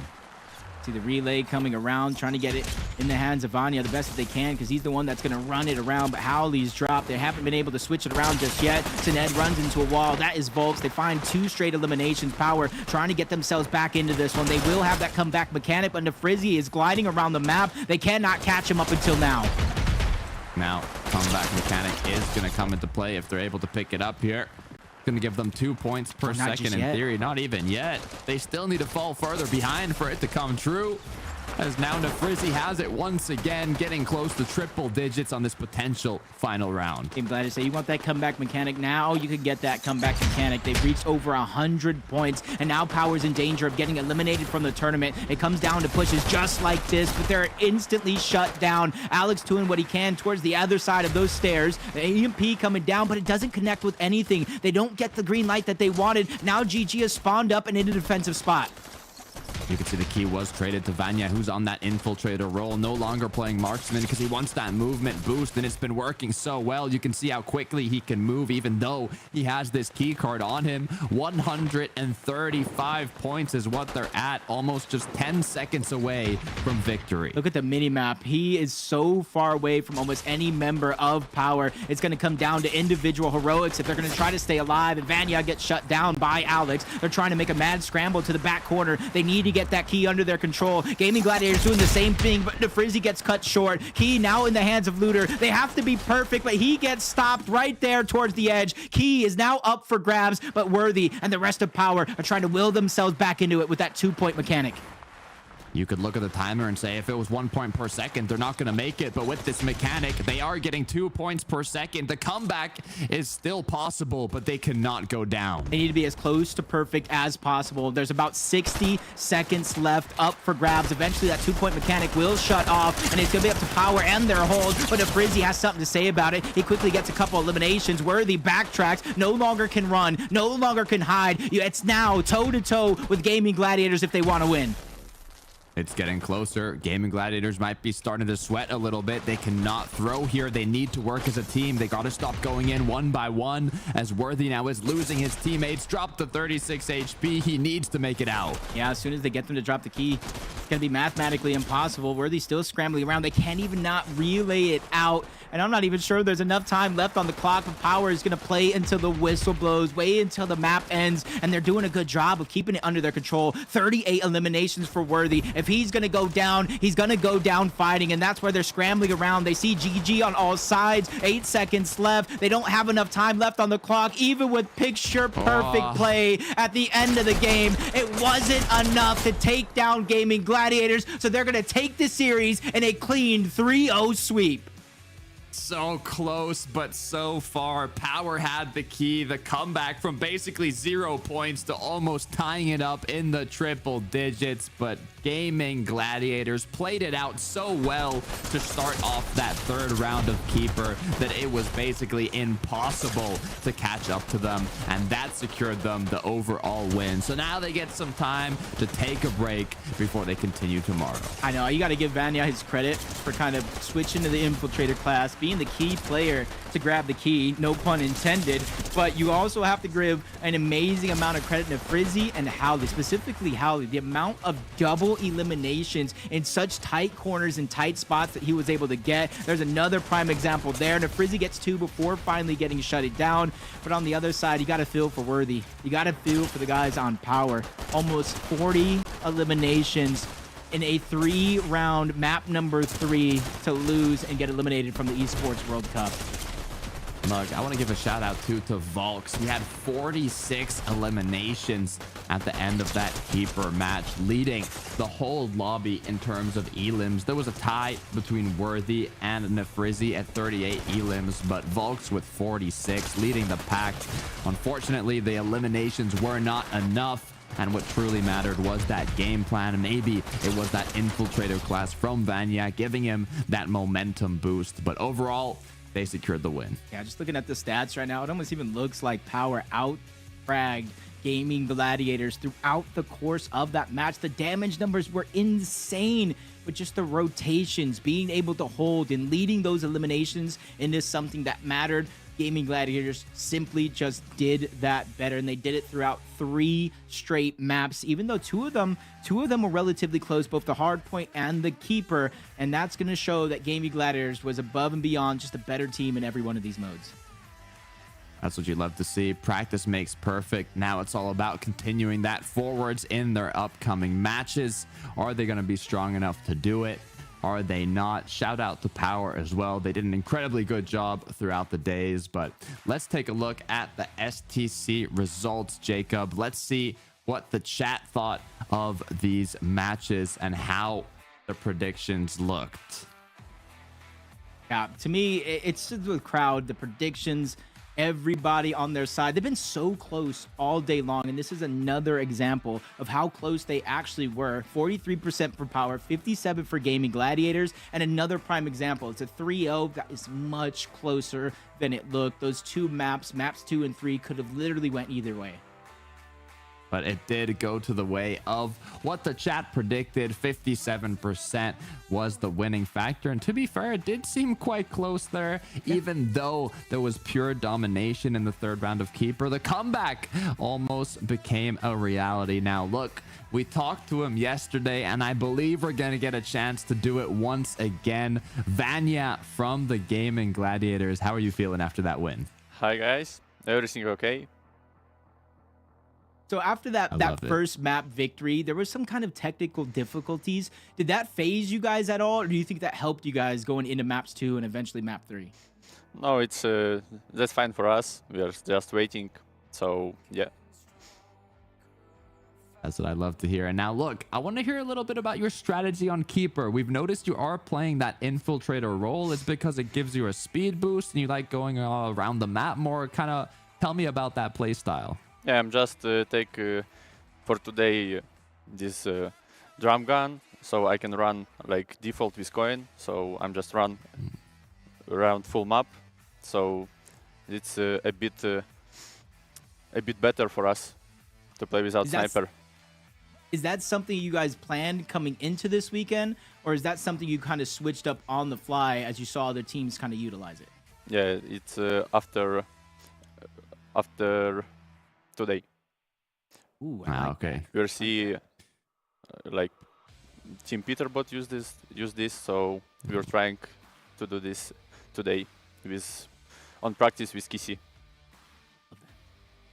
I love it. Adaption is what it's all about. And now you have a bit of time to do it. You get a break until your upcoming matches. Is there anything you want to specifically work on with your team going into tomorrow's matches?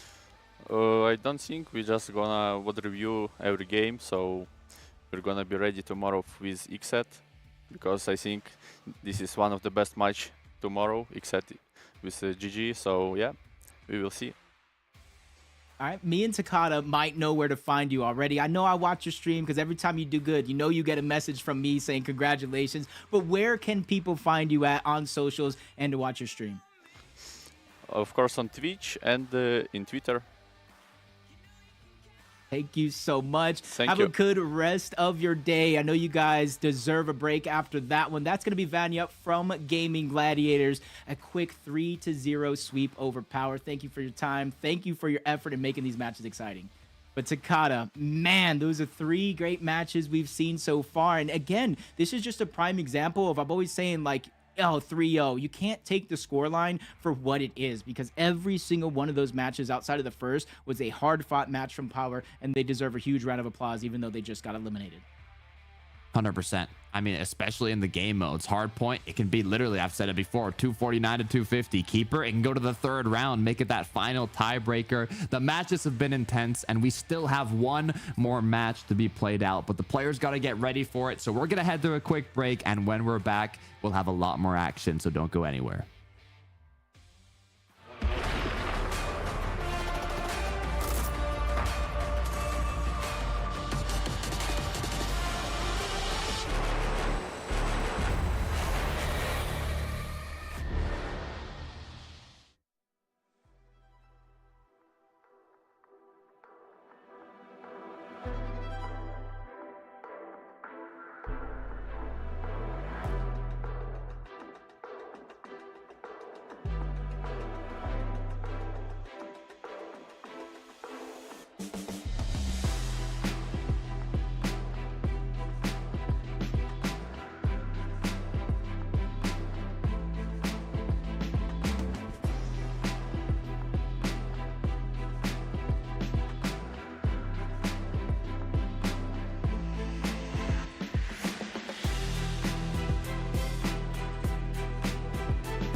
New adventures bring new challenges. Even as the heat rises, dandruff and grease won't stand a chance. With new Clear Men, powered by triple formula technology. To eliminate dandruff, itch, and grease, gives you 8 hours of freshness and 100% dandruff-free hair. New Clear Men, 0% dandruff, 100% confidence.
Welcome back for the final match of the day between Dignitas and Big at the Esports World Cup. This match is a decider match to see who is going to take that last qualifier spot out of this group. I'm Jacob PR, joined with the lovely Takada. We've had some intense matches so far, but this one is a long-awaited rematch between Dignitas and Big. It did not quite go Dignitas's way the first time around. It was 3-2, and Big took it home. We saw Canada fight it out on Dignitas, or with Dignitas, earlier on against W7M. Today, they did take the victory, so they're coming in hot from a fresh win. Meanwhile, Big is going to be coming just from kind of the scrims and not really an actual official match that was played out on the same day. Will that have a factor? Will it not? Let's take a look at the matchup and see how it's looking. Jacob, who do you think is going to take this one home? This one, I feel like I'm kind of torn either way. That's just kind of been the story of the Esports World Cup so far. Big has gotten the best of Dignitas already, but they fell quite handedly to Heroic in that first place decider match of the group stage yesterday. Dignitas on this side of things is coming off of a win, and the big thing that I keep putting my hat on at the end of the day is that conversation, the interview with Acorn. He was the one that said, hey, I did not play my best. I didn't play as good as I should have, but I showed up here today, and it showed in their first match so far. And look, they got the chance to do it now once again. Have they put in the work behind the scenes? They had a whole day to prepare for this moment, for this rematch, and we're gonna see if they put in the work to make it happen. Yeah, it's gonna be a big one here. Hard fought matchup between these two teams. And if you kind of look at the map cycle that these guys are gonna play, because they played 5 maps already, you know, it's not going to be anything different than what they've faced so far. The only thing that can really change is the order of the maps, but it's going to start off with Panther, capture the flag, and then again, Panther, hardpoint right after going into the keeper, and then game number 4 is going to be Chalet CTF into Chalet hardpoint. Let's take a look at the Big roster. Look, whatever happens here today, Jacob, I know that we're going to have a good match. Seeing how close it was when these teams fought against each other before, I am positive that we will see something similar once again. The Big roster is made up of Frey, Trexer, Cheaton, and Kiduo. This is a European roster. Seeing what they are fully made of. Tell me about them, Jacob. Hey, these guys are some of the EU powerhouses. They played in the Global Championship. They played on the biggest stage of them all. And I want to see Kiduo. From yesterday that we saw, Kiduo was putting up numbers. He is the sniper for the team. He makes sure that everybody's fights are that much easier, whether he's hitting shots with the sniper or the pistol. I'm going to be looking at Frey and Trexer as well. These guys have been powerhouses for the team. When they're playing well on the team is usually in a winning position. And I want to see them continue to mimic that here with Frey playing that fill role for the team. And don't forget about Cheaton, the Juggernaut, one of the most important roles on the roster. Cheaton is going to be the one we're looking at to pick up those eliminations, get the siphon, stay alive longer in those big moments. Yeah, we also have Kiduo as the marksman and Trexer as the engineer. It's the fully German roster. 5th place at the 6th place at DreamHack Dallas. Actually, I got one away. already with that LAN experience. So seeing that they already took out Dignitas, I hope they don't have too much confidence going into this match. The Dignitas roster, we're familiar with them. It's Acorn, Pilkey, Kanata, and TK.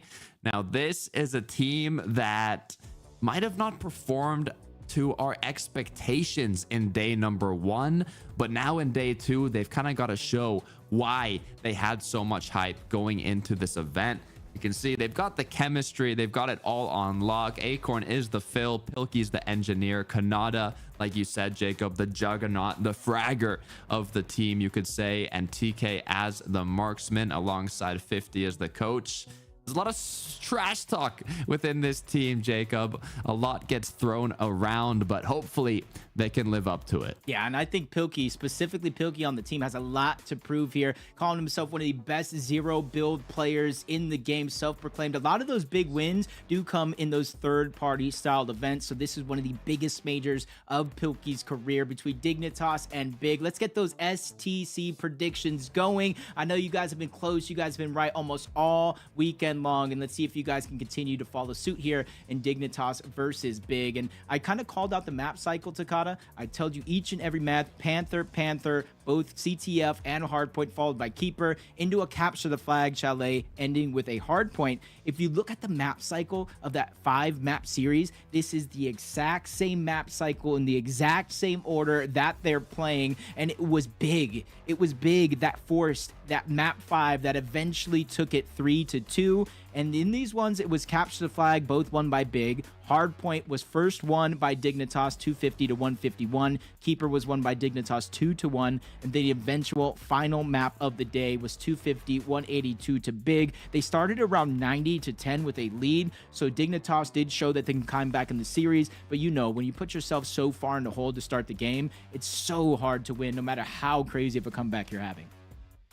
It really is. It's incredibly difficult, and seeing that we're starting on Panther CTF, thinking of today specifically, ignoring what happened yesterday, seeing that this is the exact same matchup. I mean, Dignitas went against W7M on Panther CTF, and they won in theory, but it was a close game, Jacob. It came down to the last seconds of the match, so I'm not sure how confident I am for them going in today against Big. They've obviously put in more work, kind of studying Big's roster and play style, especially from seeing what happened yesterday. But Big at the same time is going to do the exact same thing. They're going to see what Dignitas tendencies have been, especially seeing that they already played out today on this exact map against another team. So I'm sure they were taking a look at that match, keeping an eye on the strategies that they were using, and we'll see if they end up countering them. Yeah, let's see if that one comes to fruition and see if anybody switches up their roles as well. We've already seen that a few times today. And you heard Vanya in that last interview. They did it because they saw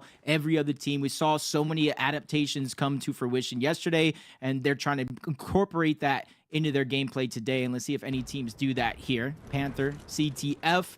It does look like Dignitas is going to start on the red side, so they need to make sure they utilize that top statue control in this round. As they continue to walk on close, Kidwell gets put into panic as he gets taken out by TK.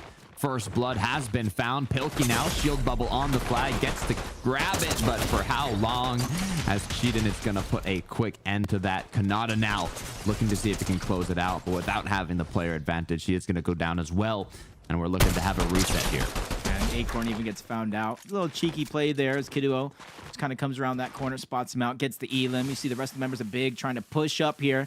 And this is where it's just much harder to break through on this side of the map. So even though they have the advantage being able to look through top statue, it's much harder for a team like Big to push through onto the red team side of base. Kiduo looking to see if he can find an angle.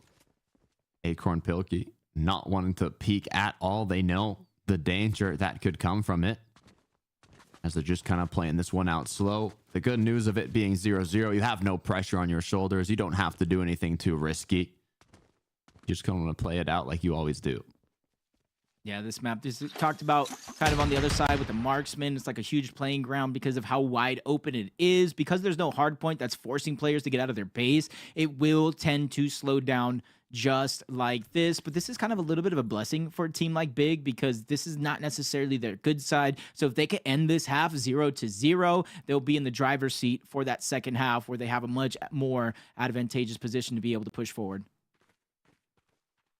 Probably the most slow we've seen CTF been played on Panther. This is in general one of the slower maps, if not the slowest mode and map combination you can have. Capture the flag Panther, but right now I don't know how many miles away I am from this event right now, and I can feel the tension, Jacob. I can literally feel the tension between these two rosters. They do not want to slip up at all, but Kanata's going to be the first one to take the jump. Kiduo shutting him down instantly with the headshot snipe. He was pushed up just a little bit too far onto that terrace. Dignitas, they have the defensive advantage, and they go ahead and put it to use. TK gets 2. Pilkey gets a 3rd. Frey is still behind enemy lines by himself, and he is able to get one elimination onto Pilkey. He does have that infiltrator roll for the speed boost, but he's going to get shut down. Every member of Big has been reset back to their side, with Dignitas at least having a little bit of map control. All about that mid-map control, that elevation by the statue. As Cheatin now is going to go for the push. Initial shots aren't connecting, but is able to finish it off. TK with the revenge. As Frey is looking to pick up the flag, it's going to be a 1v1. TK cannot miss this snipe.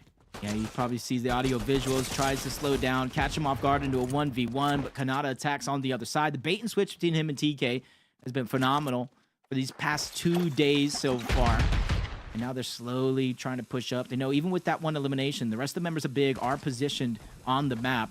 They're going to have to get at least 2 rounds of eliminations here if they want to push in and try to threaten the flag of Big. Pilkey choosing to stay up by that shield bubble. He will only have the tree as cover when it goes away, so he did drop down. TK. Cluster grenade attempt from Cheatin. Unsuccessful.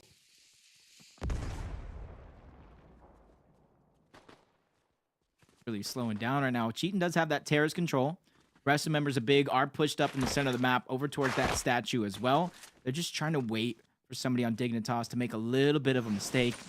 Basically a stalemate. I do believe Frey and Acorn staring at each other across the map. The first couple eliminations are going to get cleaned up. Acorn is one of them that will fall, but he's so far away from the hill. There's not that much of an impact and space being opened up by him going down. PK's going to take the push, though. Trexer now put into trouble as he goes down. This could be what they needed to push up a little further. Cheatin, though, now going to be on the defensive. This is where it's like almost like a chess match. You got to make sure you play your pieces accordingly. Even though Pilkey goes down, there's not much space being opened up for Big on the map to really push anywhere. It's kind of forced players to make a mistake, and especially since they know there's only 20 seconds left and they're so far back on the map, Big cannot push forward and get a flag capture opportunity back in time for it to count. So they're just playing defensive, knowing that Dignitas has the map control. They want to make sure they don't even have a chance to get this flag touch. Incredibly close already. We are going to go to a second round of capture the flag here. Still at 0-0. There's going to be 5 more minutes, an exact repeat of what we just saw. And this is where now the tables turn just a little bit, because we talked about the advantage on that side. And now Big has the advantage. They get the harder side to break through on the defensive end with their flag, and they get the easier push through if they do have that statue control. Dignitas did not really take advantage of that aspect. Also, just as a reminder, it is 0-0. If it continues to be 0-0 at the end of this round, the winner is decided based on eliminations. The team that had the most elims is going to be the one that comes out victorious. So I don't think we'll see them be too aggressive unless it gets to those last moments and maybe they can see that the opposing team has an elim advantage. Oh, that's going to be one that's dicey there. They can kind of look. They can look at the scoreboard. They can see where the eliminations are being played, but that will continue into overtime. And it really tells a lot about how they're playing. Kanata, Acorn, trying to take a focus in towards the middle and the back terrace of the map. And that's where it really does have to start for the side of the map that they do have. It has to be able to kind of open up that side of the map, but Cheatin is holding tough there. Trexer is on the red wall, kind of watching towards the middle. He does have his help and he needs it. And then that cluster on top, he should pre-throw it in front of him, which will slow down any push just like this. Exactly. Played to perfection, as you said, Jacob. Pilkey now going to pick up another one. Stop Frey as well with the flag cap, as Acorn is going to be able to pick up that flag and get on the run. Yep. Open land in front of them. Not too many players from Big are going to be in a position to block this one off. This will be a successful capture for Dignitas off the back of Acorn. A 1-0 lead, and we're already in the second half, which means Big needs to score 2 flags, one of them at the bare minimum in regulation. Yeah, to clarify what you're saying, they do not have to worry about eliminations anymore. And even if they do end up getting tied up, they have that advantage in overtime, being the first team that got the capture. As now, not only that, picking up a couple extra eliminations, going to grant them that mid control once again and open up that option to go for a second flag. He's pushing up. He's getting in good position. If they can find a few eliminations or a distraction, as Acorn just gets beamed, but he has the whole army there right behind him. Pilkey sees that as a distraction. He pushes in, gets the go-ahead elimination. Siphon back-to-back for Pilkey. Kanata gets another one, and that could be 4 down and out for Big, as Dignitas looking to push up once more. And they make it happen. Trexler gets caught off guard. Now just one shot away, but the comeback. Pilkey goes down. TK looking to pick up Kiduo. He does it. Wow. Snipe comes through. Massive headshot by TK. Kanata had that one out and long gone, so far away. He went the long way as well. Nobody from Big was able to cut him off, even with that elimination onto TK. Now they're being put into a pressure cooker like never before, from 1 flag to 2, just to bring us to overtime with less than half the time left on the map. Buster's coming through. Sheedan's looking to see if he can keep himself up. His teammate's close behind. As Pilkey is going to throw a grenade. Unable to connect, though. He's just given away his position, and Kiduo now is going to look for an angle. TK gets 2 yet again. Pilkey jumps over the top. Another full-on wipe from Big. And you see them taking out full-on map control yet again. Pilkey has that straight cut off. He's watching red wall. He's watching that back bar. Anyone from here, from Frey or Kiduo, will be spotted out by Pilkey. Going around the side, but TK gets taken out. Cheated out with a quick elimination as Frey gets cracked down. Pilkey has the advantage here, but he doesn't even know that Frey was inside that corner, as Frey now is going to continue pushing towards the flag, but TK is not going to let it be easy. And another snipe to take one down. Tries to go back to back. Even though he misses the snipe, he still gets the elimination onto Frey. Dignitas doing a good job of defending their throne, pushing every member of Big out, and that's going to be another wipe as Kiduo falls. So every member of Big has been reset back to start yet again, and their time is winding down. They have less than a minute and a half. Pressure is on. They don't have a lot of time. The clock is ticking with 2 flag captures for Dignitas. They need more than 1. It's a flag capture per 30 seconds. This is the second round as well. They don't have another shot to claim these 2 flags, so Big really has to make something happen. They need that opening pick, and they need it now, but Bubble Shield is out. Pilkey repositioning, and he's repositioning to where he will have TK's back, but he gets sniped down. That's going to be the opening pick for Big. They're scrambling, trying to find Pilkey next. Back-to-back eliminations. This could be a miracle in disguise for Big, but they need to get that flag out, and they need to get it out now. This could be it. Their chance for a comeback. 38 seconds. Frey has the flag. He might get knocked down, but they cannot connect their shots. Kiduo, you need these eliminations. He picks up 1. Cannot get TK, though, and they're going to be able to return the flag. That's going to be it. A huge deflating moment here for Big in map number 1 as Dignitas is doing all but seal the deal. Quick eliminations like that. Acorn knows it's won. 15 seconds is clearly not enough time left on the clock for Big to get both of the flags they need to force overtime. So fresh off of a rematch, off of a win for Dignitas in their elimination match, they take an early 1-0 series lead over Big in our qualifier match. That's a good start. I think that's what Dignitas needed. Now they're going to be looking a bit more confident going into the next match. They were a little scared. I think both teams are playing a little scared. You know, they don't want to do anything too aggressive. They're playing very calm and calculated here. They just don't want to mess up. But once you start winning those rounds, you take map 1, maybe even map 2, you can play a bit more like you're more used to. And that's exactly where Dignitas excels in. Yeah, and these flags that Dignitas had, you see the position that they had, being able to look over, they're defending their flag, easy for Pilkey to get a couple of those eliminations, and even in moments like this, he's able to get 2 eliminations and quickly looks up towards cheating on the 3rd. That is full-blown map control in moments like that for Dignitas. So I feel like throughout the course of this match, there might have been a few moments where Big was able to get in, threaten the flag, but throughout most of the match, it was almost no threats for Dignitas on their side of the map. No threats, but that can only last for so long. This is map 1 out of potentially 5 maps. If we get down to the last one, it could end just at 3. Taking a look at the vibes from Big, they don't look completely let down yet. They know it was a close match and anything could have happened. So it's all about just locking in for the next one. And speaking of close matches right now, quick update. The last we saw was Team Falcons 1-1 against Dragon Esports, with them leading in the keeper. Since then, few maps have flown by, and we are in Game 5 territory. Team Falcons versus Dragon Esports, playing Hardpoint on Chalet, and that is upset material written all over it on the mainstream qualifier match of its own right, just like we have Dignitas versus Big here. Qualifier match, the 2 last ones of the day. Yeah, it's tied up 2-2 now. They are in the literal last match. It's a hard point on Chalet. Falcons is currently in the lead in terms of points, but the match has just started, so we'll see how that one does end up concluding.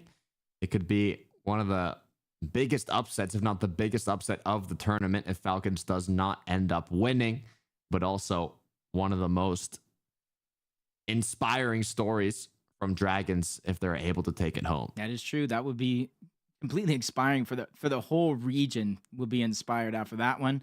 Just kind of rewriting history. The first time Dig and Big played in their 5-game series, Big was able to take a map 1 victory on Panther, capture the flag 2-1. This time Dignitas looks to rewrite history. They've gotten their 1-0 victory. And if you look at history in that map number 2, Panther on Hardpoint, Dignitas did pull off a 250-151 victory. So not only are they rewriting history, they have it on their side going into map number 2. Yeah, they have the advantage if we look at history, but you never know the work that was put in behind the scenes from Big's roster. Have they prepared for their weaker mode? Will they be able to turn it around this time? I don't think I've ever seen Kanata so focused up right now, talking to the coach, making sure they're ready to go. They know the job's not finished. They're just getting started. But right now, Dignitas does have the upper end. Yeah, I got to give it to every member of that team is playing phenomenal in that last match. You know, when things did slow down, they did a good job of kind of not getting overzealous, not getting over aggressive at any turn. Very, very low in terms of elimination numbers all around. The most is going to be for TK at 16. On the other side, the most was 11 for Kaduo. And it was kind of relatively kind of slow and not as chaotic as we know these matches can be. But I mean, that just goes to show Panther on CTF, wide open map. There's no hill that is forcing the action. That's kind of how it plays out. We're now loading in. The players getting ready. Good news is they get the back-to-back. You don't have to go from Chalet, from the winter map to a desert map. It's back-to-back Panthers. One on Capture the Flag, now on Hardpoint. You said it yourself, Jacob. Dignitas excelled in this mode previously. However, Big has had a lot of time to kind of put in the work behind the scenes now to prep themselves for taking out Dignitas. Will they be able to do it? We don't have to wait long. Yeah, and at least now that they've kind of at least got that first match underneath their belt, they're no longer kind of being fueled off of scrims and warm-up matches. They now at least have one map of repetitions, and now they got to make it worth it here. If you look at the mini-map, almost an even spread around the court. A main focus for both of these teams is going to be on the statue. TK now, dynamite in hand, looks for a nice little explosion, but is going to get shot from the side. Trexer gets connected, gets the elimination onto Kanata, though. This is a big start if Trexer picks up another. Looks like the hard point is going to start in Big's favor. They will get the initial cap. Nobody from Dignitas threatening it just yet. They don't want to just randomly throw their lives away. They want to wait till all 4 of them spawn up. That way they can make a team push, and they're starting with that back terrace, spreading their numbers out, which in turn is spreading the numbers of Big out as well. They're going to contest that hill against Cheatin' on the other side, but they have a focus towards the outside where a lot of that damage will come from. Frey's able to pinpoint 2 because of it. Kanata should go down here as the 3rd elimination for Big. Now TK, once again, trying to get a nice little dynamite onto the point. He could take out Cheatin' if he throws it correctly. Misses, unfortunately. Just 12 seconds left. Are they going to go for this next push, or are they already rotating onto the second point? It looks like they are going to give this one up and play for the second point. You almost have to at that time. Dignitas, they realize it's still very, very early in the game. No reason to fight for scraps at this time, especially when they have decent map control, but Cheatin cuts that one short along with Kiduo. They find 2 straight eliminations on the Pilkey and Kanata. TK is going to fall all the same. Kanata and the rest of Dig, they do have that back spawn though, so it's going to be easy for them to try to get back into the fight. Now Kanata looking to see if he can connect one of those angles. Already slowly closing out that gap as Cheatin has been taken out. Kaduo's left alone without any shield to work with. Gets taken out shortly after. Frey being the last one. He won't last too long as Dignitas now have control once again, but the spawns come through. Kiduo, Trexer have made it back on point. TK needs to connect his shots here. They're just waterfalling in the hill one by one, but they're winning their fights, which matters most, until Cheatin and Frey both go down. Kanata, Acorn, fresh off the respawn. They make their presence known, but with only scrap time left, you see the rotation coming out of Big. They're grabbing Lambo. They're grabbing that back spawn, but most of their players are sitting in the 50 because they know Dignitas has to rotate on through. So even if they do get eliminated on the side of Big, they will be up and at them quicker than Dignitas will. Kiduo has sniper rifle in hand. He knows he needs to connect this shot as he doesn't have any shield to work with. Acorn can see his feet from under the car, tickling his toes. The shot's coming through. Kiduo gets taken out. Cheatin now looking to see if he can get that avenge on his teammate, but he goes down too. Acorn does not want to miss a shot this time around. A quick cut and a reposition, keeping him alive. Bubble shield. He's trying to stall it out.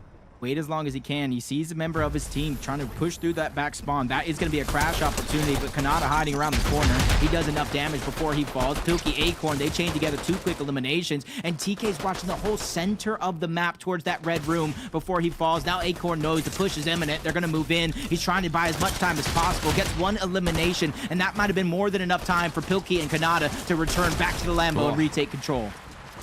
They do it, but for how long? Next point just 3 seconds away, and Big has already positioned themselves onto it, so now it's going to be a full-on 4v4 battle for this 4th point. Frey and Big, once again, trying to be the first ones on over. They have a 3-point lead for now. The hill has already been moved, but TK and the rest of Dignitas are in position to test and contest the hill, so they cannot step foot in it without making sacrifice. TK finds a shot over the top. Doesn't connect with anything. Bubble shield going down from Pilkey. He's trying to overstep his boundaries with the EMP. He's going to eat it and eat some shots shortly after. Shots coming through. TK's cracked before his opponents. Cheatin goes down. Frey falls court shortly after, as now TK is back on the point. 30 seconds left in Dignitas's favor. They've tied it up, and they are causing a lead now. Ooh, nice shot by TK. And Cheatin down weak, making him second guess that one. He's going to fall overall. Frey's going to be next. Dignitas doing a good job of holding on and breaking through this hill successfully. But as they do, you see most of that time was already drained off the clock, so they're not as big of a lead as they should have. Let's just see if TK can make something happen. He is going to go down. Kanata going to the next point once again. This is the last point before a reset back to the first one. Dignitas already hitting triple digits now, continuing their lead on top of Big. All they have to do is continue to put Big in Blender, throw him off that pedestal, cause a lot of confusion and commotion throughout each and every one of these fights, especially with TK staying alive. They finally had to deal with him, but Dignitas, they have that back rock spawn for this hill as well. They had it for hill 2, and now they have it hill again for this P5.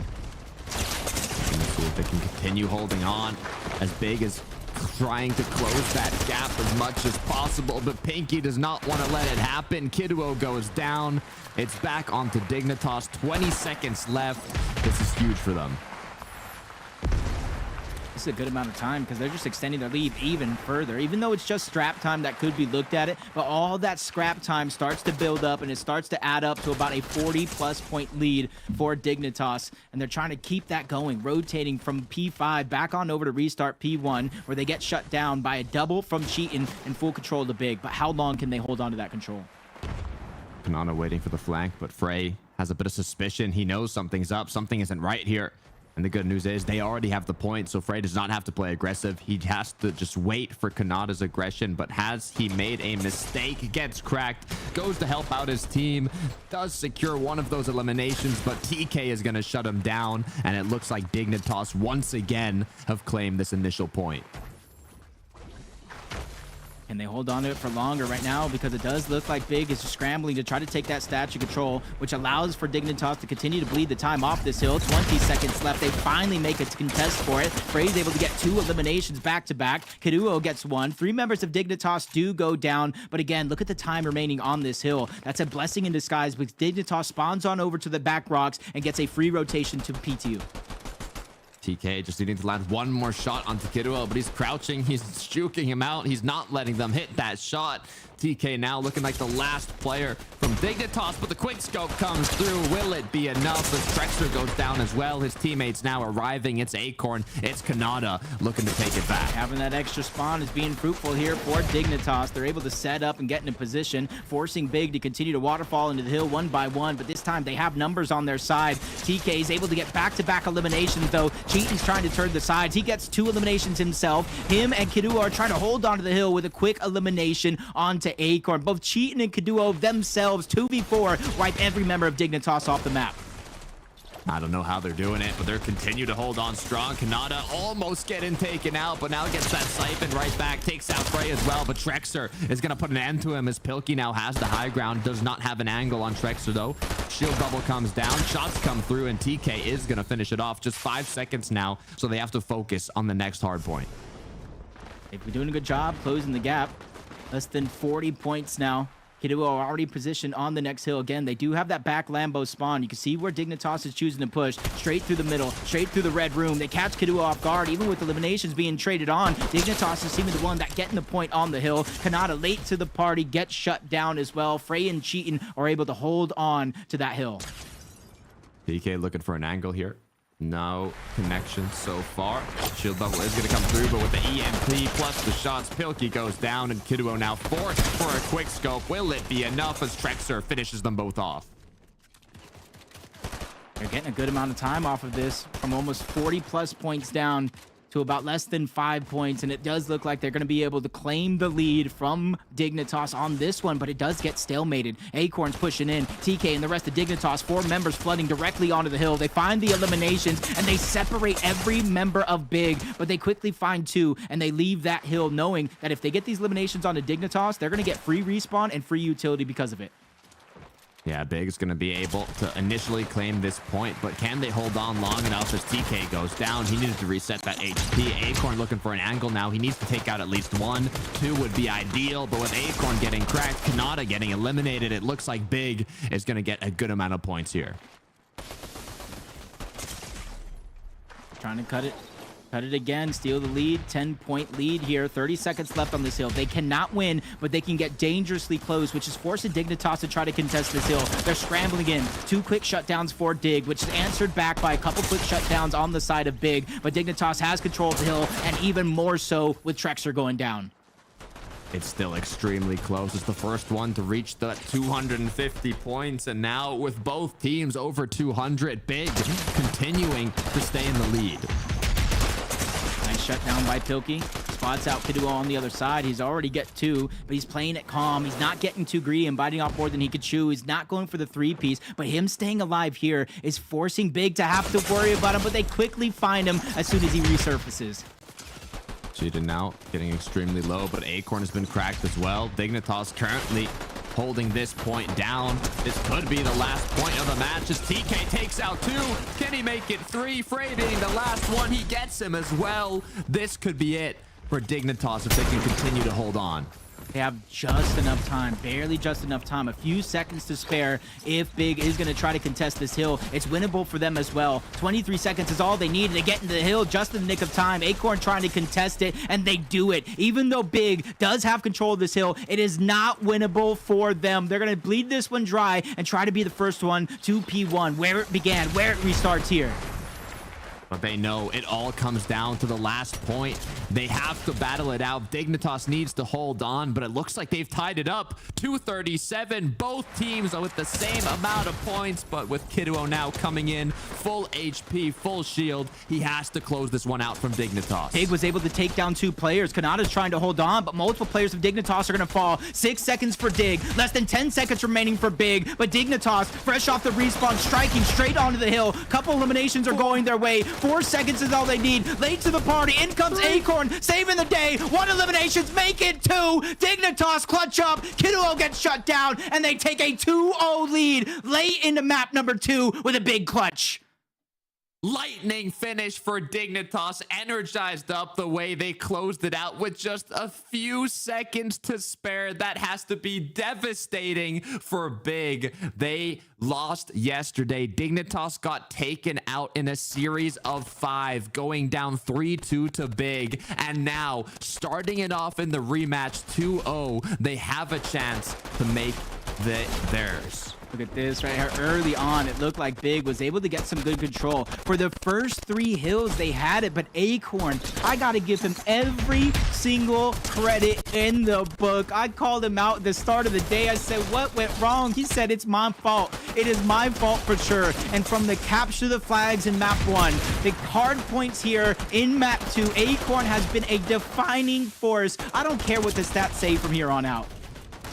I don't care either. It's all about this next match, Jacob. We've had capture the flag, we've had hard point, and it's all gonna come down to Keeper. If Dignitas can take home Keeper, it's gonna be a 3-0 sweep. I didn't say clean 3-0 sweep because it's been incredibly close. 3 points was the difference on that final hard point. So Dignitas does have the 2-0 lead in the series, but if Big takes home Keeper, anything could still happen. Yes, hills like that, they were able to break through, regain the lead on back, mere seconds away. TK and Acorn fresh off of the respawn. Acorn sacrificing himself, taking a lot of that damage first. The bait and switch was in, and they solidified. Look at the excitement coming out of them. Even Kanada's looking a little surprised there. Believe it. He couldn't believe it. I bet you ask him, he'd probably say himself, we shouldn't have won that map. We shouldn't have. Kanada is probably one of the most honest people in the community. It's what you love to see, but that's the excitement you live for in these competitions. But at the same time now, Big knows they have everything in their right to win this match. They have what it takes. They have just been points away from not winning these rounds, these maps. So now in Keeper, if they can take it home, it could be the start for something big. Yeah, and because of Big losing that map, they actually get side preferential on map number 3 if they want the red side or the blue side. And what we've seen throughout the history of these maps, red usually is picked from a lot of these teams. There's a lot of advantages on that side for that red side. And if they somehow, some way climb back into this series for Big, that is going to be huge for them. Because if you look at the map cycle and the sides that they do get, Big does get red side for map number 5 on that hard point. And red side has the biggest advantage on that map. But for only way they can utilize that advantage is win the next 2 at bare minimum. Yeah, Dignitas does not want to let them go down to a map 5. They need to do everything in their might to take home this game of Keeper. Already loading in. One last reminder, we're playing a new game mode on Taverna Zoni. It's first to 150 points. You get points by picking up the key on the map. One player can hold on to it, but he does get a movement debuff, so he goes a bit slower. We've seen some strategies come to play. Vanya, for example, instead of playing Marksman, he played Infiltrator to get a little speed boost, making him a little faster when he has that key in hand. There's 2 separate rounds, first to 150. We're getting started now. Yeah, I think on Keeper, you know, getting that infiltrated class is huge because they're realizing how hard it actually is to buckle down and solidify one spot. I know we talked about the tower side of the map. I know we talked about basement side of the map. But even then, when a team has full control, there are moments. There are moments to where a player can break in and break that control. So what we're seeing, this change from this past couple group stage matches, it hasn't really been practiced too much. It's adaptation on the fly, is that infiltrator class being introduced in place of the marksman because of that speed boost and being able to kind of keep rotating that key around and out of your opponent's hands. That's what you love to see. And just like that, we're kicking things off hot as Freight looks like he was close to picking up one, but he is going to go down. TK with the snipe, unable to connect. as Kiduo is holding on to this initial key, but he's got someone hunting him down. Yeah, and already seeing more difference in strategy. TK keeping the marksman, infiltrator being switched up for Big and Kiduo. So far, that's been a little bit of a difference maker, allowing them to get that key and out with 14 points so far. But TK, if he keeps hitting shots like this, that's going to be a null point. He's going to be a difference maker. Damage is in. He follows up to get that elimination as well. Almost a full wipe for Dignitas, giving them opportunity and control over this key. Kanata already with 5 eliminations, but the other battle was about to come through. Trexer gets absolutely obliterated, though. 3 players now playing together alongside Kanata. The whole group has been put together, as all they have to do is stay up. They already took the lead on back. Acorn with a triple by himself. He gets the quad. Acorn is heating up. Who knew the secret for Acorn was just calling him out? And now I know why those FNCS champions are so plenty for him. They go ahead and call him out because of how good Cold actually is. He's performing when it matters most, but the control has shifted. Big now has the key back under their hands, but a siege is underway. Dignitas from multiple angles. They're attacking, and they're attacking fast, but TK with two straight eliminations for him, 2 more for Pilkey, a full wipe for Dignitas.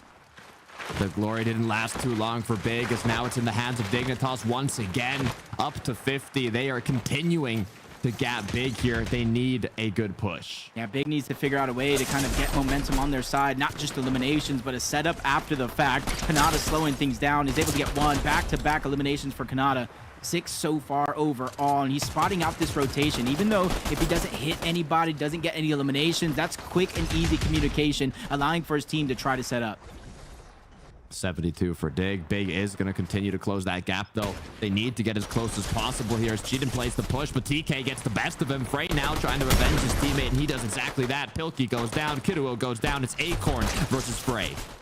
Acorn just dancing around. Trexer is there as well. Acorn gets the siphon, keeping himself alive. Bubble shield, quickly grabs the clinger and goes straight in. That was an unorthodox play. Doesn't work out, but I love the effort of trying. Big trying to get the key under their control, but it's quickly answered back. Dignitas just seems to be so much quicker than Big on a lot of these rotations after the spawn. Slinger takes out Kanata, has to be careful. TK picks up 1. Trexer now with a good amount of damage put onto Dignitas, as they are going to be able to pick up that key once more. More than doubled up on the scoreline, but the mechanic for 2 points hasn't jumped into play just yet. The deficit isn't large enough, but Kanata is trying to turn that tide. He gets that quick elimination. You see them hunkering back just outside their spawn towards these tiles, and this has been the best setup so far for Dignitas, and it's honestly been the best setup for a lot of the teams we've seen on Keeper on Taverna so far. Cheetah now looking to take out Kanata. He's already been cracked. His ring around the rosy. Time for Kanata. Can he hold on long enough? Yes, he can. He takes out Cheetah, and he continues on forwards. Frey now forced to help out his team, but as everybody goes down, Frey is put into trouble. It looked like he was doing like a little bit of moonwalk, walking in place there for a moment, just zigzagging back and forth. The key back in control of Big. I want to see them get him out of this spot because they haven't been able to accumulate a lot of time, bringing it back on over to tiles. The rotation comes in. Dignitas cuts them short once more, but Big has found a way to keep the key under their control. They're still trying to rotate it around, but they can't seem to leave this side of the map. Closer and closer to triple digits. Dignitas already at 110, but this could be their shot to get that lead once again. Pilkey's picked up the keys, trying to make his great escape, but with Kiduo right behind him. Trexer as well, as he goes down, as Pilkey just clutched it up. Yep, quickly trying to rotate that on around. As soon as those players are coming to respawn, he sees where they're at, and he knows the communication from his team, tries to rotate it on back over to those tiles, but he gets cut short. Multiple members of Big are on the other side, but the battle's ensuing between them and Dignitas. Kanata's able to get 2 before he goes down, so Dignitas opening up every single opportunity as they reclaim control of the key. The lead continues, 135, and climbing quickly. It's only up to 150, just 10 seconds away from Dignitas crowning themselves champions of this first round. And with 19 seconds left, it's going to be almost impossible for the comeback from Big.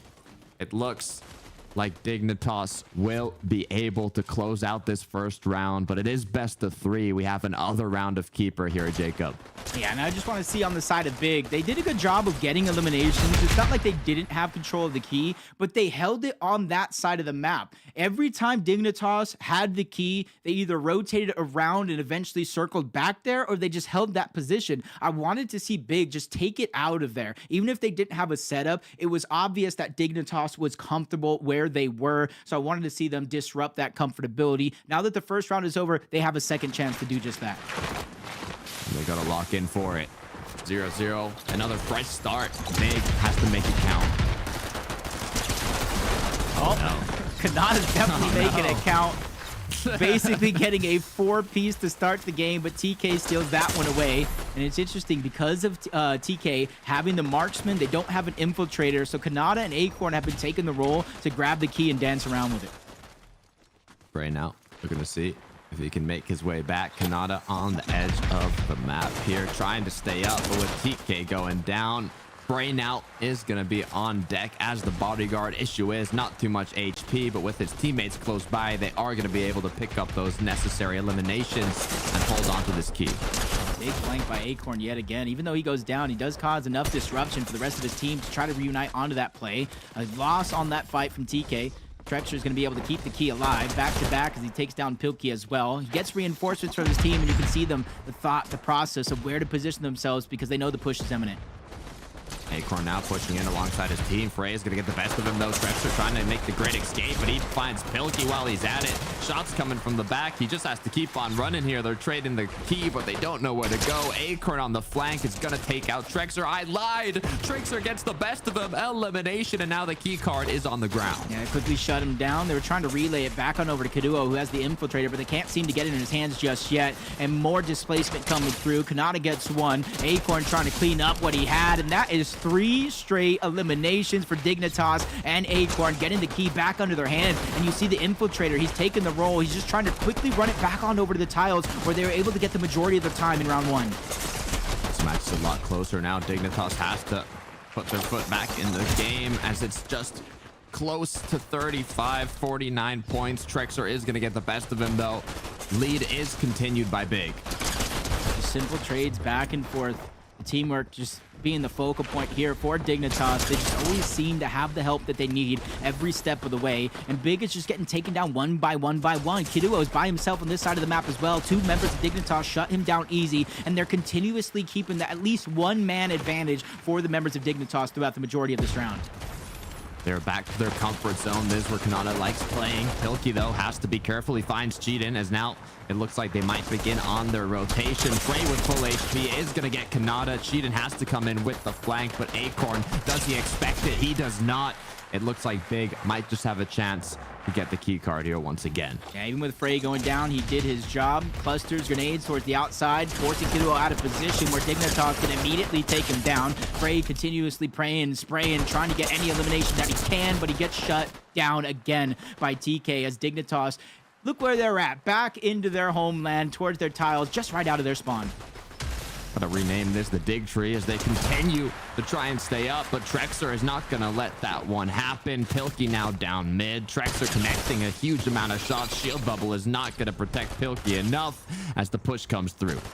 Back to back. Even though Pilkey didn't get the first elimination, he caused so many distractions there from tower and eventually got that second one, which allows him to get set up yet again. Big not watching their corners. They immediately get shut down, even with TK falling. Full advantage on over to Dignitas. Pilkey yet again. They call him the zero build god for a reason. Kanata going back to his nice little humble abode here. We know how much he likes to play in this corner, and rightfully so with the amount of points they've been able to pick up. Now the rotation's going to come through when the danger has been sensed. Cheatin is going to be able to get one. Trexer now going for the assist. Yeah, he has to try to stop the time from being accumulated, but ends up in a Dignitas sandwich. He gets shut down. Acorn and Pilkey helping each other out, allowing for Kanata to freely rotate this one around. 50 seconds left on the game clock. 124 seconds left needed for Dignitas to win. The series is already 2-0. This is the second round. This is the last chance that Big has to keep themselves in the Esports World Cup. They cannot lose this if they want to keep on pushing forwards, with Dignitas having the key card on their back, getting closer and closer to that 150 points that will grant them the win. It looks like they have it in the bag. Yeah, the only thing that looks like they'll save Big now is that 2-point mechanism that comes into play, and you can see the celebration headsets off from Kanata as well. They go ahead and solidify that map 3 win, and they close out the series in a 3-0 sweep over Big, eliminating them from the tournament and grabbing their spot at the playoff stage. What a comeback from yesterday. Dignitas had just lost to Big 3-2. They had a little break. They got a day to figure out what went wrong. And now coming back at it, refreshed, a brand new team, 3-0 sweep, taking Big out of the Esports World Cup. Yeah, ended with a huge clutch from Pilkey and Acorn, even TK to kind of end that hard point. It started off a little close. A little too close for comfort for the first couple of seconds of some of these rounds, but Dignitas, they held true to their strategy. They stayed to their game plan and didn't stray too far off. While most of these teams are running around the map with the key to get their time, Dignitas seems like they have a strategy to hold down those back tiles just outside the spawn. And that preparation paid off. I mean, you saw them do it not only in this match, but also in the matches against W7M, and it worked perfectly. They were able to secure more than enough points to make it happen. You got to be feeling good. So close in that first map 5 that they had up against them the first time around. They almost won in that tiebreaker hard point. They started so far down that even though they had an incredible comeback, they just weren't able to solidify it. Brand new day here, though, on day 2. They start off against W7M. They take that series 3-1, and they continue that momentum in a smooth sailing matchup against Big. Takada, are you surprised at all?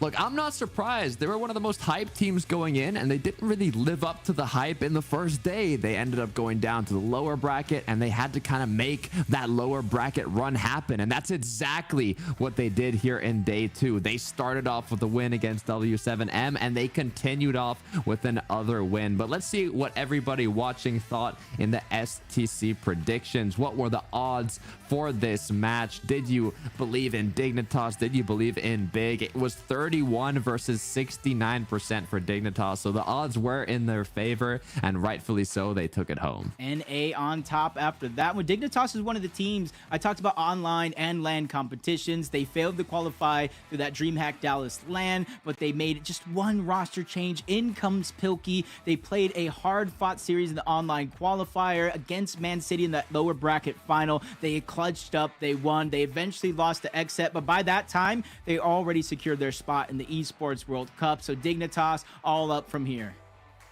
It's literally all up, but they cannot afford getting eliminated either. They did the lower bracket one to qualify themselves to playoffs. You know that they're definitely going to be feeling happy with that one. Yeah, especially the turnaround. You know, the series, they lost that first map, Panther CTF, in the first series against Big. They turned it around. They won that one. They continued their hardpoint aggression a little bit closer this time around, because the first time it was 250 to 151. They won by maybe 5 points this time around. And Taverna Zoni, they kind of closed it out 2-0 in the last series. Big had at least won one round. So a lot of this series continuing in the same fashion, but this time around Dig was able to close it out 3-0 instead of letting a couple of those maps slip through. Yeah, it was the other way around. I mean, I think it was literally the closest hardpoint match we had throughout both days. It was 3 points, the difference between Dignitas and Big. Capture the Flag was extremely close. Keeper was probably the map that had the most kind of difference between Dignitas and Big. But look, we've already talked to him once, and we get to talk to him once again. Acorn, how are you feeling now? The back-to-back wins of the day, I'm sure you're feeling good. Obviously, can't feel bad, you know. Finish out the day. Finally made it out of groups. Feeling good, man. Yeah, how does it feel to get your revenge after that 5-map series? And then not only revenge, but you shut them out 3-0. And I said you needed to step up. And I want to say congratulations. You stepped up tenfold. Thank you. Yeah. I mean, I knew we were going to win. I'm not going to lie. Especially after watching yesterday. I just knew we had to beat the Brazil team first, which is the first team we played. And then I knew we would win. So that's why I'm not as excited, because I already knew. Okay, that's what I like to hear. That's confidence, though. But look, the job's not finished. You qualified to playoffs. What's next? Any teams that you kind of want to study a bit more? Any teams you're extremely confident in? How's it looking for the next matches? I don't know. I don't even know who we play next, but we probably just study the team that we're going to play, you know, see what they do, and kind of just try to play for that, you know. Okay, I like it. I'm gonna ask you a question. We know who Kanata is. We know who TK is. A lot of people might not necessarily know who Pilkey is and what he brings to the table. Can you break him down and what importance he actually brings to the team? Pilkey's just Pilkey, man. Like, he's just him, bro. That's what we're all saying. I like Jacob it. Jacob really had to say who. That's crazy. Look, Acorn, I got another question for you. We have seen you dominate on certain game modes, but that hard point was specifically close. I think it was a 3-point difference between Dignitas and Big. Is hard point still one of the modes you're more confident in, or which one do you think you have to work on the most now? I would say hard point is the one I'm most confident in, especially for myself, because my role is better on hard point. I play assault rather than like the infiltrator. So I feel like I could do more for the team. That's why I'm more confident in it. But I think we're best at like capture the flag, honestly.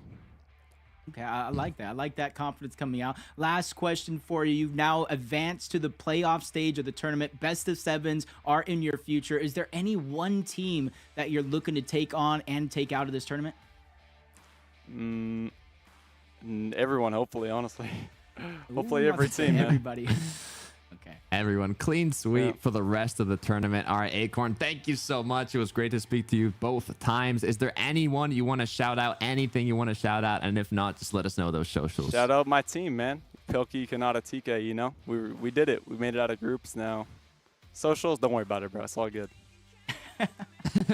The humble man himself. It's what you love to hear. Anyways, good luck, Acorn, in playoffs. I wish the best for Dignitas. I'm hyped to see how you all perform. That was a great interview with Acorn. Jacob, look, I'm excited to see how they play. To be fair, they've got a long ways to go if they want to fully lift up that trophy. A bunch of competition. We also just had the Falcon Dragons match conclude. It went to BAP 5, so it was incredibly close the whole way through. Yep, now that group stages is finishing up, let's take a look at a preview of that playoff bracket. We have our 1 seeds, we have our 2 seeds, and I got to go ahead and ask you, there's still one more match to kind of finish up between R8 and KS7. Yes, I said that R8 versus KS7 because they did upset Fnatic in the elimination match. What are you most excited for here?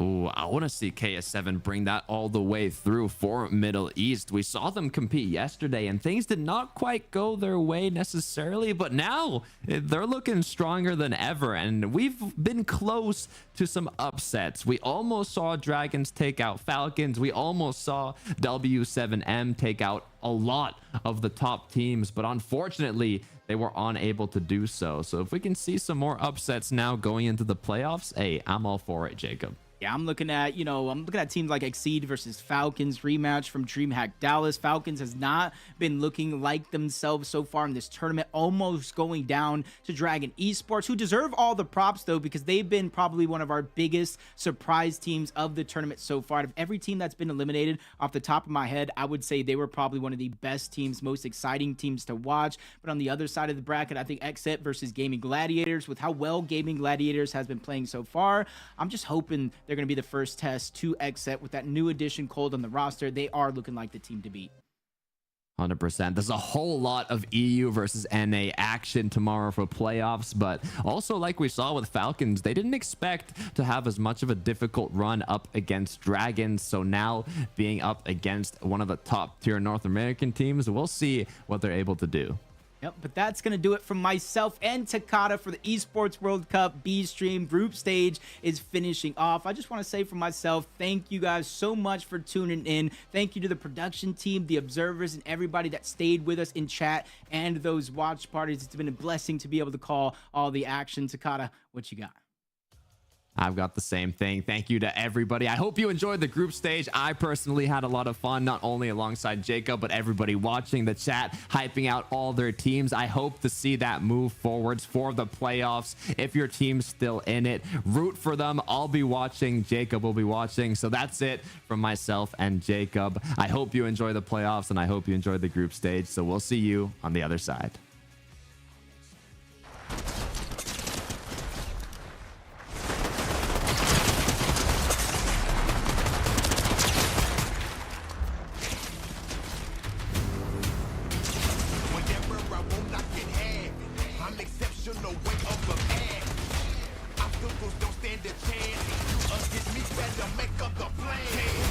It doesn't matter when no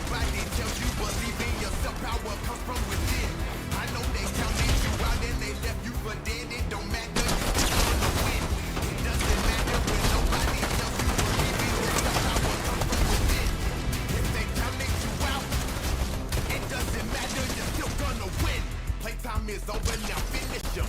100%, that's the minimum. I don't listen to them, they some liars. Before you beat the ox, you gotta beat them through the fire. Yeah, so I take on every challenge like a listen to me closely, cause you know it's big.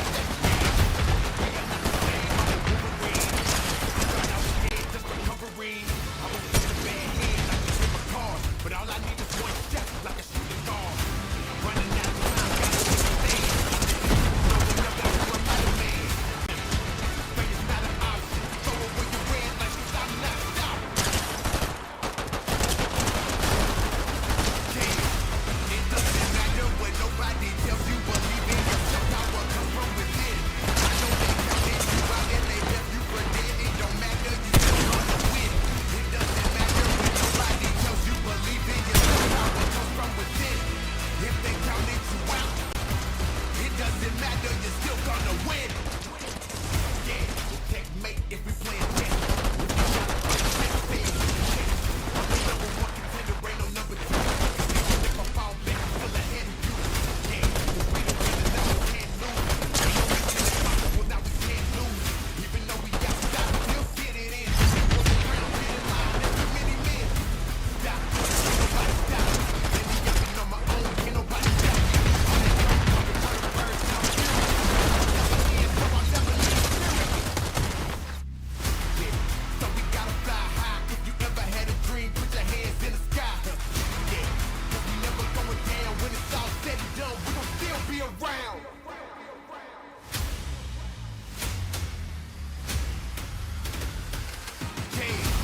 It doesn't matter what nobody tells you. Believe in yourself, power comes from within.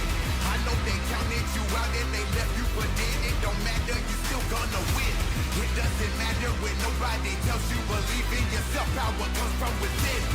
If they counted you out, it doesn't matter, you're still gonna win. It doesn't matter when nobody tells you. Believe in yourself, power comes from within.